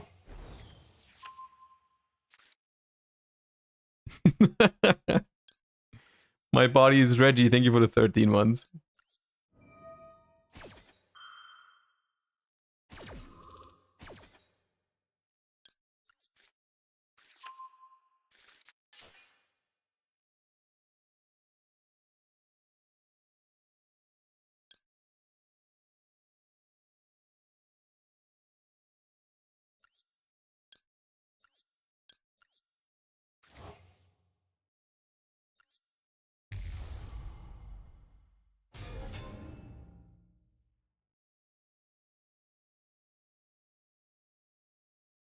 I forgot their extra deck. Did they play 2 Zeeks? IK Falcon, thank you for the tier 1. Appreciate that. For 6 months. Appreciate that a lot. Thank you.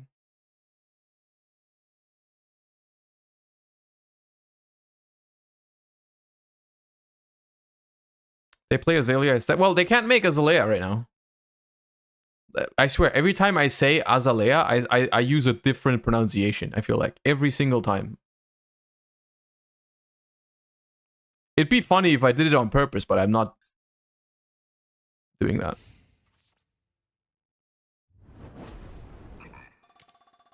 Ha! Rule Colo's hidden effect! We're beating the Sky Striker!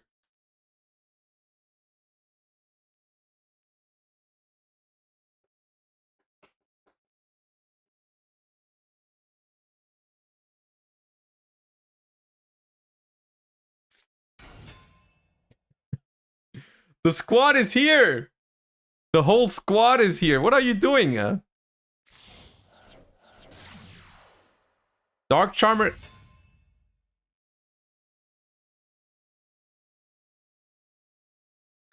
That's not the best idea. Use it. No, use it! Ah, coward.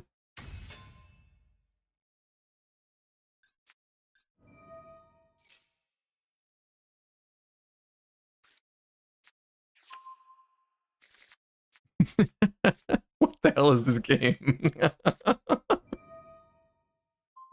No, my rule closed. Give it back. Now, what do you make? What do you even have?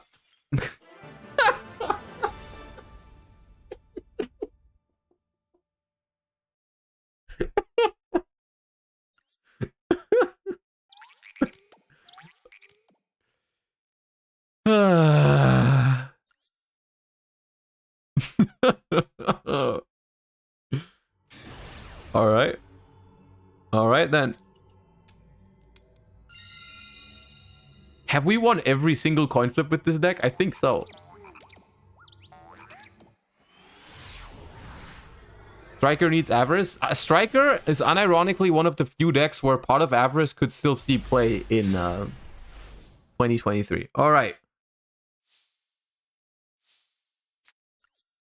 Ogre pass.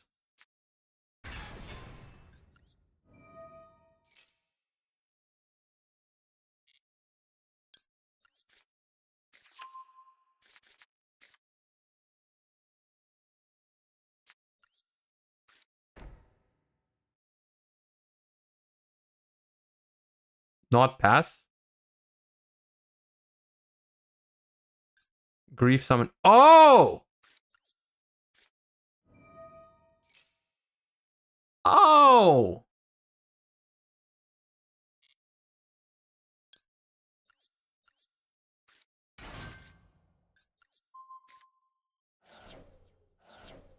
Oh, I see. Hmm. Well, now we pass. But that Ash was going to negate our Max C. So now the Max C is going to resolve. Nothing is going to stop my Max C from resolving now.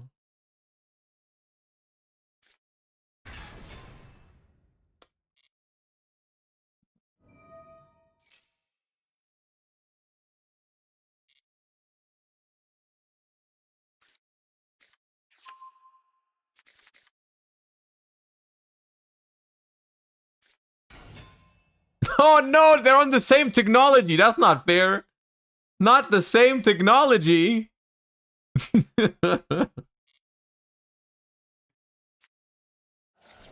That's not fair. They're using our own weapons against us. Why don't you draw face Maxi with cash running? I would if I had a solid board, but I was like, if I just Maxi with this hand and they just pass, I have literally nothing. And I can't really draw anything other than another Rhino Heart. That's why I didn't Maxi. I felt like I was going to need some draws off of it. It was just unfortunate that they played Kashtira and opened that card. Turns out I would have top decked the play, but, you know.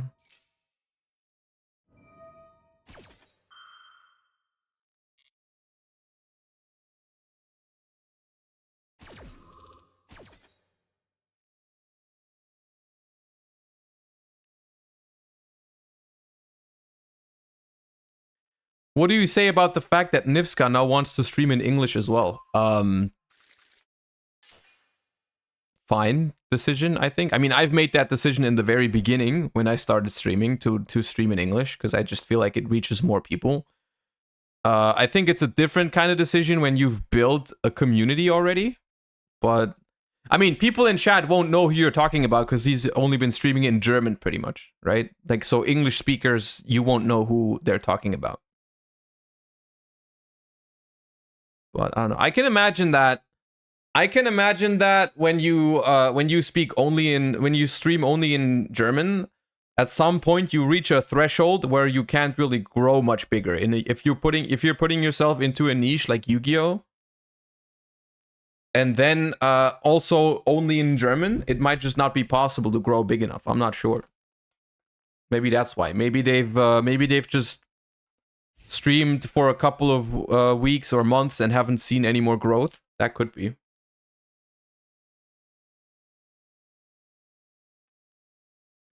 So I think it's understandable. Although I can also understand the people that are sad about it, probably. Because I can imagine a lot of people in his community might only speak German. But no, it is what it is. Indian language only Digimon streamer. Unironically, that wouldn't even be that bad. I'm pretty sure Indian has a lot of people. It'd be more like what's like a very small like I don't know, Dutch Digimon streamer. That'd be tough, I can imagine.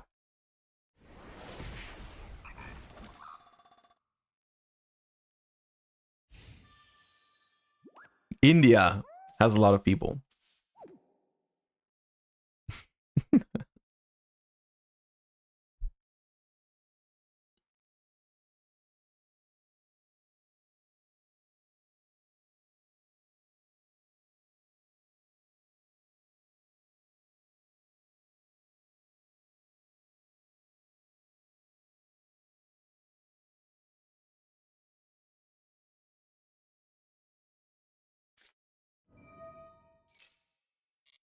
We're being completely annihilated, by the way.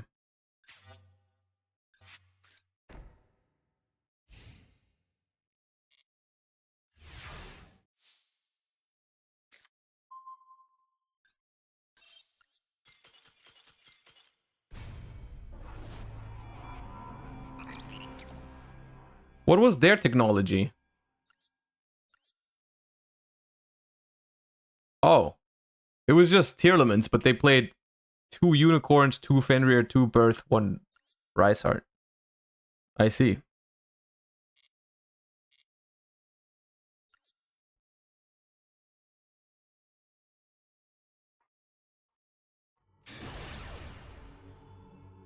Last day of Merly? The last day of Merly is tomorrow, no?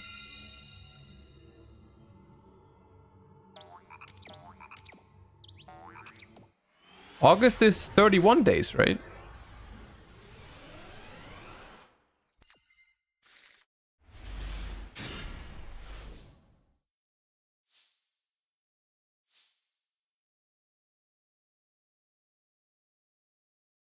See, this is the kind of hand we need to be drawing. We've been drawing the wrong hands. This is what we needed to do. We've just not done it correctly. We have not played the deck correctly. Now we are aware of what we need to do. And now also what we need to do is we're going to mill... with Scream, we're simply going to mill Jet Synchron to make Chaos Ruler. Watch.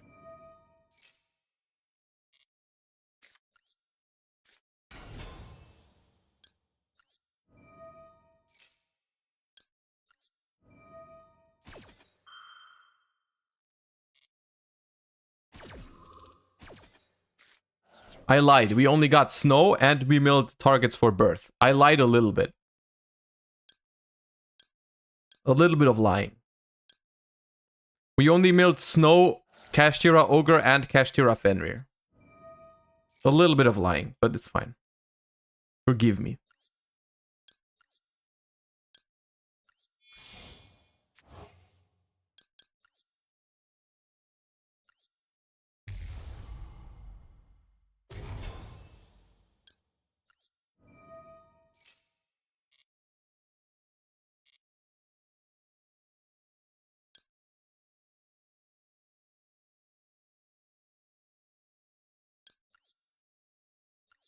We go big. We grief. I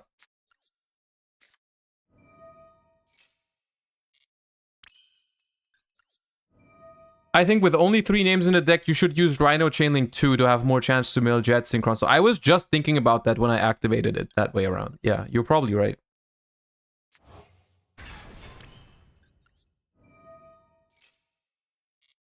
Would you ever consider playing a legacy deck? What is a legacy deck? What does that mean?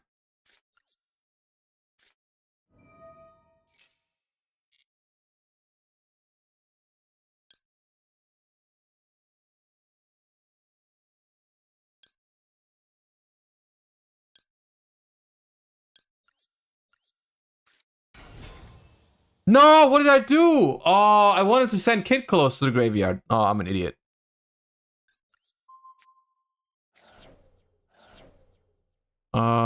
It's not that bad. I can just kick close target itself. It's fine. Doesn't make a difference actually. It works.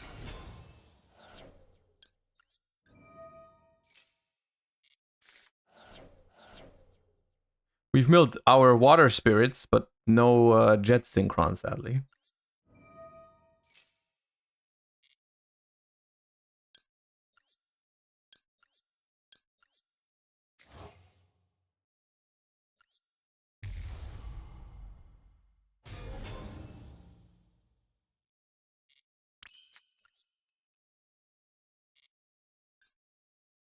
There's no way I make Mind Hacker, right? Ooh, I could do something. I could go Mind Hacker and then banish with Snow to get targets for preparations.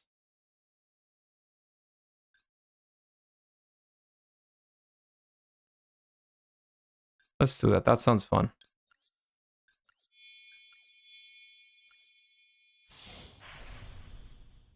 Show me that extra.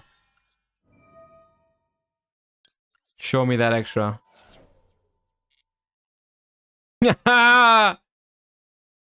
Tearlament Andy. Let's go. Bob.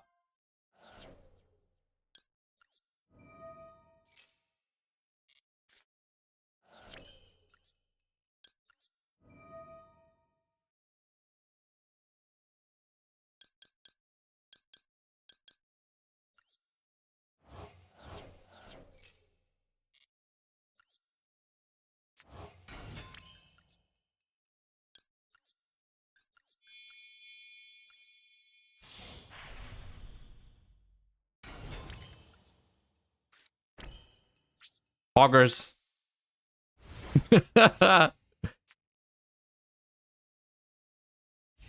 Oh, I forgot to shotgun Dweller. Let me quickly do that. Standby phase Dweller. Snow is the only card in our graveyard. No. No! No! Why is everyone playing evenly today?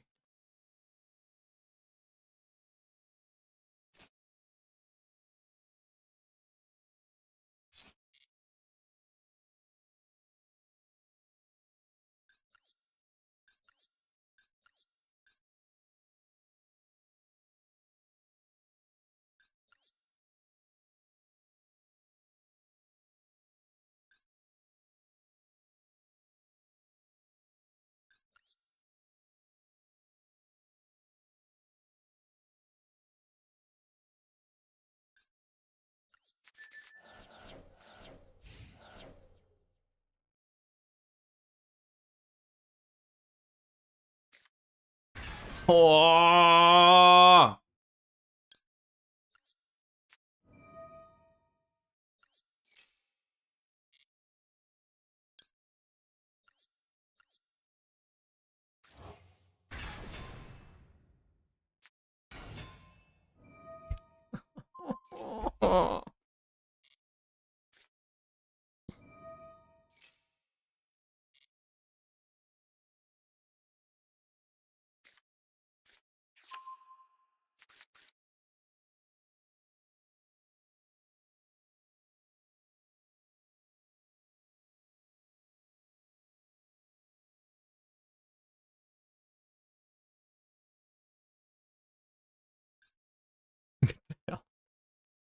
Stop doing this to me. I'm not enjoying this.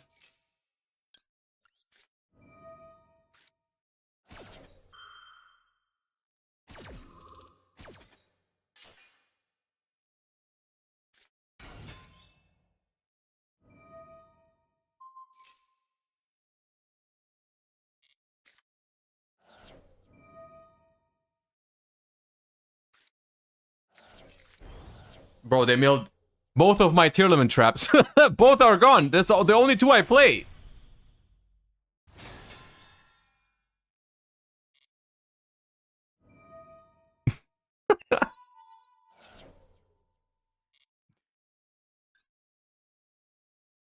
Oh my god, everything is banished face down because of evenly. We're gonna get destroyed by Mind Hacker.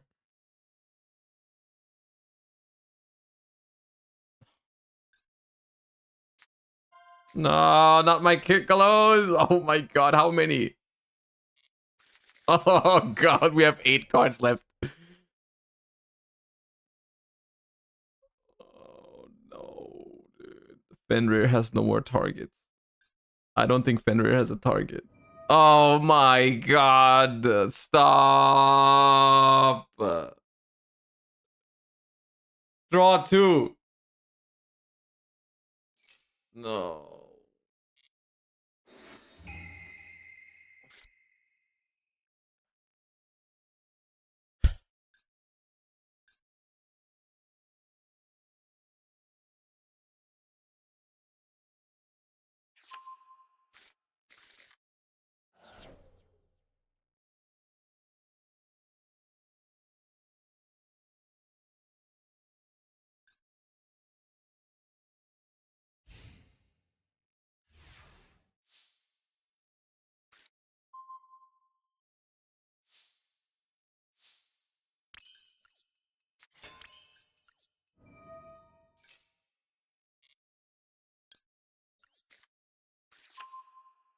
Okay, we have 7 cards left in the deck. That means we go for Chaos Ruler.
Oh no, my headphones died.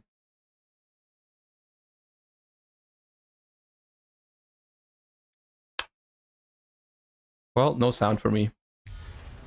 You guys still have sound, right? I don't have sound now.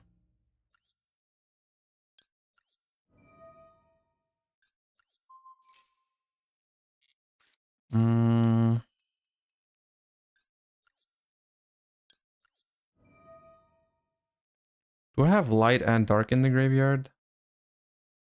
Ooh, I don't have a dark monster. That's unfortunate.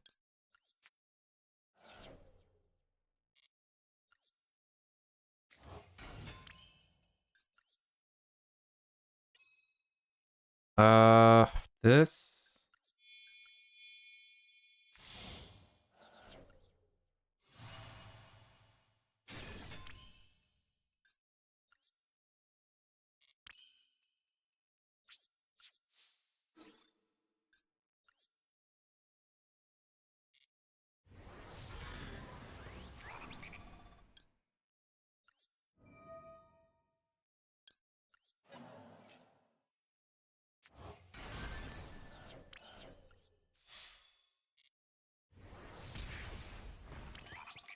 That's it, right? We win. There's no way.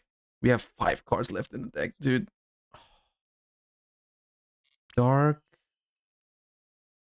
I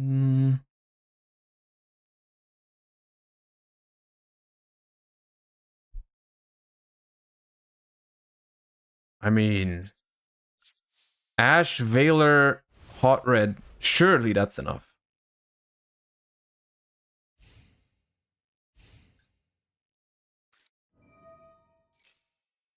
Sharon.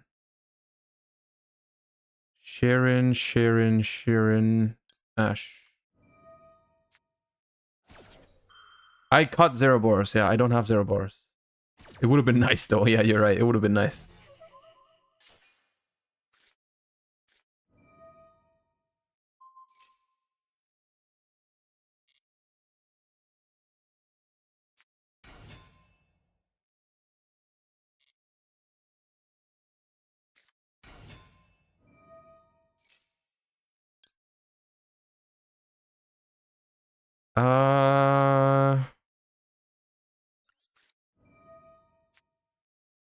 Veiler.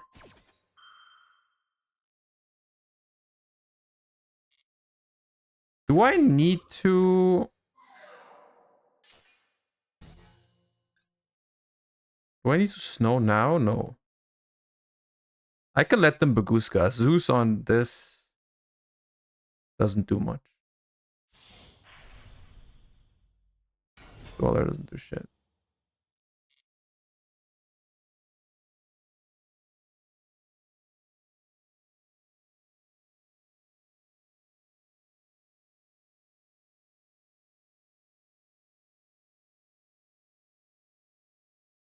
Redoer can trigger Rhino? Yeah, but they can't really make anything.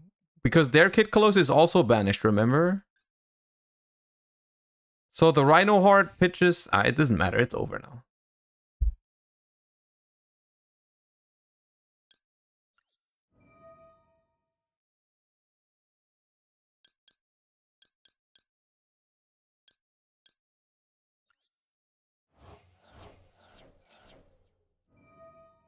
That's not how that card works, but sure. Also, you've just done the craziest detach of my life, but okay.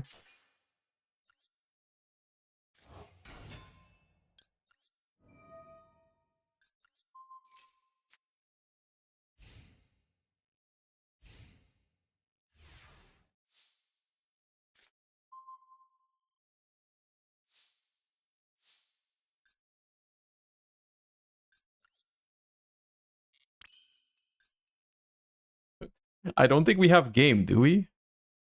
Do I have game? Um,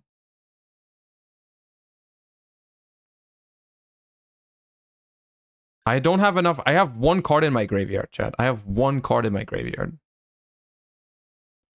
But I have game.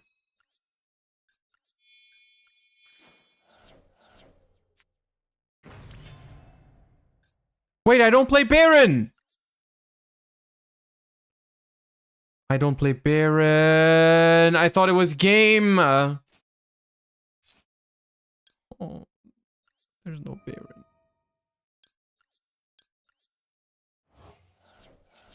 I thought it was just this and then make Baron. Is it still game? Dark? Oh, it's still game. Thank God. Extended BM. Extended BM. It's fine. It's fine. Give me your mind hacker. This is the most convoluted game ever played. Dweller's 1400 defense. Oh my god. Everything under control. Everything under control. Never even close. I don't know who doubted. I honestly don't understand who doubted. Like, very weird if you doubted us there. It was never really close.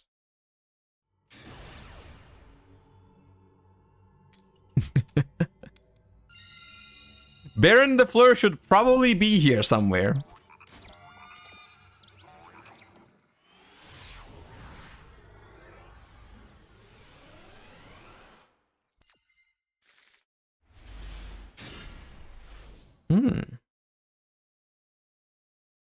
I just want to pull this off once, but it's probably never gonna happen.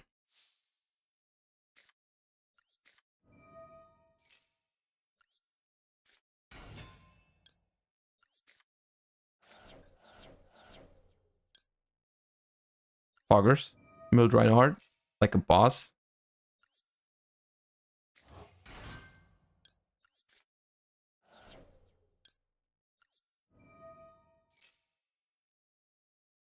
Uh,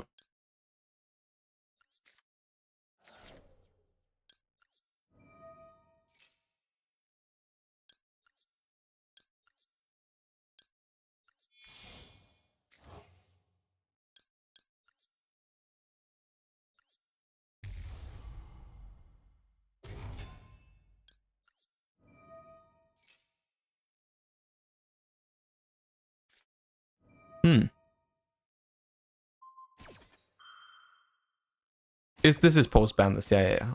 Absolutely. Post ban list. Post ban list. We have Jet Synchron, but what the hell does Jet Synchron do for us here? Nothing. I don't think. Normal summon. We could just hope they're playing tier as well.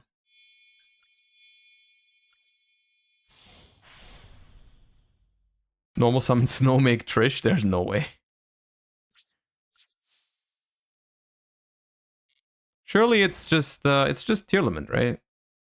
And Dweller is gonna screw them up.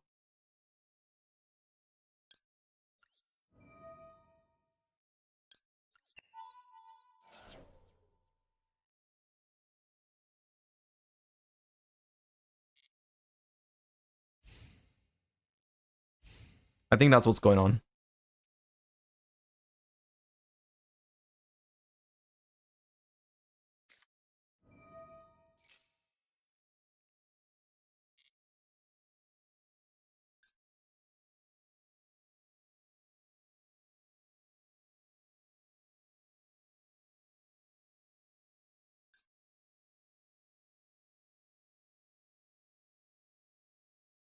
Well, Dweller is not bad against DDD, is it?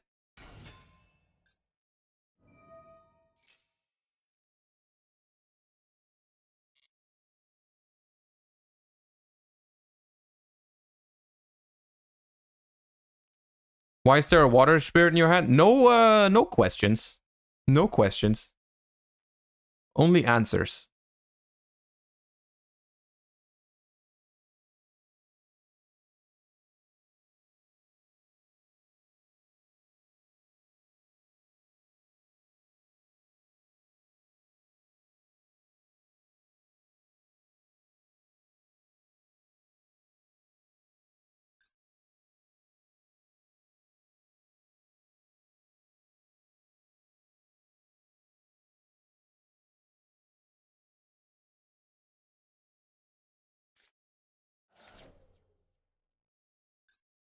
Oblivion King.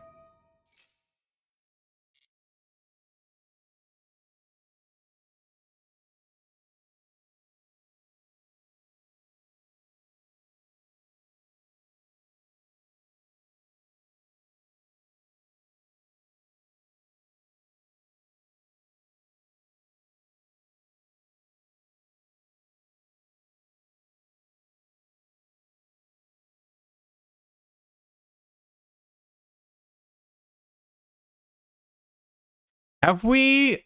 We haven't done Chaos Ruler a single time with this deck, right? Not a single time has this shit worked. I'm just thinking about it now, like for the past hour or whatever we've been playing this, and it's not worked a single time. On the first turn. Last time we did it like turn 15 or something.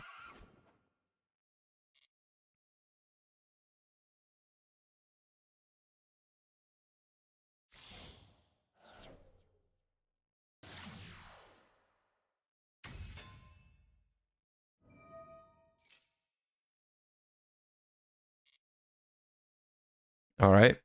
They get pendulum scales. Maybe the deck list is not good. Oh, the deck list is definitely not good.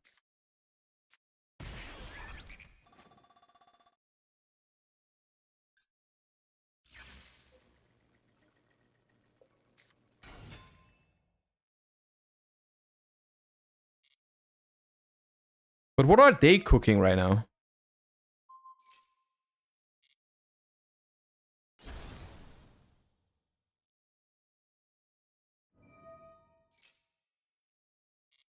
Like, what's...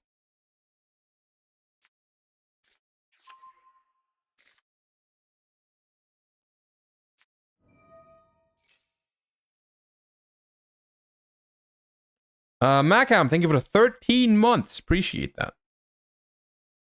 The problem at using Snow is that if I want to use Snow, I have to banish every single card I own. Because I have 5 cards in the graveyard, including Snow. So I have to banish 4 from my grave, and then this, and this. Which is not that funny, the more I think about it.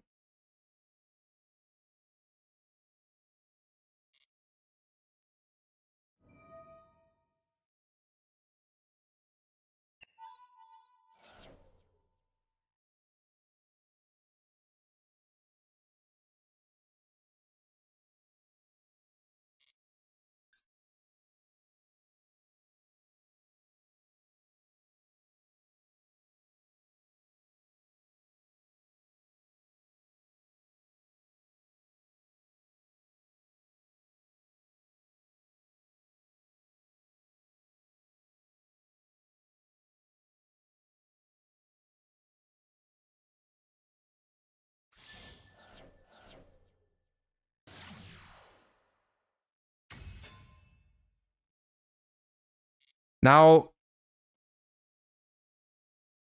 what the hell is happening?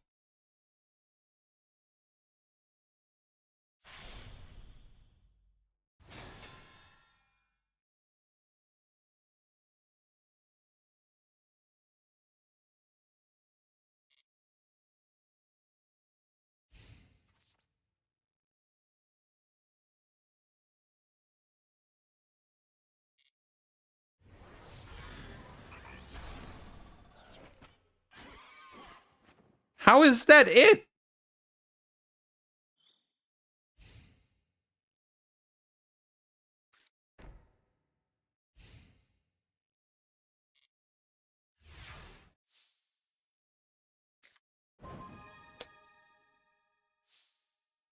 Oh my god.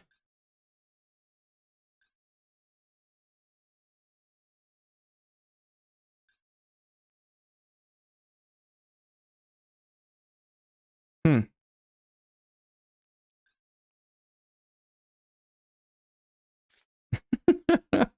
Dude, why is there a water spirit?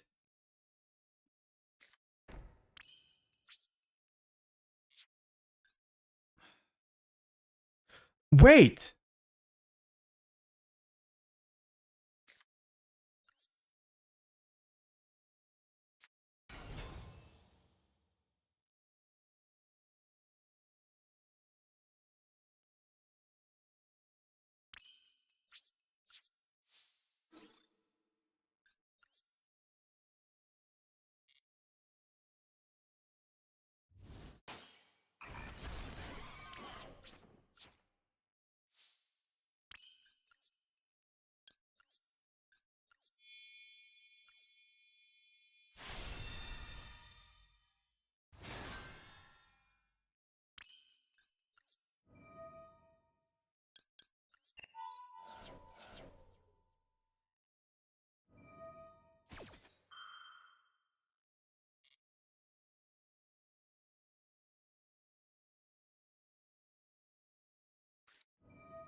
No, not my snow.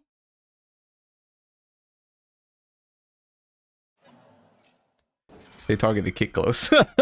They did not target my snow. Why did you do that?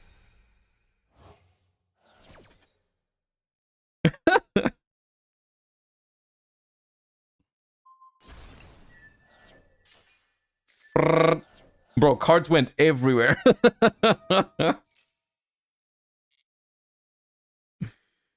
um. Hmm.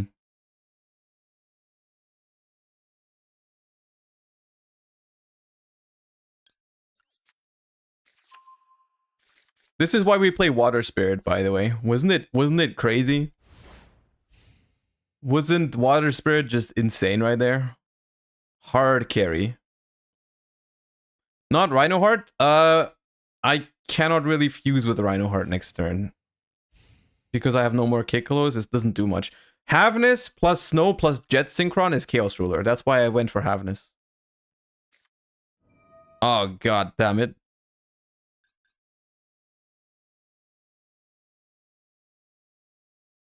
Can you banish Pendulum cards from your extra deck for Prosperity?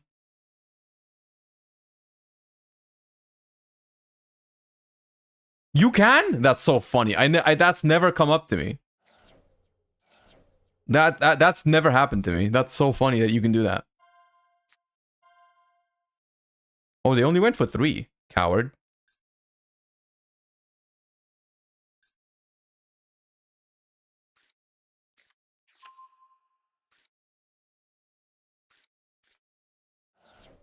This does nothing.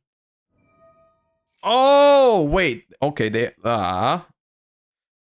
Right. They have a graveyard. That's inconvenient. Inconvenient.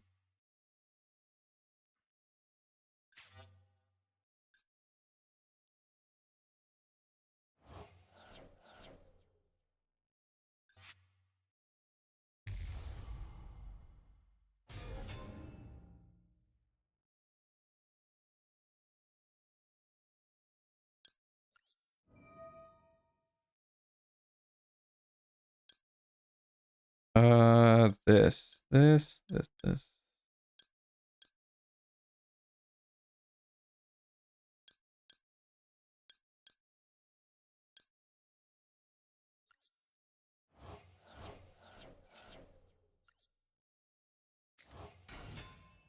Oh, 7 water spirits.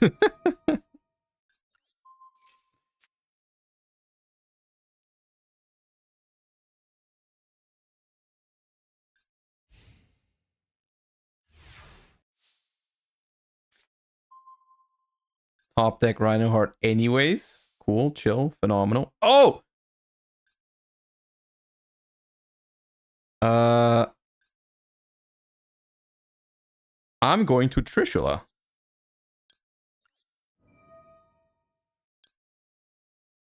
Am I? Trishula or Chaos Ruler? Trishula or Chaos Ruler? What's more based?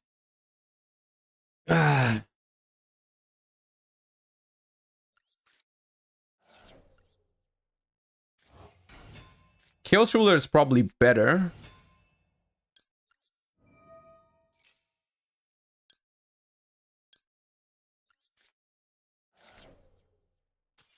Oh, come on. They let me do neither. Cringe behavior. Absolute cringe behavior. Let me tell you that much. One more win until Master 2. Let's go.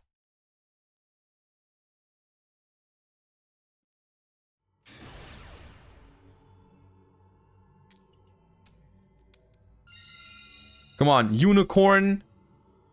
Water Spirit. Perlo Rhino. Ash. Let's go.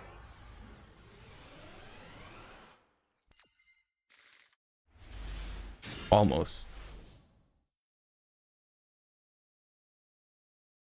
Bro, I have no more Tearlament names in my deck. There's like one Havness left.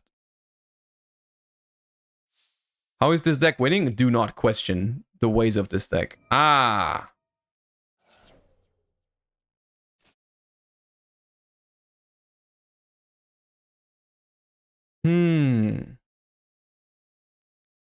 If I Ash this, I go Rhinoheart. Honestly, I only want to summon once anyways.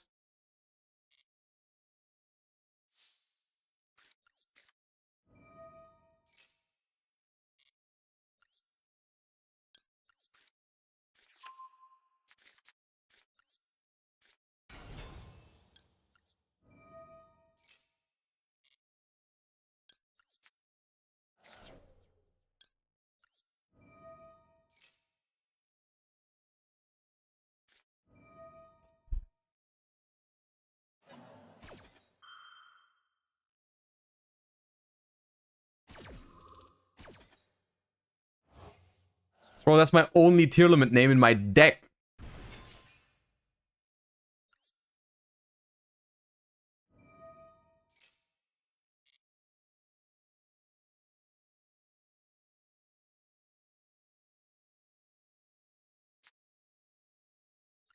I guess I should have ashed the Maxi. Now I'm in trouble.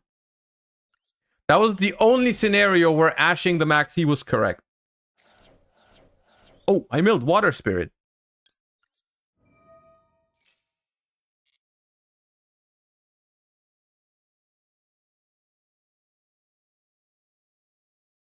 What do you have now?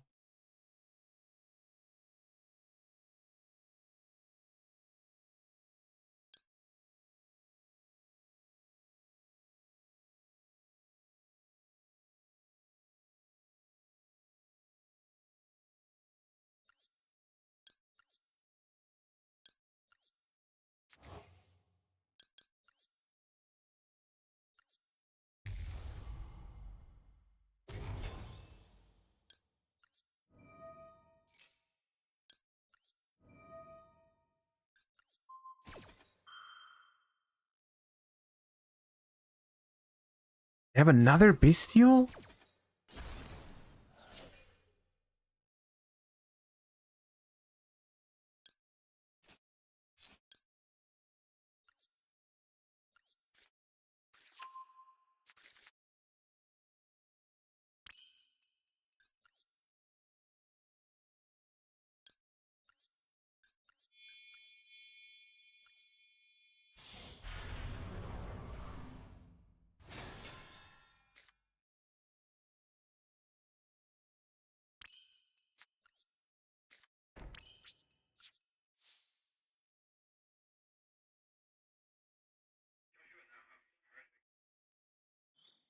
Team only duels. Thank you for the 10 months.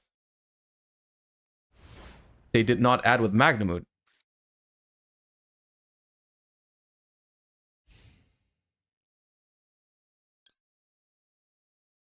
Okay. They just have all of them in the hand. Nice. Give me a trap card. Be a little good little boy redoer and give me a trap card. You're maxing.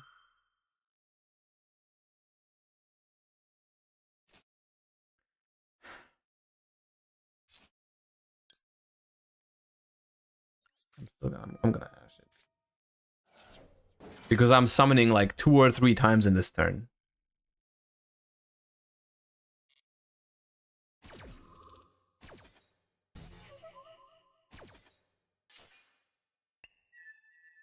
Ah, Merly, cheating! 30 cheater.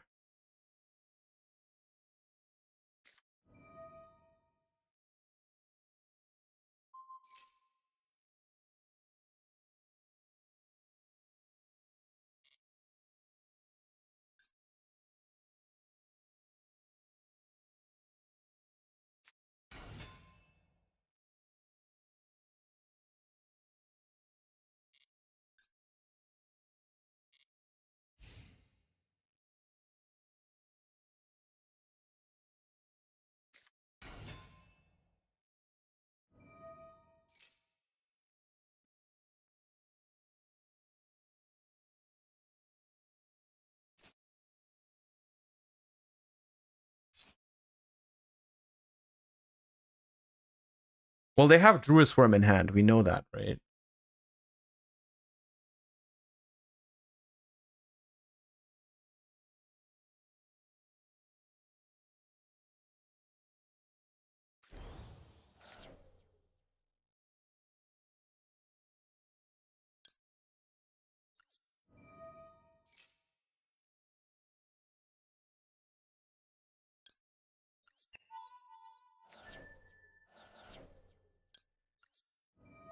This can't get Bestial. That's the good thing. They have to use a Shuffler for this, and that lets us use Perla Rhino.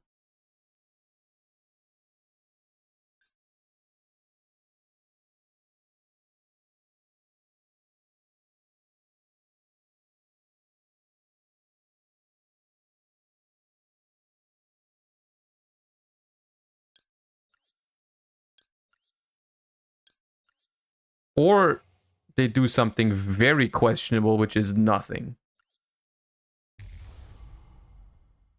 Uh...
Tearlaments at its peak.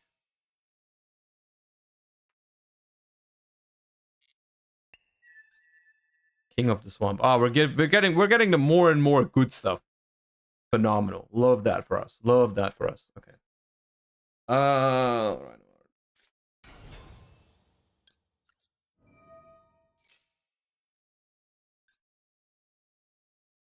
It was probably Kid Kalu's tag out in the Reinhardt, probably, but it's fine. Shireen, let's go.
That game was crazy. That was impressive to still lose that.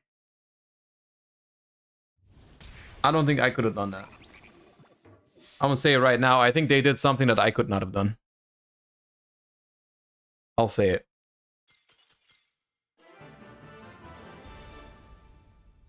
That was crazy. Nice. All right. I'll show you the deck really quick, but don't look at it for too long. Don't look at it for too long. It's gonna hurt. The longer you look at it, the more it's gonna hurt.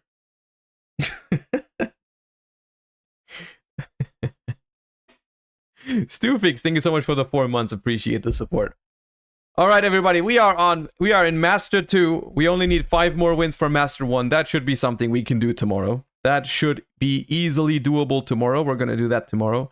Until then, thank you guys so much for watching. I will see you guys tomorrow. Let me see where I can send you guys to. Let me see who's live streaming this game right now.